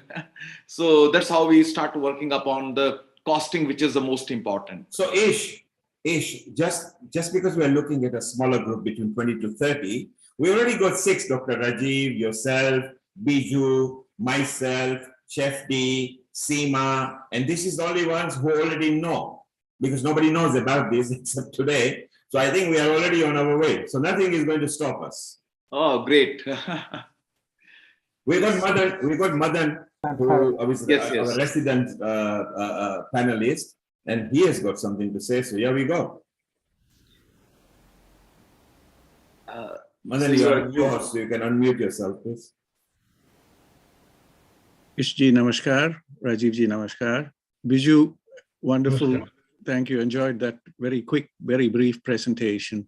And Thank you you. have given us the skeleton into which we can hang many things. And Ishji already knows, is engaged with the diabetes issues. And so my only comment at this point, a wonderful skeleton that can be taken to many parts of the world. In my chat box here with our Shantalaji, I suggested we could take the outline you have given and we can play it out in the Baltic region also, in a very beautiful part of the world, number one. Number two is to see if you can distill, Ishji will help us with this, and also Rajivji will help us with this, distill it into some very strong themes. Metabolic disease is one thing, you know. So Ishji already has access to the big, large number of people with this complication. So you can actually engage in that theme and it will attract a global audience. Number three, the point I just want to highlight here, and this is for people who are connecting to us from America, the 77th United Nations General Assembly is to be held middle of next month, starting 13th of September to the 27th of September in New York. Now, if you can somehow, if Ishji, yourself, and Neil and others here can actually make a little pamphlet that can be circulated at the World Health Assembly, at the United Nations General Assembly, just to give it that global kind of perspective. I think Ishji will be able to guide us better because he connects with our Indian mission in Mauritius, and our ambassador there is very connected with. We have a new permanent representative representing India at the United Nations, and Her Excellency Ruchira Kamboj is the name of the person. And Ruchira was earlier ambassador to South Africa, and she's now the India's permanent representative in the United Nations. And Ruchiraji was earlier also with the UNESCO. And many of those points, you know, I think Rajivji asked a question about children, how to connect this with children. And maybe it'll be easy for the Indian mission in Mauritius to discuss this with Ruchiraji. Ishji, you know how to do all this, but this is just an early thought that came to my mind. Sure, Listen I to will. this excellent presentation by Biju. Thank you very much, Biju. Enjoyed that very, very clear presentation. Namaskar. Thank you so much. Friend. Now we have Dr. Mamta Agrawal, who comes from New York. Oh, Mamtaji, namaskar. Namaskar. Mamta, delighted to be here. We were just remembering New York, and you are based there in New York. You see the power of this connected community is that we can get a message. I am so much honored to be here with all of you. Miss, I just feel like I'm a beginner in Ayurveda, and meeting all these London people. It's a great honor for me to be here, and thanks to Dr. Ish to invite me to be here, and Neil to help me with all the things. I'm really, really happy to be here and share my knowledge, whatever I have learned over, learn over the years with my experience. I'm gonna share something on skincare. Mamtaji, the thing is, as long as you're breathing, you are Ayurveda. So you are Ayurveda. And Ishji will say, you are already Ayurveda. You just need to recollect and remember what you are, what is Ayurveda that's already inside you. The other point is how to, this international community is a very network, very strong community, and to have you in New York and to take forward this suggestion that we've just discussed. Ishji will connect with yourself. And yeah, sure. Biju will share the outline, and just to have somebody on the ground is a big strength. Yes, sir. Whatever help, anything needed, I will be here. So, like, very close to New York City. You can see I have just come out of this event in Toronto, and we have the blessings of the Council General of India in Toronto. And there is a foundation there called the Canada India Foundation. And ISHG is already our anchor in Mauritius and engaging with the 55 nations of Africa also. So it's in many levels, it's a very strong network that we have. But every day we are adding a little bit to it. We are adding some strengths to it. And so here is today's event, and it's lovely to hear Biju talk about his vision for the future, which they've discussed. But what we were saying is to put some details that will attract more people into the specifics. I think Rajiv ji is very good at doing this, putting all those details and highlighting metabolic disease, diabetes, skin care, or dermatology. We would call it skin care, but the modern medicine people want to hear it as dermatology. Or we would say rough skin, they want to hear it as psoriasis or something. So it's just a way of connecting those two sides. And we would say, Vata, Pitta, Kapha, they would want to hear it as inflammation. So we will have to make that bridge and bring these two people together. And we have enough minds here who can do that. So we are delighted you're here. We want to hear your stories from New York. So with that context, thank you very much, Madanji. I think your wisdom is unimaginable. You are so wise.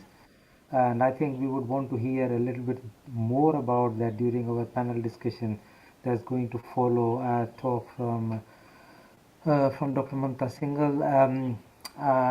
Antonio from Italy is as well here, so we're going to hear him in a short while after that. But I think the whole day has just been amazingly inspiring and very thought-provoking. So let me just introduce Mamta from the transatlantic area, and she is a esthetician, so basically skincare. And as we know, in UK there is dearth of the dermatologists because everybody want to do how we can make beauty skin change, make it young, wrinkle free, and attractive, if that's the word. And there is a natural inclination for people to be attracted if the skin is smooth and wrinkle free. And with best below, I'm not a sexist, but women like it more. So it's not just that, because there is a lot of money. There is 3.6 billion pounds spent on making skin more young and attractive. And a point we have introduced and created a natural health and beauty product called Age Stop. And basically that means you stop advancing the age by increasing the collagen underneath the skin, so that if there is collagen, then the skin will look wrinkle free. So I think that is just the point to highlight why Mamtaji is spending her life onto the skincare product. She's a multicultural person. Inner purification is related to the beautification in external world. And although she doesn't call herself very old in Ayurveda, she has done a bachelor in the Ayurvedic medicine and surgery, and then aesthetics degree, and she's currently into USA and doing this all in day-to-day aromatherapy, perfumery, essential oils, etc. But more importantly, I think we would like to hear from you how ancient skincare is now applied into the modern context, and how would you see this working together in that way, so that we can bring those nuggets from that old gold part where people were using multani mitti for beautifying the face, to now all your facial massage and facial therapy, which is again using the same mud which I have been asked to go once by my wife to have a facial, and I found the same multani mitti which was used like 200 years ago is being used. So there is some parallels in it. So please go ahead and tell us more about, and we'll hear from Ish, who is also actually very good in it. So he probably will add some more value to what you say. Over to you, Mamtaji. Thank you so much, Dr. Ajib, for giving such a beautiful introduction to me and the work I do. And in addition to that, I also want to thank Dr. Ish for inviting me here and Neil for all his help. So today my topic is ancient skincare in modern context. So let me share the screen. Just a second. Yeah.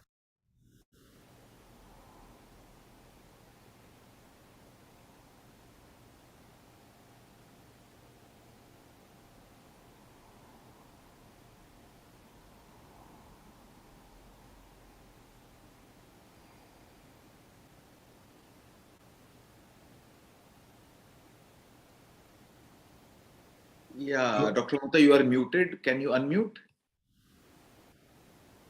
Hi, Mamta. At the moment, you are not sharing the screen, so you need to go to the green button. I think I have to join in again. Give me a few seconds. Okay, no problem. Carry on. Okay, yeah. I think it'll be good to hear from Ish. What do you think of skin and beauty? Because it's such a big business in Skin is like, this is a very, very powerful area, and where we fortunately could experience like almost miracles when it comes to skin diseases, like very long-standing lichen conditions, and then SLE and psoriasis, chronic eczemas, all kinds of dermatitis. So I believe Ayurveda is very, very potential when it comes to skin care and skin healing. And this is one area where viruddhahara, the wrong dietary habits, directly impact your outcome. It might not be that easily like visible when it comes to your IHD or diabetes, but when it comes to skin, then your dietary corrections like reflect immediately, like within no time. Okay, there we have Mamta sharing her screen. Yeah, So yeah, you can go ahead, Dr. Mamta. Yeah, pause it. We will hear back again from you, Ish. Let's hear Mamta what she's saying. So today my topic is ancient skincare in modern context. My interaction with skincare started when I was a small kid. I was born in the lap of Himalayas. And whenever I had any issues, cough or cold, or even any skin problem, my mother will get something out of her kitchen and she will fix it right then and there. So that was my first interaction with the Ayurveda and also the skincare to be treated with the home remedies. And then I did my studies in Ayurveda, went to different countries, and I worked in London, Switzerland, and USA. So it was so interesting to see people from all the different backgrounds and different ethnicities, to see how great Ayurveda is, even no matter which continent you are, we can use this universally. It's the principles of Ayurveda can be applied anywhere and everywhere.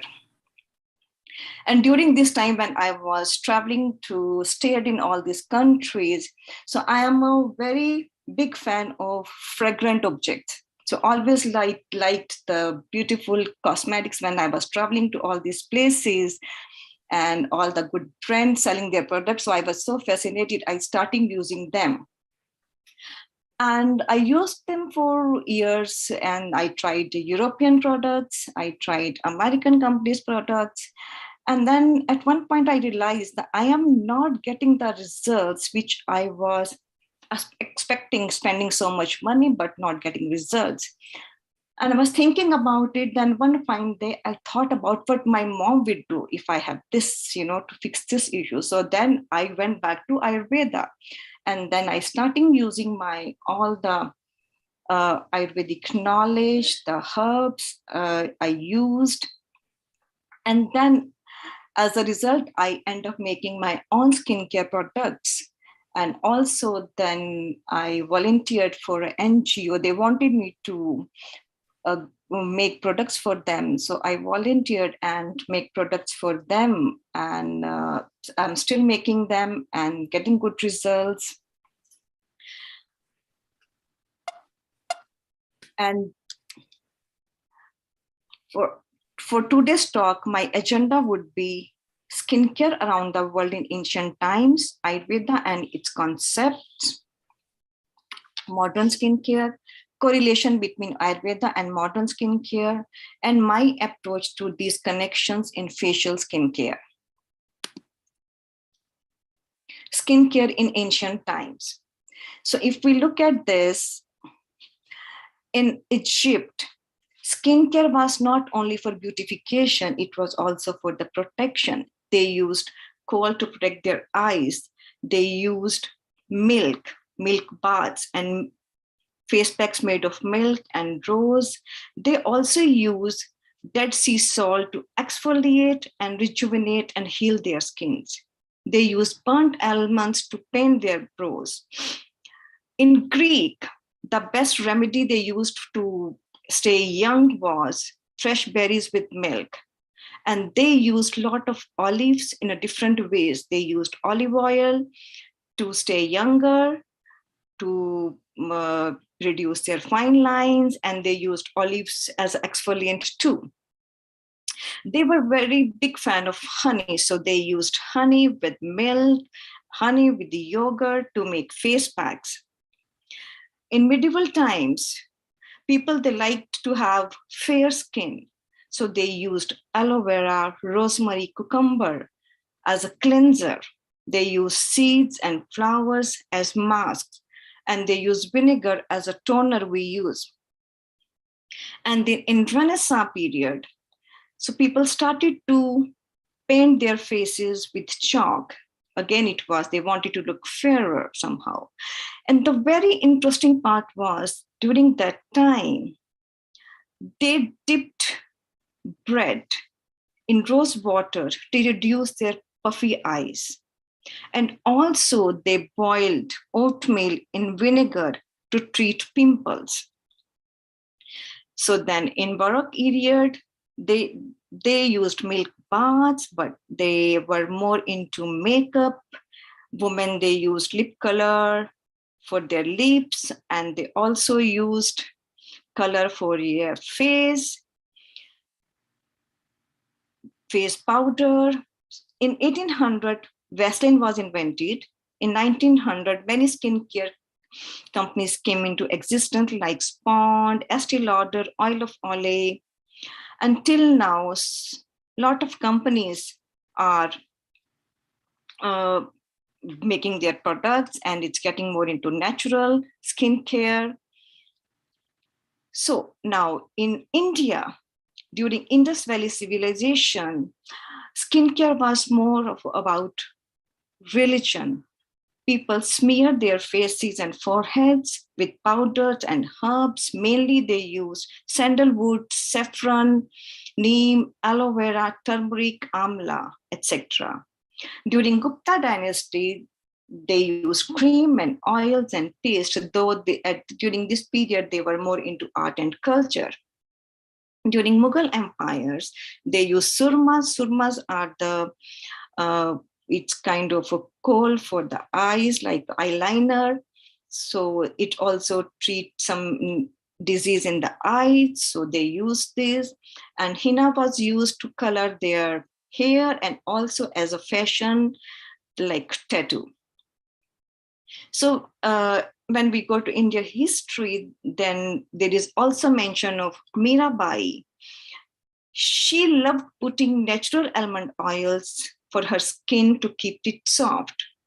And there is a mention of Rani Sanyukta, who was obsessed with, I would say obsessed with rose, because she used rose in everything. Her daily bath was full of water with rose petals and milk. She will put paste of rose on her body mixed with honey. Then there was Rani Padmani. She believed in the essence of natural oils. So she heated the oil and treated her hair and body and skin with the aromatic steam of the oil to derive maximum benefits. So now let's get into little Ayurveda, what Ayurveda thinks. Ayurveda, according to Ayurveda, we all are made of these 5 elements, everything from peace to person. So these elements are space, earth, fire, water, and air. So when these 5 elements combine together, they form 3 energies. These are Vata, Pitta, and Kapha. So I will go quickly on this because everybody knows about this. We will focus more on the skin. So Vata, Pitta, Dosha, these are the 3 doshas or 3 energies we can say. These Vata is a combination of space and air element, and it is mainly related to the movement in the body. It governs circulation throughout the body. And Pitta is a combination of water and fire element, and its main work is digestion. It is responsible for all the biochemical activities in the body. And Kapha hold things together. Water and earth are the main elements in this.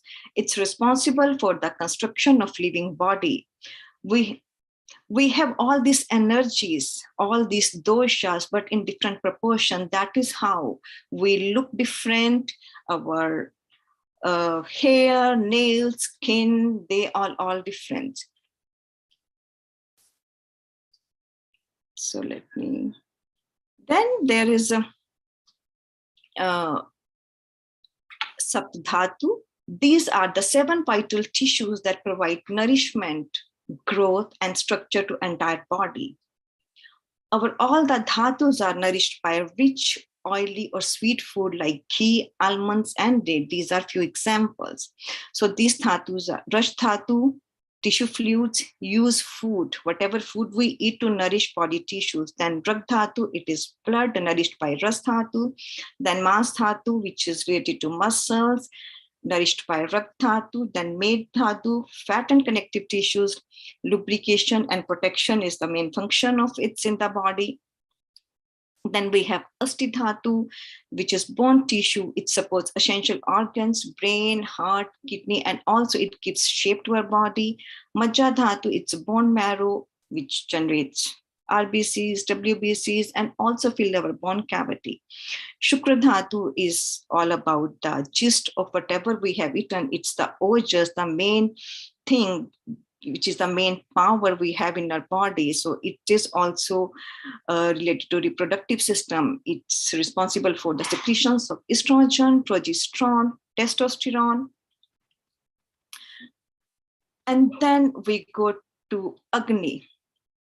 Agni is the most important of 5 elements.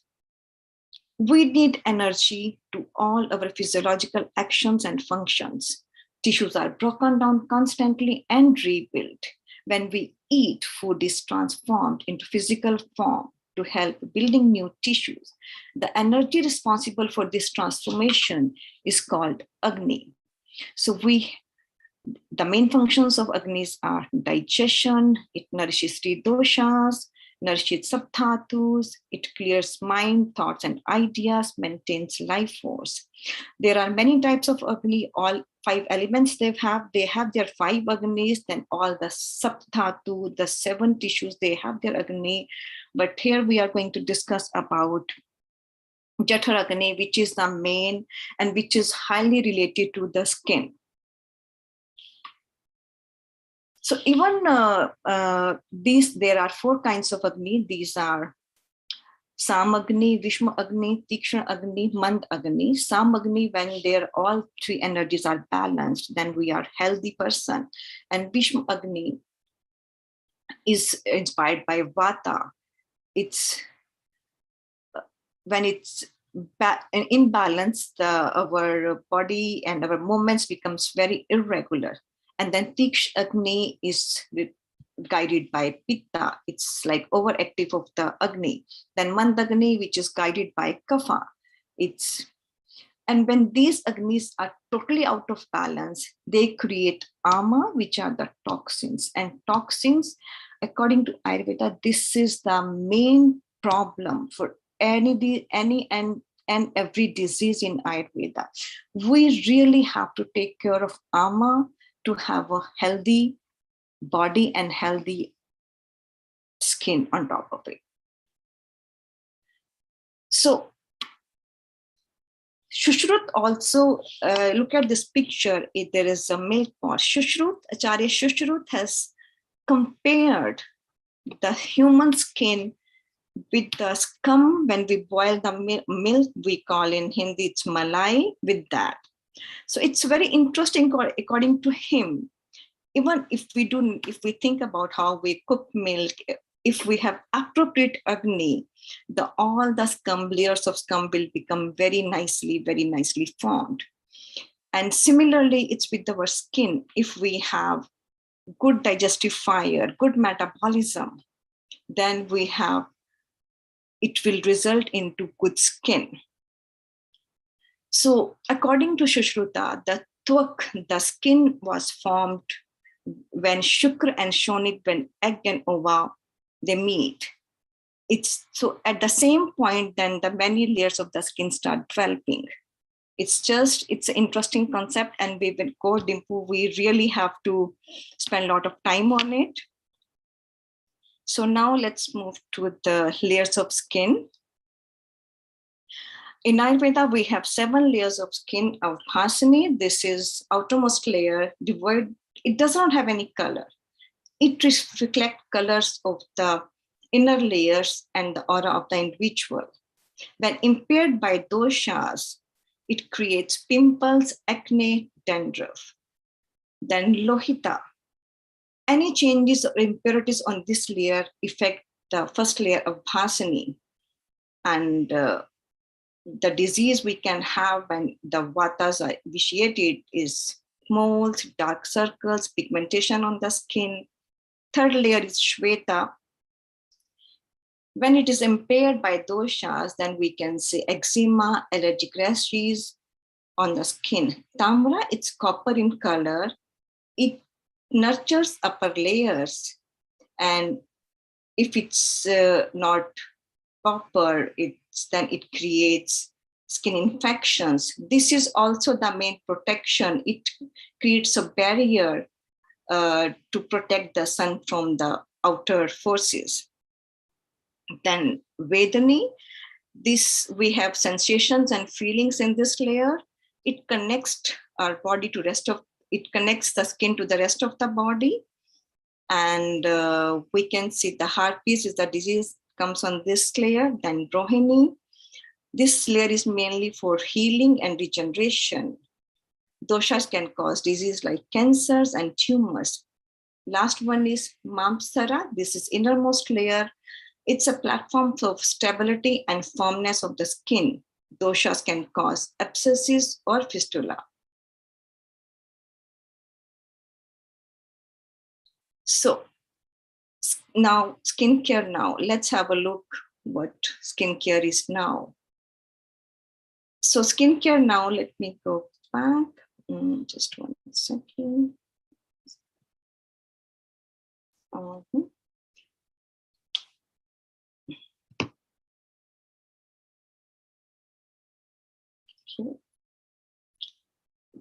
So skincare now, layers of skin in modern science. These are epidermis, outermost layer, dermis, this is the middle layer, and hypodermis, this is the deepest layer. And we can also connect these layers with the Ayurvedic skin layers of skin. So like, for example, there is not direct connection, but there is correlation between the Ayurvedic skin layers and modern skin layers. So for example, the Bhasani, we can relate it to the stratum corneum, and then we can relate Tamra to the stratum granulosum, and then Vedani, it's a papillary layer of dermis, Rohini, reticular layer of dermis, and mamstara, this is hypodermis, fatty tissue. So there is another way to look at skin, or I would say now we are coming towards the facial skin care. So the other way is to see the skin as elevated or flattened or depressed. So elevated is Vidyatmak, flattened Roga in Swasthan, depressed Rog in Kshayavastha. So we can see how modern science is related to Ayurvedic science. It is, and we can use the same thing, elevated, flattened, depressed things, all the disease in the skin care with our dosh dusya samurchana, using our vata pitta kapha base. So practical application in facial skin care. When we have holistic approach to our physical, emotional, mental health, we can be healthy, and that reflects on our face. To do that, internal purification with Ayurveda and pranic healing and external beauty with modern skin care knowledge is done. So for example, if we look at the beautiful, healthy child, look how radiant his skin is, sparkle in his eyes, because he has not still faced the environment outside that much, and the emotions or the physical trauma we all suffer, whether it's mental, emotional, spiritual. On the other hand, if we look at the pale face of some person who is ill, we know that something is not right within. So that is why beauty is a reflection of your internal health. So we really have to take care of internal health. So that is how we study all the 5 elements, Vat, Pitta, Kapha, Dosha, Saptadhatu. So in Ayurveda, the skincare is not just we have something, some issue, some papules, some eczema, we put topical, some steroids, and it's treated. No, it's not like that. We have to go deeper into all the skin layers, Saptadhatu, Vat, Pitta, Kapha, to really understand the root cause of the problem and then fix it. There was a case in, it was mentioned by my teacher. One lady came to him, she had like 4 skin problems for last 5-6 years. She had done a lot of treatment, allopathic, Ayurvedic, but she still had this. So it will be the steroids and other treatment, it will get fixed, and again it will appear after some time. So when my senior doctor, he went deep into the history of the patients, he asked him whether about contraceptives, are you using, did you use any contraceptive, are you using? And he asked, like, can you relate that you had this, when did this skin started having this problem? Was it during your when your child was born? So after that, the main reason for the skin disease in her body was the toxicity of tamra dhatu, of the copper dhatu, because the copper tea she used after her child was born. So that is how deep the skin care in Ayurveda is. So for my facials, skincare, I used different kind of herbs. Okay, I think it's the Panchkarma slide. Where is that? Oh, wait just a minute. Here is Panchkarma. So now we also, let's talk about Panchkarma in treatment for the body. So what is Panchkarma? We all know it's a treatment for body, mind, and soul, to have a balanced and cleansed and rejuvenated body. So the main benefits of Panchkarma are elimination of toxins and toxin condition from body and mind, restore constitutional balance, strength immune system, reduce stress, slow aging process, and brings about deep relaxation and sense of well-being. So there are 3 stages of Panchkarma: Purv Karma, pre-purification measures, and which is very important in skincare. It's Snehan and Svedana oleation therapy. So in which we do the massage on the body with different oils. It's believed that there are several neurodermal points in our skin. And so when we, especially in our spine, when we do massage on skin, it automatically, it gets result in the brain because spine is connected to the brain. So we get holistic results. And then fermentation therapy, this therapy is done, external heat is given to the body. It can be given qualities, decoctions, or heated clothes, or steam. In skincare, I used as a steam. And then Panchkarma, main therapy is Vamana, Virechana, Basti, Nasya. Vamana is creating emesis, then Virechana is purgative treatment, Basti is enemas, Nasya is putting herbal oils in the nostrils, or could be sometimes we use churnas also. And then Paschat Karma is aftercare. It's about diet and lifestyle.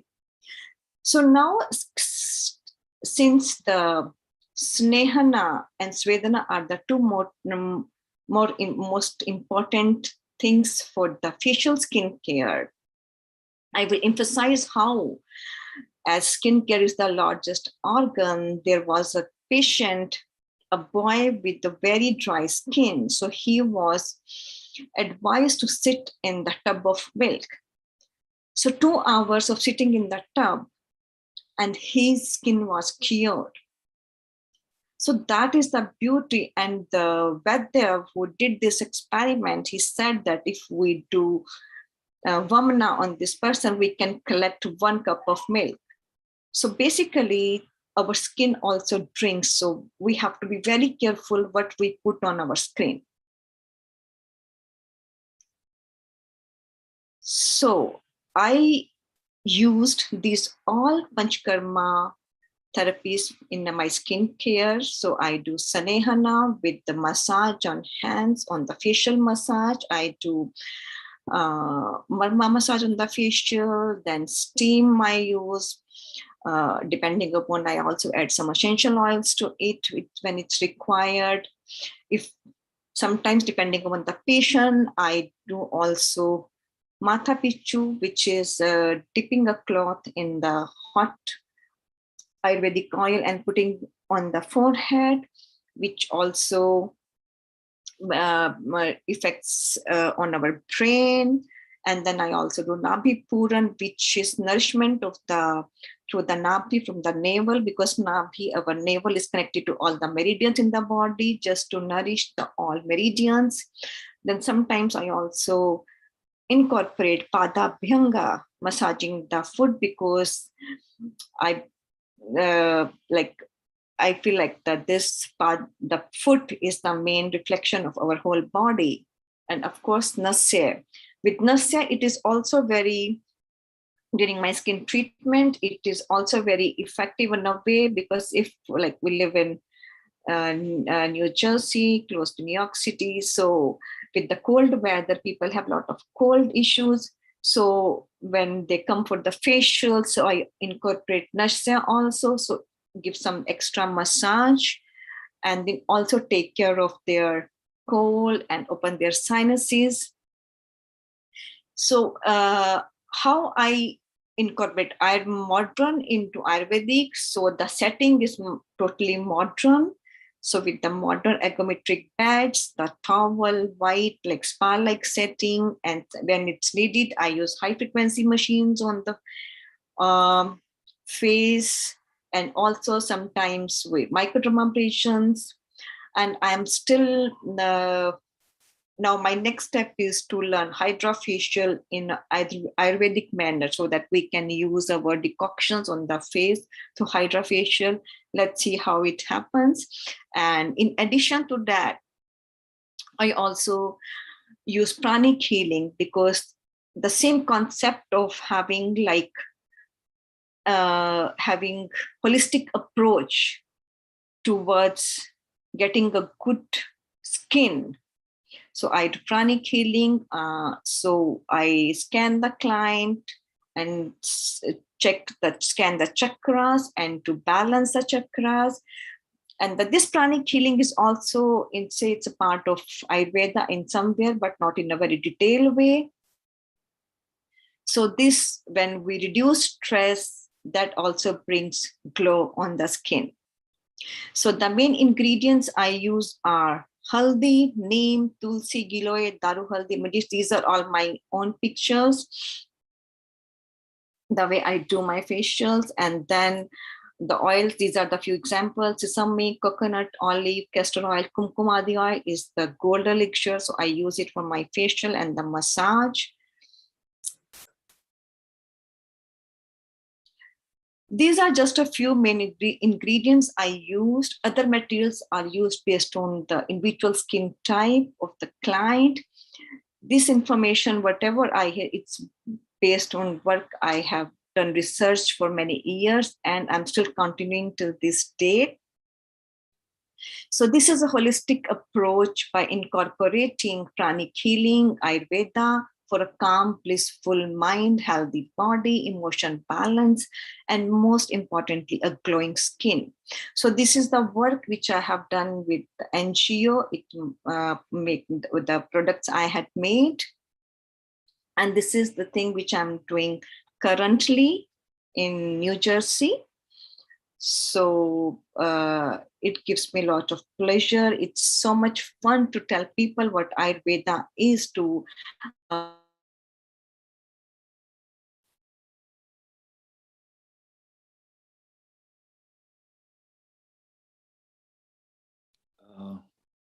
I believe there is some network problem at Mamta's, and perhaps maybe Rajiv ji, you can unmute, please. Yep, I think it has been a fantastic talk. I think she is having some internet connection. Probably everything is stuck. I think we are almost in the time. We have got opportunity to have some discussions before we invite Antonio from Italy, and we will take it from there. I think overall skin is really good, and I think she has been extremely elaborative. I was very impressed with her talk. She's just given every nugget in a very simple and very easy to understand manner. So I think skin could be our selling point, because with no chemicals, everything normal and natural, Ayurveda has got a plus point to integrate into the mainstream medical treatment, and it has got some other additional benefit, which is that it is the whole mind body medicine working together. So I think that will be good. So Mamta, back, thank you so much. It was a very impressive and very good presentation. I think it has captured everything together in a very comprehensive way, and skin is the largest organ in the body, as I have been studying a lot part of dermatology over past like 10 years or so, because aesthetics and skin beauty is been drawing more of my interest over past few years, and I think it could be quite useful, because it's a very niche area, and I think we should work together on this. So I think any more highlights on that, few more points before we invite. I think we got around 10 minutes to wrap up the session for the day. So any comments from you, Ish? Madan, you want to have a comment? Please do go ahead. Yes, Mamta. Madan ji, you are muted. Please, can you unmute? Yeah. So is there, did I miss anything? Could you see my slides throughout, or you said some connection problem? I don't know, even No, didn't name to anyone. we could see, Mamta, we could see your slides, and there was like a 30 seconds glitch, that's all. But we had all your idea, and it was a real time travel for me when she took us around Cleopatra and Mohenjo-daro. So it was a real time travel. Padmini and Meera, you know, she knew them so well. What were they doing? How were they doing? Like she was very much there when they were doing it. So thank you very much. And she had this was your real practical experience. So that is, you surely did not treat your patients for teaching purpose. And this was, the beauty was, this was very natural, and this was like real, your raw and first hand experience. So it was very valuable, and there are so many takers, as we can see. Professor Madanji supported your talk with so many, like 2 or 3 documents. Rajiv ji and Dr. Naveen Gupta. So skin surely is very very relating specialty to all. And thank you very much for the valuable talk, Dr. Mamta. Thank you so much. And also, I'm like proud to say that I work in the place where I go in spa and salon. They think I'm like, maybe even the senior esthetician, she thinks I'm like 35. So I don't use any products from outside. I use my own skincare. So whatever the products I have made, I am the guinea pig. So I try everything for myself for 1 month. I give time to trying this product for 1 month. So they feel that had esthetician there, she thinks like I'm like, my skin is like 35 years old. So I'm very happy to, I don't know if she lied or not, but yes. Wonderful. Yes. Professor Madanji surely would like to add something to your value, Mamta. Yeah, sure. Please. Sir, you are muted again. Hello, Madanji, please open your thing. Madan, you need to unmute yourself. Here is the prompter. Unmute yourself. Thank you, over. Thank you. Thank you. There was some problem with the muting. Thank you for this wonderful presentation. I particularly like one slide where you are talking about the Ayurvedic description of the different layers of the skin. And it's very special. The Ayurvedic classification of the different layers of the skin is very fascinating, because there is something there that might enrich the modern perspective of the skin. So there is that small area, there is a room for a lot of interaction between Ayurveda, Ayurvedic Twak, understanding of Twak, and yes, modern dermatology. So that's something. The second, so we shouldn't underestimate that knowledge and how you are connecting the Panchabhut Siddhant to aspects of the skin, Tridosh Siddhant, with different layers of the skin. There is something very, very deep there that language is not available for modern biology.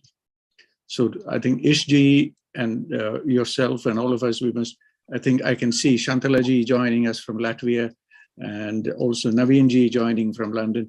Maybe we should all come together just to bring that one point and see how we can turn it into some interaction for the future.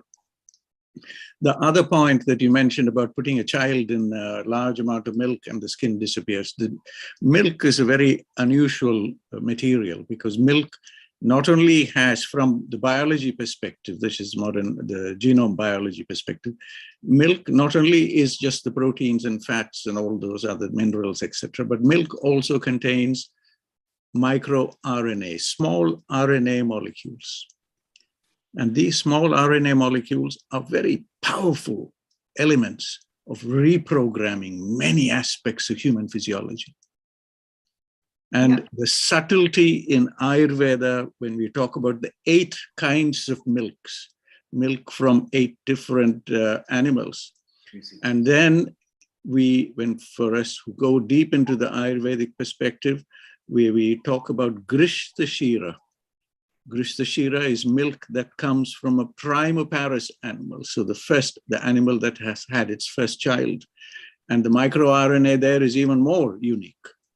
So when you use very casually, you're saying the child was put in milk and then, but when we look at the biology of this from the modern perspective, there are many secrets there. So Ayurvedic example can guide future biology. I think Antonio G will tell us a little more about these things from Milan when he joins us, about those perspectives of interfacing the so-called mystery areas of Ayurveda with the leading edge of contemporary biology and medical research. There are so many opportunities. So I stop there. Thank you for this wonderful presentation. We have enjoyed it so much. I've learned so much. It's been a delight. Thank you, Ji.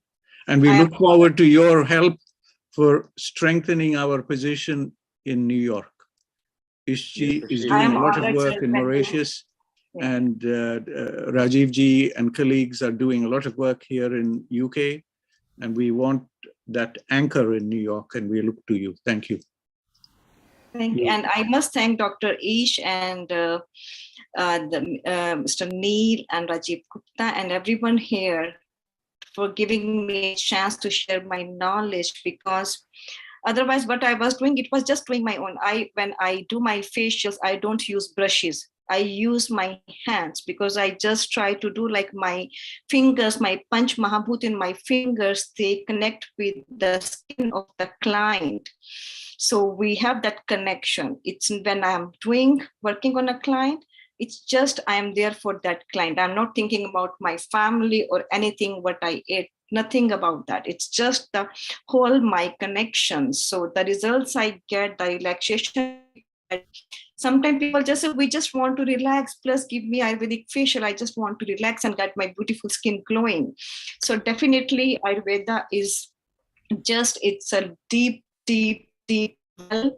And I think we cannot learn this in one lifetime. We need many, many lifetimes. And I really thanks Dr. Ish for he kept me pushing. Network problem maybe. Okay, Rajiv, we've got a problem with the internet over there at Mumtaz, and let's go to Vaidya Naveen over here, who is very senior and quite experienced, and then we'll take a comment from Dr. Nutan, who's also a panelist. So, yeah, Vaidya Naveen, you can unmute yourself. We get Nutan. Thank you. Yes. Thank you very much. It's about to end, and we have 6 minutes left, and we have few speakers. So I would like just take 1 minute and say we were talking about Mauritius, we were talking about skin. So there is so much scope to do Sondriya Ayurveda concept. In fact, we already did it for so many years. And I myself was working as a chief physician in a college in Switzerland, where I used to live for 10 years. And we used to work with essential oil, a biggest, one of the top teacher in the whole world. She's Lydia Bosson. I used to work with her. And I have tremendous experience with the essential oil there, and even the hydrosols we were using for skin care. And it's not just about the skin care, it's in application in so many diseases. And I was the one who was trying to put all the facts and on the table to this all community, that in Ayurveda there is a Dasha Vidya Pariksha, 10-fold examination. In the 10-fold examination, there is one examination which is again 8-fold examination, that is called Sara Pariksha. And in the Sara Pariksha, we talk about 7 Dhatus Pariksha, plus we talk about Sattva Pariksha. And in the 7 Sara Pariksha, the first one is Rasa Sara Pariksha, which is Dhatu, but Ayurveda relates it to Tok Sara Pariksha. So Tok Sara Pariksha and Rasa Sara Pariksha is same. So that means that we have given so much importance to Rasa, the essence, and the skin is essence of the body and the essence of the health. And with these words, I would like to just pass on to other speakers who are waiting to deliver their keynote address. Thank you very much. Thank you. Naveen, thank you very much. You've got a lot of experience. Stay around, because the next guest in Italy has got so much work. He's actually hands-on experience with a business in Italy, with a knowledge in Italy, with the products in Italy. And after Diwali, I will be getting everybody together in person to person in London. Maybe invite some of you to Neasden Temple, which is the biggest temple of the Europe, when I launched the Trafalgar Diwali with our committee, and say hi, hello to you guys. Because Naveen, you've got enough charisma in Ayurveda and you've got enough knowledge. There are quite a few people who like you over here. So stay around, don't go. Madan will also chat with you. Nutan, you are a first timer here and you've got a lot of experience. Meet Dr. Rajiv, who you've spoken to. Rajiv, one question from Nutan and we go to Antonio Morandi in Italy in a moment. Lovely jubilee! Excitement, excitement, excitement. Ayurveda is the life. And we are going to hear how Ayurveda can be used even before life, before being born. And that is the Garbh Dharana. So I think Nutan actually has focused her attempt as a niche into that area, how to get this baby into the right position, right thinking, and right mind even before being born. So, Nutan, please share what you do in a few minutes and then we'll get Antonio. Thank you so much. So, first of all, namaste to each and everyone. I'm here and I'm thankful to everyone here for accommodating me as a newcomer in your community, and you have adopted me like just immediately, family like that. So I feel blessed. Sorry not to be present all the time because I was out. So not taking much time. Thank you, Dr. Rajiv Gupta, for introducing my work, that is Garbha Sanskar, which I am working in India. Almost now it's 5 years, most of last 5 years, more focus on this Garbha Sanskar. I have written book, The Ultimate Guide to Garbha Sanskar. It is available on Amazon, Flipkart, and everywhere. Physical copy I have. So I fortunately I met first time in London Dr. Naveen Kumar sir, and I have gifted him. So and I had some talk which and I'm meeting here some doctors personally also one to one. So I feel like Garbha Sanskar is the need of an hour because just now we have been faced pandemic where we know that immunity and how vaccine works. So when we try to work through Ayurvedic principle of Garbhadharana and then taking care of whole 9 months of that mother when baby is in the womb, I think that is the crucial time to work upon and build immune child. So mainly to produce immune child should be the goal. Then just Ayurveda obviously works for prevention and healing and everything once we are in this universe. But mainly when we try to reach to the root of the root, then we need to work upon that when life starts in the womb. Even before starting in the womb, when we do all this cleansing karma, means when parents or couple when started thinking of having child, so they need to have a lot of thought behind this. Proper thought plays an important role. They need to build their strong bond first. They need to work on their disease. If there are some hereditary diseases which may be there, so they need to get checkup done, and then they can identify how they can eliminate that factor, and then work upon the best one, so that they can bring the best version from them. Both of them coming together. So that's my focus area. Apart from that, yoga and Ayurveda both can be integrated. And obviously, we cannot forget contemporary science, modern science also, because modern science has a lot of technical help which can help in this thing. So I believe in both integration, like taking the today's science along with our Ayurveda and yoga together, and helping that couple for bringing the immune child in the world. So that's it. I would like to end my this 2 minutes talk. Thank you so much for giving this platform, Neil sir, Seema madam. That day also I have attended that cooking things on healing our earth. That and I'm listening. Everyone, I'm listening. I'm looking at that your YouTube channel, and I'm trying to understand. Hey, so much work is going on. I'm glad.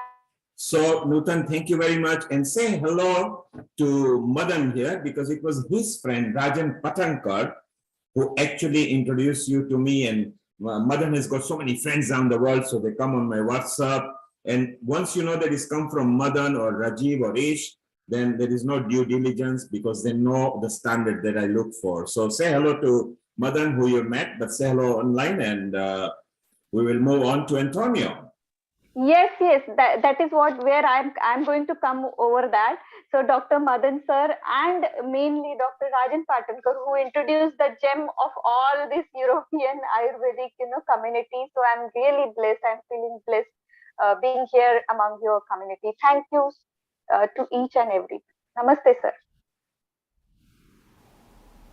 Well, Rajiv, we move on from London, from Hong Kong, from Mauritius. We now go to Italy, to a smiling personality who has got so much knowledge, and it's an alternative view we are going to hear. So introduce him, please.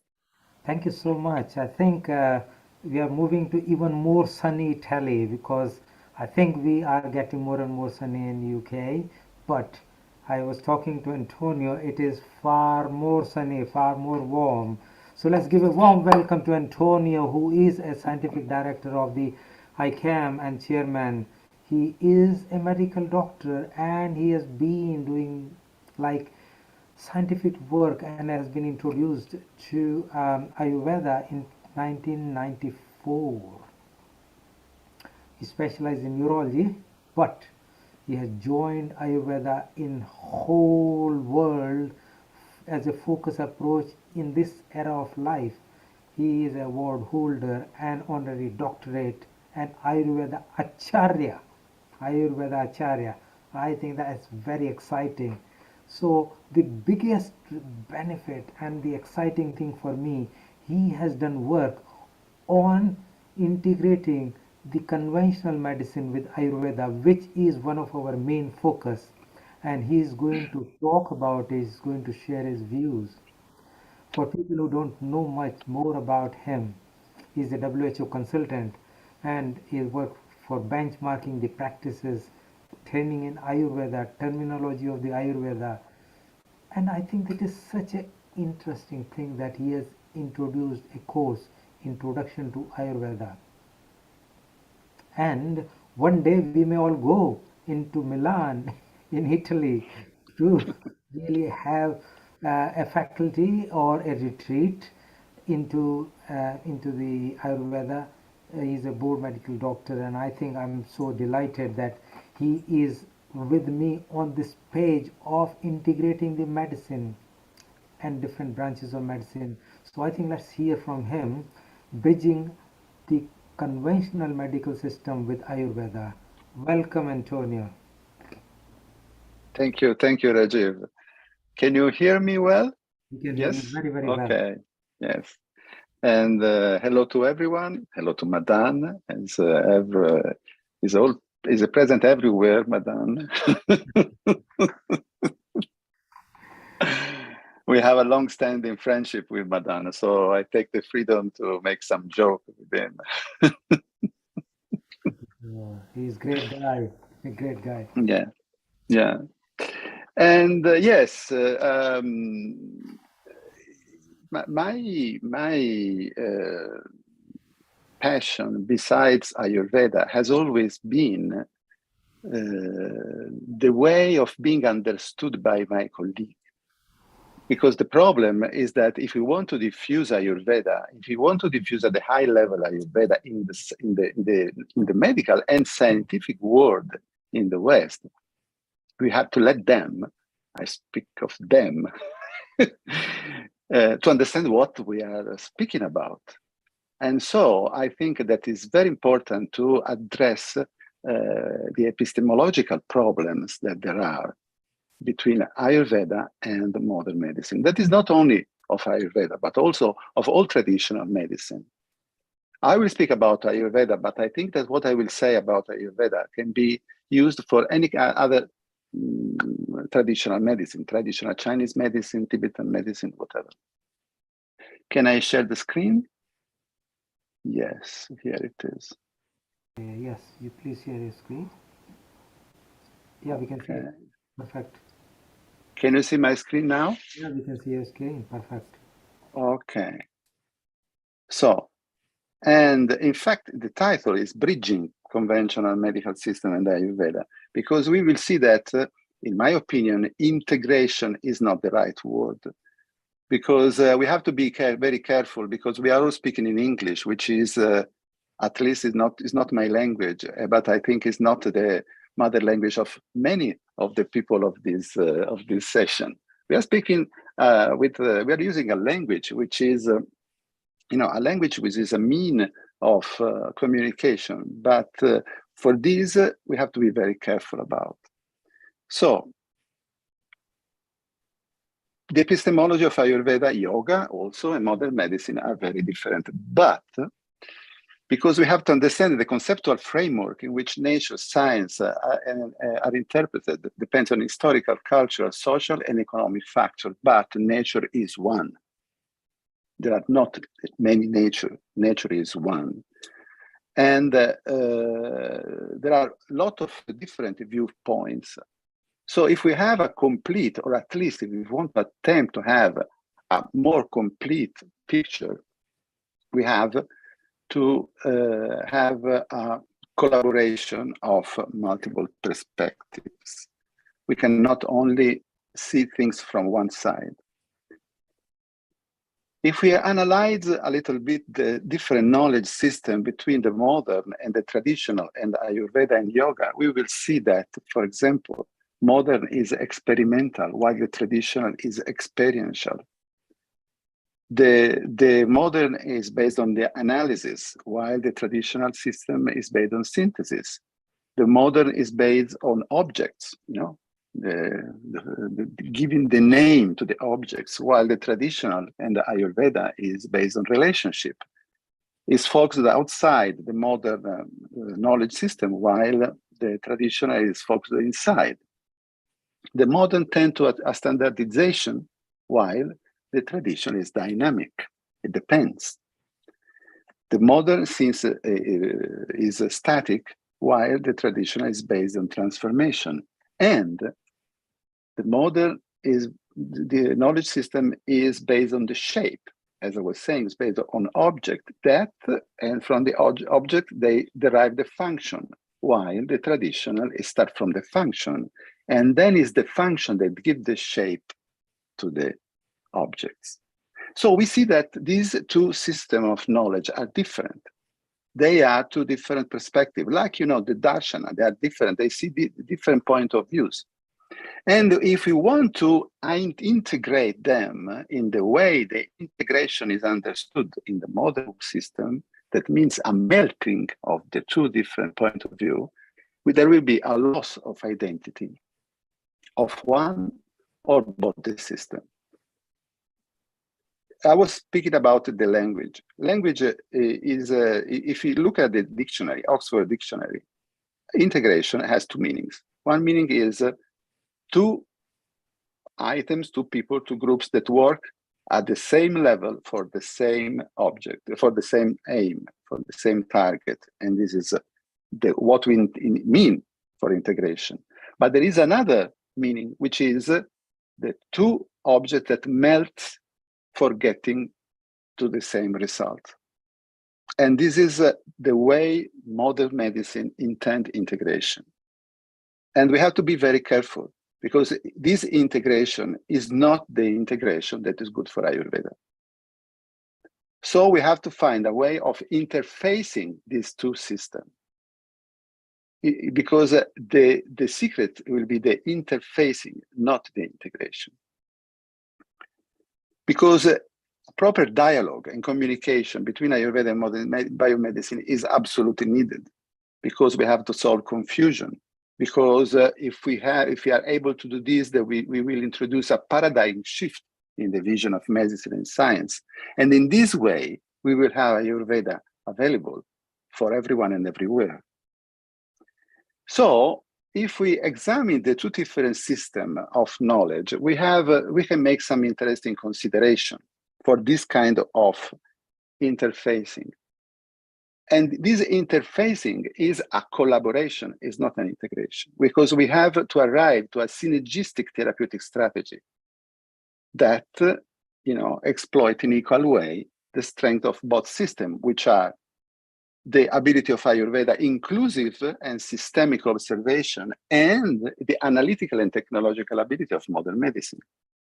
If we are able to put these two things together, we will get a fantastic results. I think that Ayurveda is the source of a lot of knowledge, of all knowledge actually. And if we take inspiration from Ayurveda and from Loka Purusha Samya, that means the problem solving through the observation of nature, we can, I think that we can find a solution to this problem. And this problem, for example, nature solve this problem to put together two different systems, for example, with the gap junction. Gap junction in nature are the way in which two cells, they interact together and they transmit information one to each other without losing their identity. So we can take inspiration from what we observe in nature. Ayurveda teaches us that we have to observe nature to find solution to our problem, because all the solution to all the questions and all the solutions are in the nature and in observing nature. So if we take this gap junction concept and we put the Ayurveda and Vedic science from one side and modern medicine and modern science in another side, and we put them, in contact, we can see that there are some points of contact between these two worlds. And these points of contacts are the commonalities, things that these two points of view share. And through the observation of these commonalities, we can find new paradigm for exploiting the two systems in such a way that we can get higher results of a higher level. So we have to translate and localize Ayurveda. And for translate, I don't mean only the translation of the terms, but the translation of the concept, and not integrate Ayurveda. We have to find correspondences and commonalities between the knowledge system. And for this, we can create models for mutual understanding between Ayurveda and modern science. Basing on this, a few years ago, we have developed a new concept, which we have published and which we have used in many works, of collaborative medicine and science. This new concept, COMS in brevity, is based essentially on 3 moments. We can apply this concept of COMS to all the traditional medicine.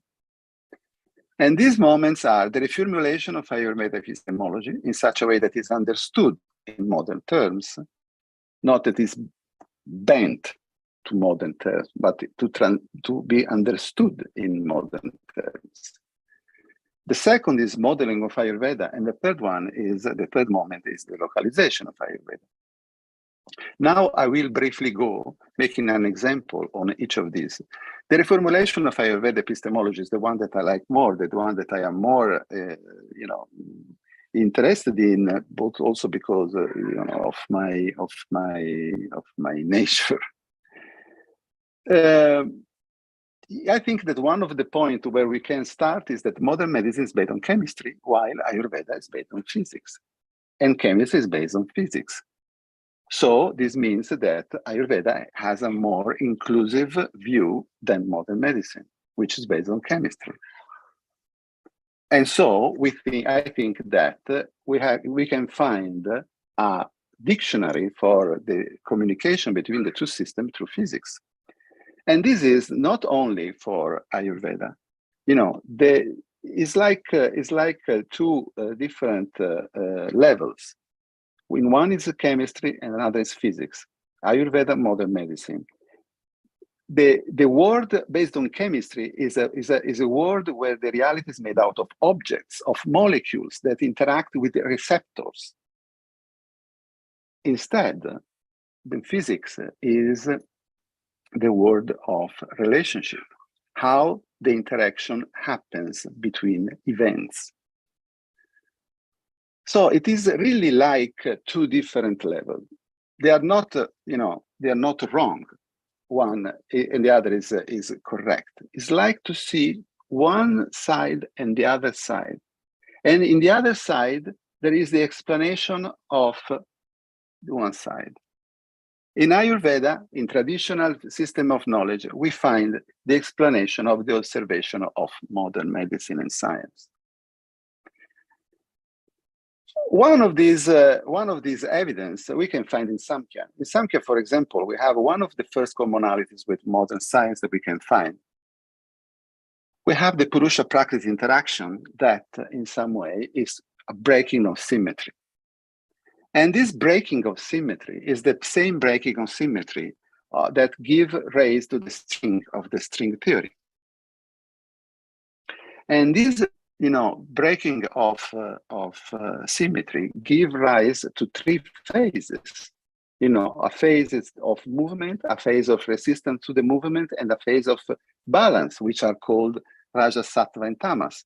But if we plot Raja, Sattva, and Tamas, we find nothing more than an oscillation, that means a vibration. And that is, very similar to the primordial vibration of the string theory, which has nothing else than the Om from the Vedic point of view. And the combination and permutation of these vibrations give rise to the whole reality. Like, the string theory is telling us. All reality that is formed by a combination of different kind of vibration that give rise to different properties of this vibration that at a certain level of dimension, they appear as particles. So this is one of the first commonalities we can find. Samkhya string theory is Pancha Mahabhuta, particles, matter, and both of them are properties. And how we can perceive these properties? According to Ayurveda, we can perceive these properties with our senses, of course. Not only according to Ayurveda, but we have our senses. And this, vibration, the combination and permutation of this vibration give rise to the Pancha Mahabhuta. And we know that the Indriya are made in such a way that each Indriya is made for perceiving one Pancha Mahabhuta. And the moment of this perception is guna. That guna, one of the translation of guna is guna is normally translated as quality, but the real meaning is a rope. So it's something that is connecting two things. And in fact, guna is what connects the Indriya with Bhuta, is the way of perceiving realities.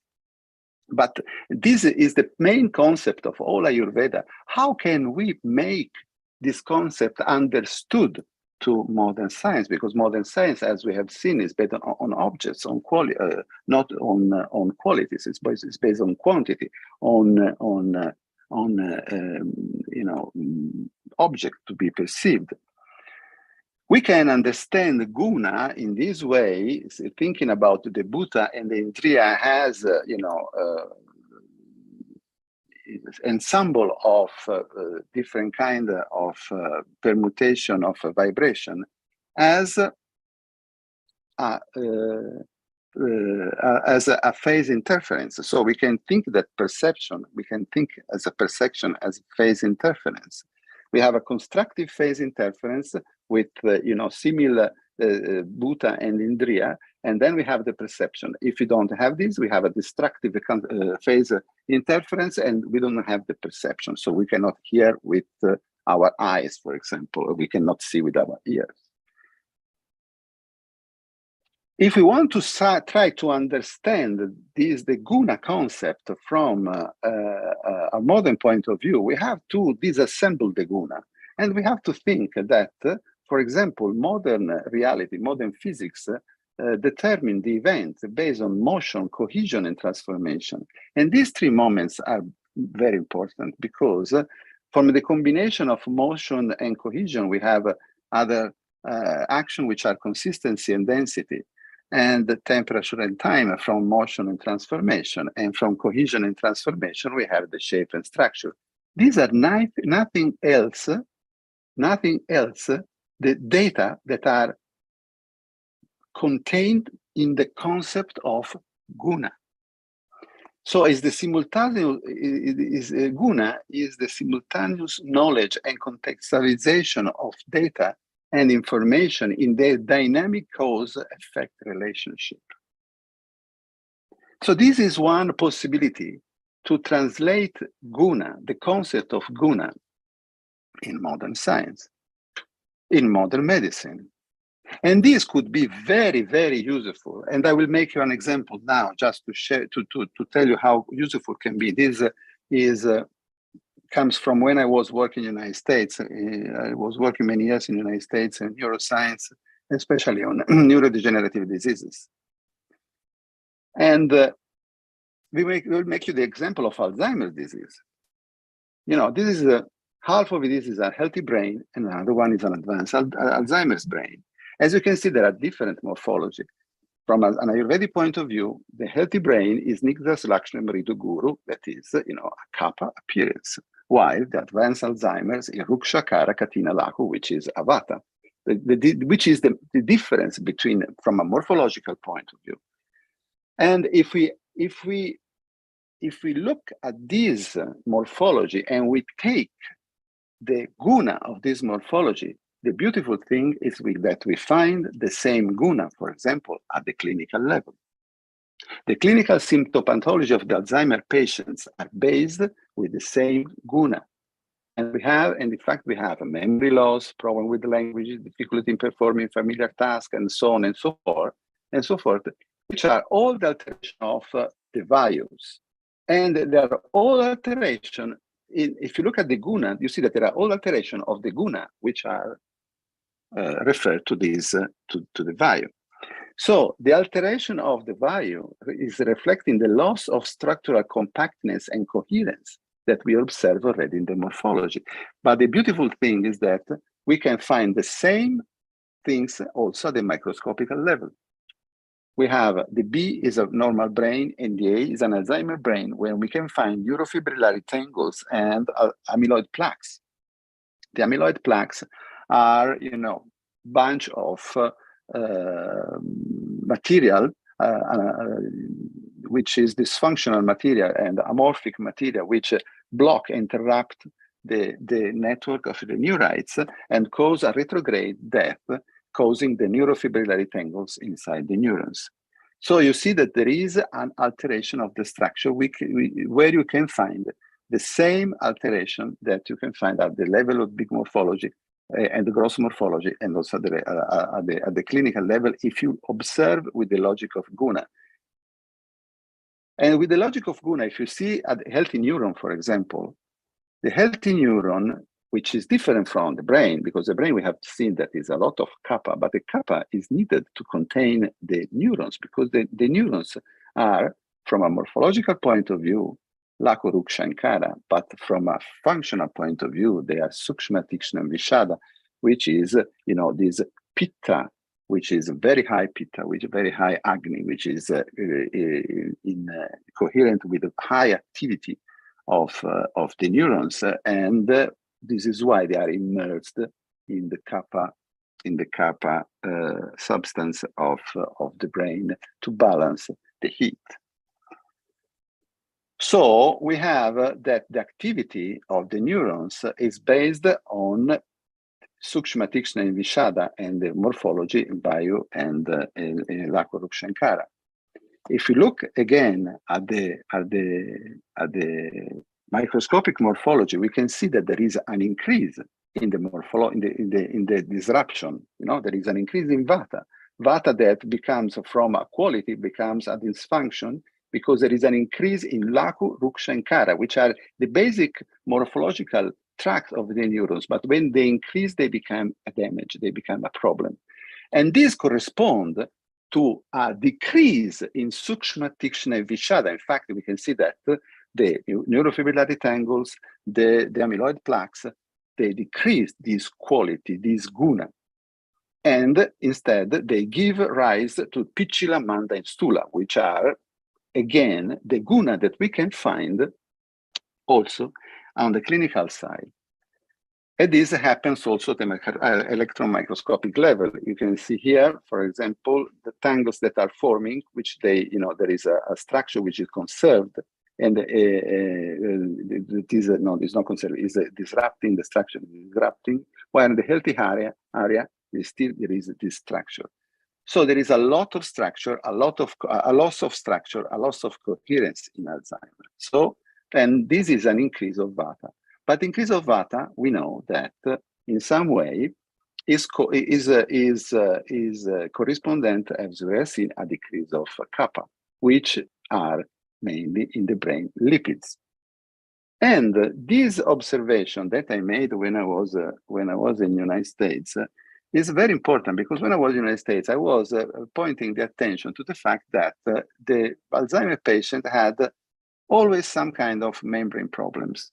And in fact, if you think about the amyloid plaque, they are made out of a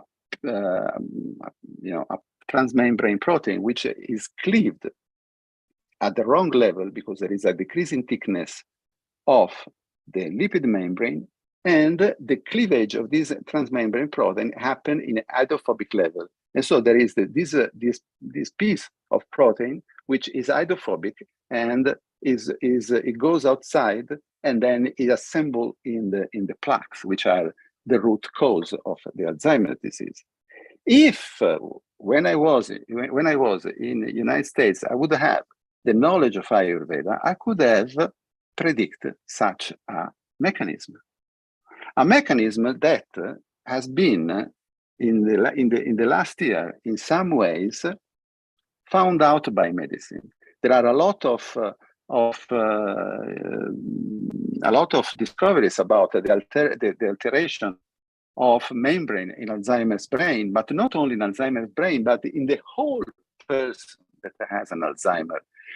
Giving evidence to the decrease of kappa and to the increase of Vata guna.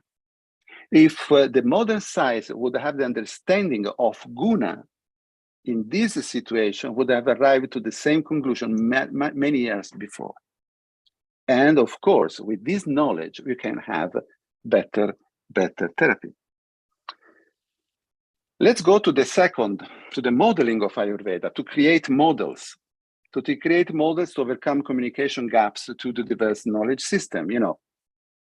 We have to create models. Models are things that speaks without words, but describe and formalize in logical and objective way the Ayurvedic principle used to interpret reality. And in a model, we can have simulation, visualization, manipulation, gain of intuition about the entity, process, or phenomenon being represented. Modeling is very, very important because it can enhance individual understanding, it can facilitate transfer of system details between individuals, can allow the individuation of system specification, and create a reference point for future usage and collaboration. Let's make another example here, just for modeling, a very brief one, because I could speak for a lot of time about the modeling of Ayurveda. If we think about the fact that a coherent ensemble of guna are grouped in conceptual items called dosha, and that coherent ensemble of dosha are grouped in functional items which are called dhatu, and that the coherence of dhatu results in ojas, as Charaka says also in the Sutrasthana, we can understand that the health and maintaining of the system, and so the ojas, is to maintain the system coherence.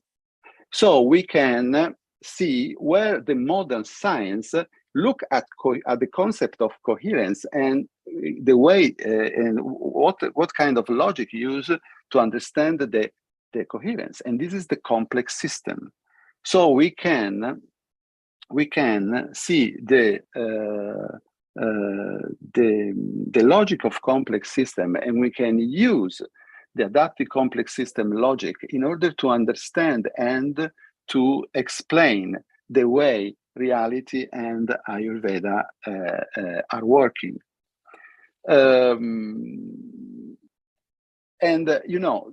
The complex system are these systems. This is a flock of birds. It's a beautiful that it works, and it acts like a whole organism, but is made out of thousands of single birds which are flying, they think, in an individual way, but they are flying in a coherent way according to the whole system. And you see the predator here that enter, and the flock behaves in such a way to let the predator pass, and the flock regain the shape that is connected with the health of the whole system, because it's the flock that allow to the birds to find temperature, insects, and whatever to maintain the whole system, the whole birds alive. And so the health of the system is linked to the coherence of the system and to the resilience of the system. So the capacity of the system to regain and to react to the variation of the environment. And this, for example, this is just a schematic. I think this is just a schematic situation on how it can work.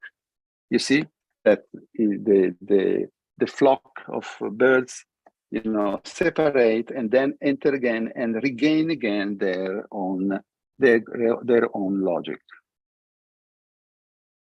Can you still see me? We can see you. We can see you. Okay. So I think that's okay. I'm almost at the end. So we have that that higher complexity correspond to higher adaptability, and this correspond to higher health, and so higher ojas. Ojas, you remember ojas, the word ojas means luster, means shine, means that it's something that you cannot allow anything to enter, but that reflects. And while lower complexity correspond to lower adaptability, lower health, and lower ojas. So this loss of complexity and simplification of physiological pathway represent typical features of many diseases, as well as of the aging process. And we know this, and modern medicine knows this very well.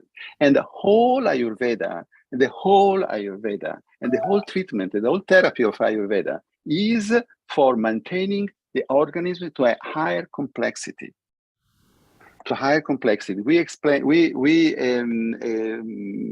examined this concept a few years ago in a book that we published with Professor Narayanan Nambi for the spring, in which we were examining how this concept of complexity and adaptability is at the root of the possibility of find a connection between modern medicine and Ayurveda about the concept of health. Adaptation is the meaning of nature. Health is optimal adaptation. We can find this information also in Ayurveda. Of course, this beautiful shloka of Sushruta, as the moon, the sun, and air support the cosmos with releasing, receiving, and dispersing. Likewise, Kapha, Pitta, and Vata support the body. And this is fantastic because this is exactly the manifestation of resilience and of health at the cosmic level that we can find again in our level. The last point is localization of Ayurveda. Ayurveda must be available to everyone and everywhere. So we have to be able to transport and apply Ayurvedic principle locally. And this means that we cannot pass Ayurveda as it is. There is a whole story, from at the end of the Second World War. Americans were very much surprised because there was a big economic boom in Italy. And so they were, people were buying refrigerators, were buying a washing machine, were buying everything was American, but they were buying everything but not cars. And so they were surprised why, Italians are not buying cars. They have money. They do not spend money for cars. They spend money for everything else, but not for cars. They realized when they arrived in Italy, the people from General Motors, they arrived in Italy and saw that the American cars were too big to enter in the streets of Italian cities. So we cannot bring, but we have the things as they are from one culture to another. But we have to maintain the engine, the tradition. This means the tradition the same, but it has to be applied to the local environment. It's like, these computers, we have the Microsoft Office, for example. We have Microsoft Office that the engine is the same. And then we have the localization of Microsoft Office that is different in different country with different, keyboards, letters, and other things. So we have to do this. We have to being able to localize Ayurveda. For example, in Italy, we have rasayana, which are not known in India. And in India, there are rasayanas, which are not known in Italy. Those rasayanas which are good in India because there is an ecosystem which is good for them. Our rasayana or products are good for our ecosystem. There are differences also between North India and South India. You know this very well. So we have to generalize Ayurvedic principle for doing this. And for doing this, we need very much the translation, the point one, the translation and the reformulation of Ayurvedic principle. We have to have an Ayurvedic interpretation of local parameters. We have to understand the Ayurvedic value of Parmigiano Reggiano. We have to understand Ayurvedic value of wine. We have to understand Ayurvedic value of other things that we have here, and we have here from millennia, which are good for us. Even if they are in Ayurveda, they said that are not good, but because there is a different ecosystem, and our genetic background, our microbiome is different. And so we have to make an Ayurvedic interpretation of local parameters, and then we have to tell to the people what they can do with Ayurveda, rather what Ayurveda does. So we have to render something practical, something real to the people of what Ayurveda can do for them. Not just in general of what Ayurveda does. And this, I think, is the most important point. I conclude with the fact that we have found so far in this brief lecture several commonalities between modern science and Vedic science in Ayurveda. We have found string theory, in some kind of other darshana, breaking of symmetry, Purusha Prakriti interaction, primordial vibration, Raja Sattva Tamas Om, matter reality, Pancha Mahabhuta, reality, perception, phase interference, guna, coherent system resilience, ojas. So this is the way I think we should go on for finding a new paradigm that will allow to discover a new science in the future. Ayurveda is timeless. Ayurveda gives us a spectacle to see nature through the eyes of nature. Ayurveda is based on physics because it's inclusive, like Ayurveda. Physics and Ayurveda are inclusive. But for its inclusive nature, Ayurveda can explain modern medicine, while modern medicine, being exclusive, cannot explain Ayurveda. And this is something that is very important. I mean, without offense for modern medicine, but modern medicine cannot explain Ayurveda. We have to help modern medicine to understand Ayurveda. We have to help modern medicine to become more inclusive to understand Ayurveda. Ayurveda and modern medicine can be interfaced but through physics, because physics is the way that we can use to make this kind of ampliation of modern medicine.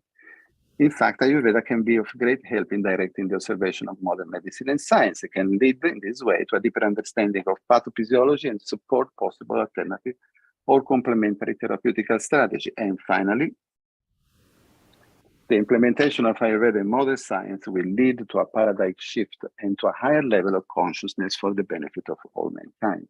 And with this, I finish. Thank you very much. I think that was amazing. It was fantastic to hear all the fantastic commonalities that you brought together.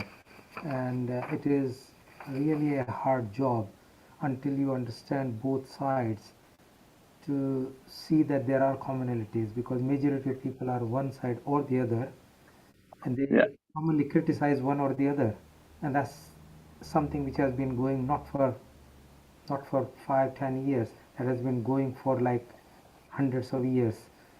And the real life is that I don't want to criticize one or the other and one is better than the other. No, because both are good in their own way. If you have a heart attack, you wouldn't be taking some herbal medicine or this.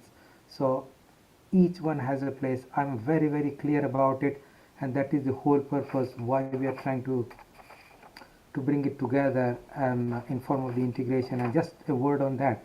Integration, according to the dictionary, if you look in Cambridge dictionary or that, integration is for bringing two together. A European integration does not mean Italy will disappear and France will disappear. You are integrating the economy of the country, so it's called EU integration. Same is calculus is integration of mathematics and physics. That does not mean that mathematics will disappear or physics will disappear. They will still exist. It's But you know the biomedicine, and then you know the sometimes the power of our colleagues that they use integration another way. They use integration in another way. It's a very dangerous term, in my opinion. Yeah, no, I think that is the reason that people misinterpret, and that's completely very, very different. So I think the whole idea is bringing the good things for everything together, which is what you talked about. Bringing what is good in Ayurveda, what is good in modern medicine together, what is good in homeopathy also there, because that's another science. There's something good in reflexology, there's something good in Ayurveda, something good in Tai Chi, something good in acupuncture. Why not? Acupuncture is an ancient science from Chinese, like thousands and thousands, and there's something good from there. Why can we bring it together? And one of my colleague medical doctor, she's a diabetologist, she is working on acupuncture to bring it together, how they can reduce the neuropathy, and that is amazing work. Why don't we do it? And this is the whole purpose. And I think what you have talked today in a deep scientific way was amazing. I've not heard that deep science before. I think the way you have talked about Jala with Jiva, Tejas with Chari, Vayu with Trace, is Akash with Srota. It just goes. And how does it need, and gunas, bringing with motion, with the cohesion and the transformation, is just something which is extremely deep. And I think it's very good that we bring it together, and you would be a big asset to our force of bringing it together. And with that point in mind, we have had a plan to have different groups working together to bring the scientific and evidence-based approach, because we don't want to be quacks saying I have treated 2 patients here, 3 patients there, 5 patients there. No, anybody can do it. It's how good the scientific evidence is and how we can actually bring together. So it will be good to have a group working together on bringing all the evidence base for this, so that we can go to the health authorities and tell them, look, this is the benefit, this is the value of it, this is the evidence base, and therefore they can use. I don't know if you know, in the health system, the NHS, everything is free to the point of care of delivery, and you can't just go and have your health care from a person unless you want to pay for it, and people are very scared of paying because it's free. So we need to work in a very systematic and very conscious and in a politically pleasant way, so that we do not disrupt the pathways, we do not annoy or make people unhappy, but in a pleasant way bring where things can work together, and then make it more and more large, to the extent that people can see the benefit even without us saying it. It becomes so robust and so transparent. So I think what we have done today is wonderful, and I think we have got more wisdom from Madanji, from Ish, and many other people like Naveenji. So I think both of you, Madan and Ish, I would like to have your views, and then hopefully we got another 10 minutes, so that whole day has gone amazingly. So Ish. Yeah, thank you very much, Dr. Rajivji and Dr. Antinu. This was really enlightening. And you very rightly put across through the example of Alzheimer's, like how we see the rarefication of the brain tissues. So we can really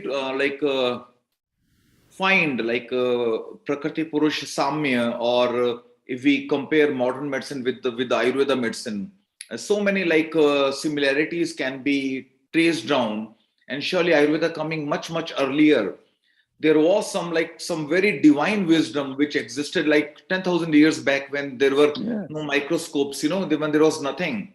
And how finally they could relate to, like, for example, if we take bronchial asthma, they have spoken that this comes from Vata Kapha, and Vata Kapha lead to nodule formation. For example, all the cancers are Vata Kapha predominant, because Vata Kapha, when they merge, they solidify. When a bronchial asthma patient is coughing, then he is coughing out like Kurtzman spirals and Ashkoff nodules, which are Vata Kapha solidification. So really, any modern parameter, it could be like cholesterol, it could be blood sugar, any metabolite, any inclusion bodies in the cell, as you rightly told, like fibers in the nervous tissues. So any inclusion body can directly be correlated to some kind of like Agni Mandya or accumulation of some ama.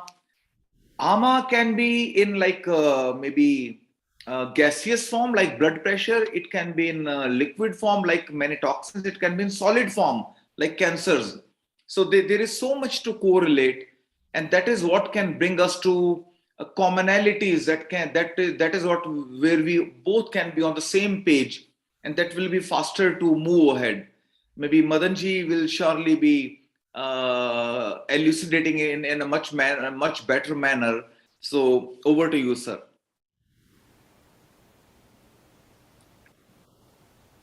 You can unmute, Madanji. Yeah, I'm using.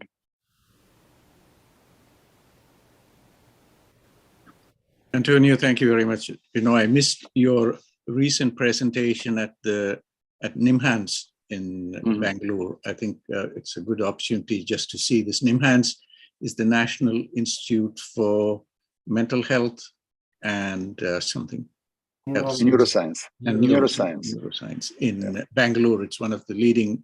It's one of India's leading institutions for neuroscience, and Antonio presented there last week. I couldn't attend. Now, our connection with Antonio goes back a long time.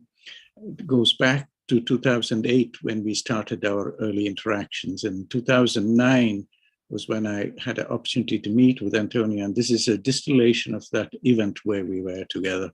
And this is, Antonio, this is more important for our platform here in terms of global health and One Health and, One Health agenda. 2009, Antonio organized a very, very amazing meeting. It was titled The Meaning of Life Awareness, Environment and Health. And this was in March 2009. And we had several people with us. Particularly important was Brian Josephson there, who's talking, the professor of physics here, and of the Josephson Junction fame. And he said that in his lecture, he touched on the Eastern philosophy and Western science, which Antonio has elaborated so nicely. And then Brian Josephson went on to say that reality is too complex to be reduced to a formula in general. And this is where Antonio has taken us forward. He's taken us further into that story, using his curiosity to understand Ayurveda and the Ayurvedic terms, etc. And that thinking there, in that second slide of yours, you took us very deep into these principles, Antonio. You presented this concept of a synapse, and you said two things come together. And I look at it slightly differently. I look at it as saying that 2009 meeting where you gave us that entirety, and within that entirety are embedded different aspects. So it's like a cell having taken a mitochondria inside. That is where modern biology, modern medicine, modern physics sits in there. It sits in an entirety. And that vision was given to us in Advaita Vedanta by Adi Shankara. Adi Shankara's Advaita Vedanta is all about that one entirety. Within that, we have different systems. And I also take the point that there are details that would have been better understood in modern biology if they approach it from concepts of gunas. And I think this is one area where we need a lot of discussions, the Vimshati gunas, the 20 opposites, the 10 pairs of opposites, and how they change the workings of the human body, even a single cell or the rheology of blood, for instance, as that early trigger for disease. As Ishji says, there are certain conditions where simple aspects, you just need to change the pH just a little bit, and that is enough to bring back one guna that is going out of control. And I think those simple examples are the ones that we should pick up and present to modern biologists. From University of Perugia, there was a recent study on looking at the microbiome, the nasal microbiome in COVID patients. And what they find is that a large number of COVID patients have a dysbiosis here, the nasal microbiome. And the hypothalamus just sits just below the nasal cavity there. And if you have any inflammation in the hypothalamus, it upsets the entire HPA axis and you got problems. And the whole immune system is compromised and so on. So the language is there in Ayurveda. And the treatment, when I looked at this study from Perugia and I look at it and I say, oh my God, they are changing with Nasya, Anutailam or something, a very simple intervention. They're changing with ghee. You remember the Indian government advised to put ghee. Yeah, put ghee, exactly. Put ghee, Anutailam or whatever, that you use, just to change the guna of that interface. And just by shifting that, you can change the entire coherence of the system. You use that wonderful word, coherence of the system. Coherence is disrupted. So you have given us a very detailed and a very deep perspective how to bring that language. My only difference, Antonio, I mean, we've discussed this at length at many places, is that the darshanas, the Shad darshanas or the 9 darshanas, they describe reality, which you've touched on nicely, but that reality can contain modern biology, modern medicine. But temporarily, your representation is correct. You're saying, bring the two systems together and form those bridges, those synapses between these two. And we've heard from our earlier speakers about skin as a way. Skin is that interface between where we are and how we can enable major changes, systemic changes. Vata sits on the skin. How with simple abhyanga or massage in the opposite direction, Udvartana versus abhyanga. You just change the direction. One uses a dry treatment versus oily treatment. How you can actually bring about incredible physiological changes. Maybe that is a dialogue we can have where we can bring contemporary medicine people. You can see up here, I keep talking about this ongoing interaction with our colleagues in Toronto, with the university health networks in Toronto. We have put all the hospitals of Toronto together, and we are looking at these areas of work. And maybe Mauritius, maybe Africa, maybe Europe, maybe Italy can all, and UK certainly, can all come together under your leadership, where we can look at those practical, immediately tangible outcomes, you see. And I think... Madan, very nicely put there. So we move to the next section where I'm interested. We have lots of experts in different countries, lots of specialists in different countries. For several years, and in fact several decades, they're trying to bring it together. If we agree that Ayurveda in Europe, in Italy, UK and Germany, doctors can now study Ayurveda medicine within the framework of postgraduate medical education, which is recognized by medical councils and the universities.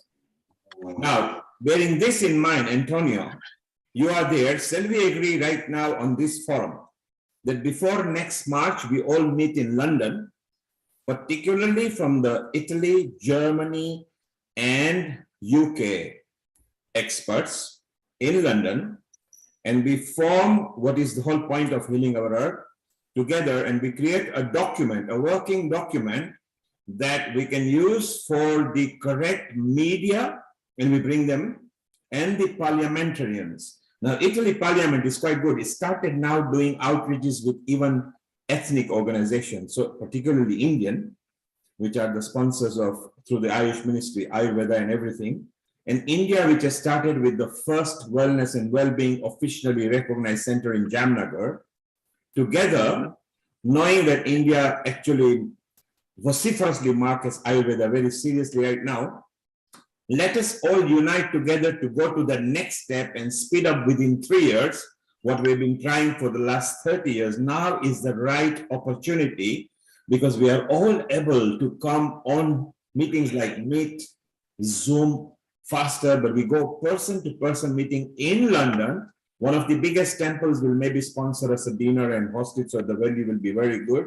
We actually bring the people who make the decisions, who are there, education authority, parliamentarians, and the media, which are very important for us, who can actually bootstrap us and leverage us to the next solution. So Antonio, the way you presented today was exactly, without knowing much about you, when I was talking about you before you came on, it was an alternative view. So it was very exciting to watch.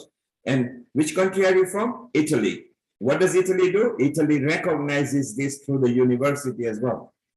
So Rajiv, what are your thoughts? Let's go. Rajiv, your thoughts for a minute. We go to Madan, then we go to Ish, because Ish will be, he's linked with the Ayush Ministry, so it'll be very good to get this thing rolling faster. I'm very excited. It has been a fantastic day, and I think we have got a galaxy of speakers, and particularly this topic, as you know, for years I have been working on it, is so close to my heart. Bringing the things together, getting the things better together. So as you have touched, we should do that. I think we have got enough time, we have got enough people now within our group, so that we can meet together, do that thinking together how we can, as you mentioned, bring whether there is possibility of bringing into the curriculum, because if it is possible, why not we do it? And we have got evidence base that it is beneficial for both sides, so why don't we do that? That's one part. And as you mentioned, we can just organize that in London in the forthcoming time. And the beauty would be that it will be scientific people along with the media and people who are influencer, and I think we should not forget politicians as well, because it will be in their view as well. So we should have selected lobbied politicians into it to bring it together. So that's good. And second part is to bring it for the public as well, because public engagement is necessary. Public has been supporting us so far through these seminars, and I get so many messages every day about when actually is going to happen. So I think let's work on both fronts. So thank you very much for the whole team. I would just believe entire day has gone just like a dream. I cannot believe we started 2 o'clock and it's 8 o'clock. We are still going with full energy. There is no like sucking, nothing like that. We are tired. We are not tired. We are more fired than in morning. We want to make it happen. Thank you very much, everybody. And Rajiv, at this point, on behalf of Healing Our Earth, the whole team, I would personally like to thank you and Ish for helping produce this episode over here. Tireless energy. You've been there before 2 o'clock. You're going to be here after 8 o'clock. And as you say, we are more charged up as longer we go. Madan, your view on getting Germany, Italy, and London first, UK, because we'll go to Latvia, Serbia. I don't know whether you are aware of it or not. Those 5 countries are also into regulated Ayurveda, and Sweden might turn as a first country, maybe complete Ayurveda. So I think we go in a systematic way. People like Lord Ranger, who from House of Lords can maybe prepare and help us put up a document. He's actually part of Healing Our Earth. Lord Poppet is part of Healing Our Earth. These are all connected to us. Important thing today, exciting big, Rajiv and Madan is bringing Antonio on board. Because Antonio's website, if you visited, has actually got exciting facets to it. He has got the indigenous Italians on board, and he has got Indians. Plus, he has got also retreats that is being planned. He has got a nice view in a YouTube where he actually shows a sample room and the facilities as well. So you see, Antonio has actually got a hands-on approach from an Italian person loving the Indian background and merging into a business, education, and on-ground facility. So that's exciting. Ish, on the other hand, has actually mastered, even by bringing Shantanala, a counterpart in Latvia, and by the way, Latvia, Serbia, and those 5 countries, they are actually in a regulated zone, which is very beautiful for us. We must move on that before the March 2023, in London, we do a weekend festival of just thrashing what we call like a white pepper. And Mother, you will be very good because you'll point us to the right research which will be there. Antonio, you will be very good in bringing your perception. And Rajiv and Ish are already working on it.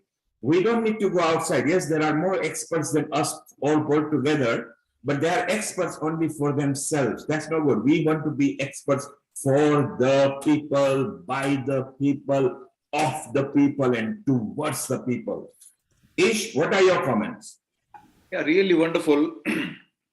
And maybe if I can update you regarding one more significant development in Mauritius.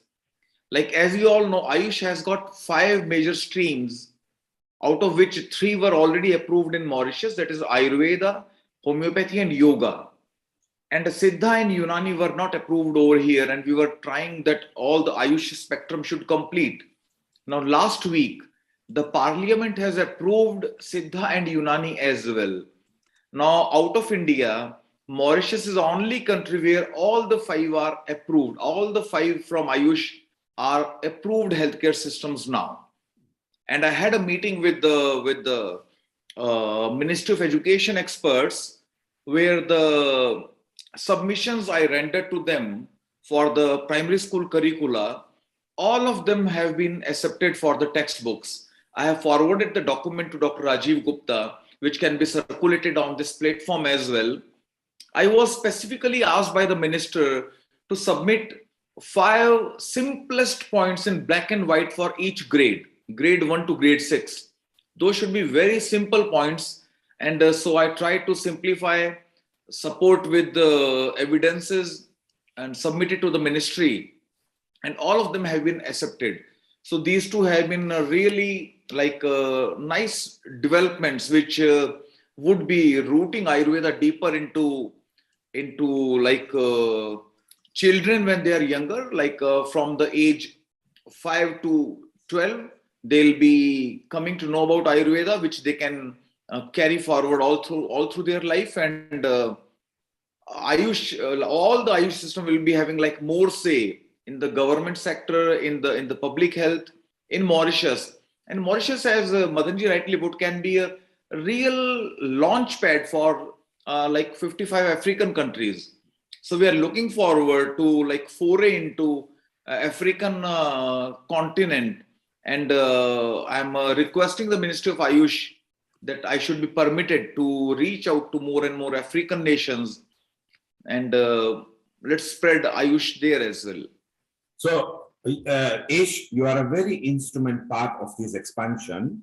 And you mentioned, because you are Indian Ocean and Africa is within part of that, immediately, let's put you in touch with Minaben in Kenya and Sanjay in Uganda. If we start with those 2 countries, which will be faster. Wonderful. Then we move to Tanzania, Malawi, because Healing Our Earth is connected everywhere. And me personally, I'm connected with people. Let's concurrently get going. Shall we agree here right now? And Madan, you'll be very good at your time for it. Let's create a simple board over here.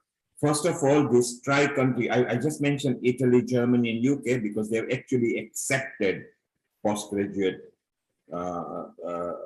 lectures on this and studies on this and everything. Because if we get that going first, then we'll go to the 5 countries, Serbia, Latvia, and the other 3 countries with them.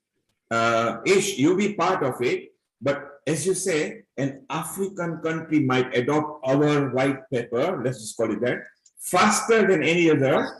Yes, because true. they have a different way of doing things. So, Yes. Madan, we can work on that separately. We'll actually task it that through our expertise of these 3 European countries, which will actually be part of the board of the Indian Ocean and Africa, that we actually present. And I think we fly to Nairobi first, to Minaben. It is then her job to bring the Chamber of Commerce have been in on Healing Our Earth. Let her do our hospitality. We just have to pay for the flight. Let her find a sponsor who accommodates us. Let's find a sponsor in Uganda who accommodates. We just fly in and we just enjoy it. What do you say? Excellent idea.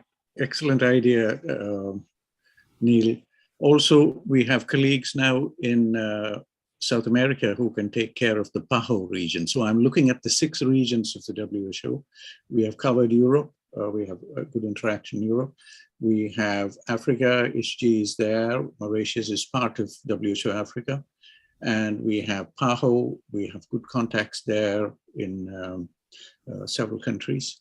And we have 3 other regions that we need to look a little more closely. I think we will discuss this offline, Neil, but yes, we're getting closer to where we need to be. And you already have good contacts in Nairobi. You can connect with that. The other thing I just want to say is that India, UK, there's a policy document from the Prime Minister's office on India-UK policy document. And it's very clear that thoughts on how Ayurveda needs to appear in the NHS is presented in the health aspect of that policy document. I don't have it here to share with yourself, but there is, in each of these countries are providing different models. Mauritius, as part of WHO Africa, is providing excellent initiatives that ISHG has started there. Antonio in Italy is a key entry point into WHO Europe along with UK, and we can make that happen. We have colleagues in WHO in PAHO region who can come into this. We will look at the 3 other regions also. So these are important discussions. If we can come together, then we can work through these in greater detail. Antonio is involved in a WHO technical document on Panchakarma also. And so, these are things that the sooner we can get it out to people so that they can think about it. People take a lot of time to think these things through. And now India has the big responsibility of having the global center for traditional medicine. So India is in a very privileged position for a good thing. Madan, we've already agreed. Before March, we are meeting here in London.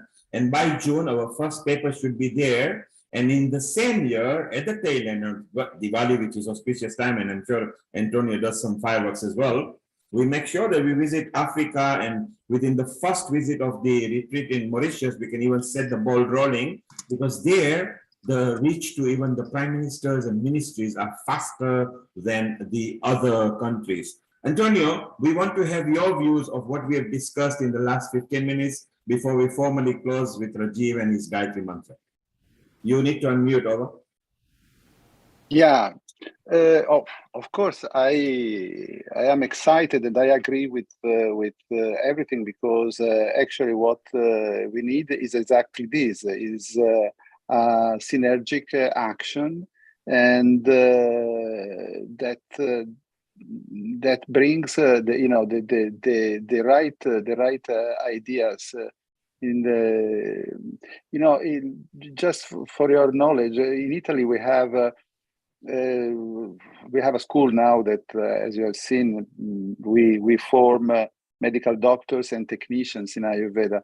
And the funny thing, by the way, in Italy is that we have we have a introductory course of Ayurveda at the medical school. Ayurveda is a medical act, so it's acknowledged by the medical board. The technicians now, they are acknowledged by the Italian government as a full profession. Technician in Ayurveda, they are covered by law. But Ayurveda is not acknowledged as a medicine. So, I think that we need this kind of action to make a kind of equalization of the information in all the country, but at the political level, because this kind of discrepancy, they are due mainly to ignorance. of the people. But there are other issues which are not so less important. Just one thing. One of the information that we have in Italy is that one of the problems that there is of a fuller knowledge of Ayurveda as a medicine is the law on herbal medicine. Because the problem is that a law on herbal medicine means that there is a kind of alteration in what are the possibility of sales of medicine, herbal medicine. And there are a lot of problems to have the countries to accept the Indian pharmacopoeia, or just to make the law less restrictive for herbal things. So in Italy there is, I think that also in the other countries, if a medicine is accepted as a medicine, full-fledged medicine, the government needs to give to the doctors everything they need. And what we need is a full pharmacopoeia. But they cannot give a full pharmacopoeia since there is not a law on the regulation of herbal medicine. And this is not only Italian level, but European level. At the European level, there is the THMPD, and then there is the Belfrit, which are different. And so there is a big confusion. So this act is not only for the diffusion of Ayurveda at the academic level, at the political level, but also to find a way to overcome these difficulties. For example, in Italy, we cannot have Guduci, Tinospora cordifolia, but in Germany is sold everywhere. But in Italy, no, because Italy is part of Belfrit, that means Belgium, France, and Italy, where Guduci is not allowed. This is good from, this is very bad, but it's good from another side, because we have to find a way to substitute Guduci with some other things. So we have to think. Yeah. And last thing, one of the most important things, just one of the teachings that we have in our school is for the medical doctor to teach how to read in an Ayurvedic way the medicine of the allopathic medicine, in such a way they can use, if they do not have anything else, they can use the allopathic medicine from an Ayurvedic point of view, causing less damage. For example, if you take an hypertensive, I mean, if you look at the Prakriti, and then you understand, calcium block diuretic from an Ayurvedic point of view, I mean, you understand which is going which improves Apana, Vyana, other things, and then according with the Prakriti, then you find immediately the antihypertensive that you can give to the person. Instead, if you look at the Harrison there is written that you just try, since it's a polytherapy, you just try which one works better. In this way, we reduce time, we reduce expenses, we reduce risk for the patients. But for doing this, we need information. We need to inform our colleagues. We need to inform politicians. We need to give the possibility to the politician to understand that they can get something with Ayurveda, because otherwise they don't do anything. Thank you, Antonio. That's fantastic. Antonio, I have put in the chat box. I have put a little thing there. If Neil will permit me to share my screen, because there are viewers here. Yes, you are a co-host, Madan. Thank you, Neil. You can sing and dance. This is for those who are joining us on YouTube. I highlight this document. It's a 2030 roadmap for India-UK future relation. You can get it online, so there it is. I'm going to go, so it's a long-term vision, 2030 vision. I'm going to go to the end of this document. This section 5 is titled Health. And there are many things listed here. I'll leave you to look through, but I want to take you to point number 32 here. Ayurveda and alternate medicine. So there is a provision made in that high-level policy document here on Ayurveda and alternative medicine. And this is a key document for any other engagements with other member states in other parts of the world. So that is one thing that I wanted to highlight. And the second thing, Antonio gives us some very specific details about the conflicts, the lack of coherence in the European regulations. Many people may not know about THMPD. Many people may not know about the Belfrit nations. And these are technicalities that are very important to show inconsistency within the EU regulations and between the member states. And those technicalities can be resolved. There are discussions going on between India and the European Union in certain areas. So I just wanted to highlight this. It'll be good when we come together and then we have a little more time to share notes, and maybe in advance we can share many of these things in advance. And Madan, just to remind everybody, that vision was made before who endorsed Ayurveda to be looked into. So the date can be preponed, and actually there is a group which is working on it, just waiting for the elections to prepare. So the good news will be, we might be a bit earlier, and our meeting in March could be more fruitful for it. So more so reason that we want to go ahead and do this. Rajiv, let's go and close now and remind what's happening next week. And after that, we just close off and then we'll be private.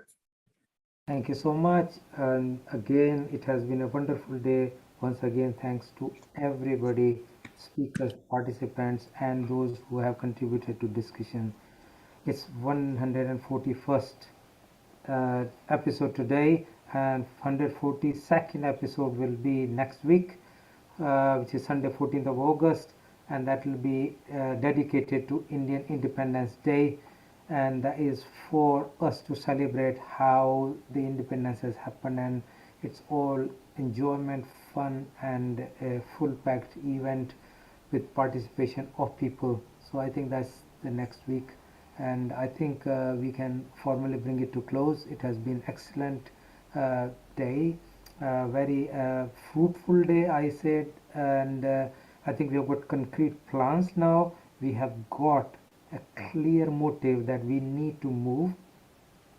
We have got 3 positive outcomes from today. One, we are going to have this document which we will need to work on between now and hopefully have an event somewhere before March, so that we can meet at least 3 nations and then try and produce a document stroke white paper that would then become a formal pressure point. Second is we're going to expand into other countries. So we're going to expand into the well-known Ayurveda Center, Ayurveda Point in Italy and the nation in the Europe. We're going to expand into Africa with Mauritius and other countries, including the Kenya and other African countries, and we're going to expand into other Far East countries as well, and then our partner country, which is across the continent, the USA, at probably into the formal later part of the next year. And I think that will bring us a proper global input, and I think that is the aim, and I could see the dream becoming a reality now. So thank you very much again. Let's do a prayer to great God for everybody to be happy and healthy with the Gayatri Mantra. Om Bhur-bhavasvaha Tatsaviturvarenyam Bhargo Devasya Dhimahi Dhiyo Yo Nah Prachodayat. Om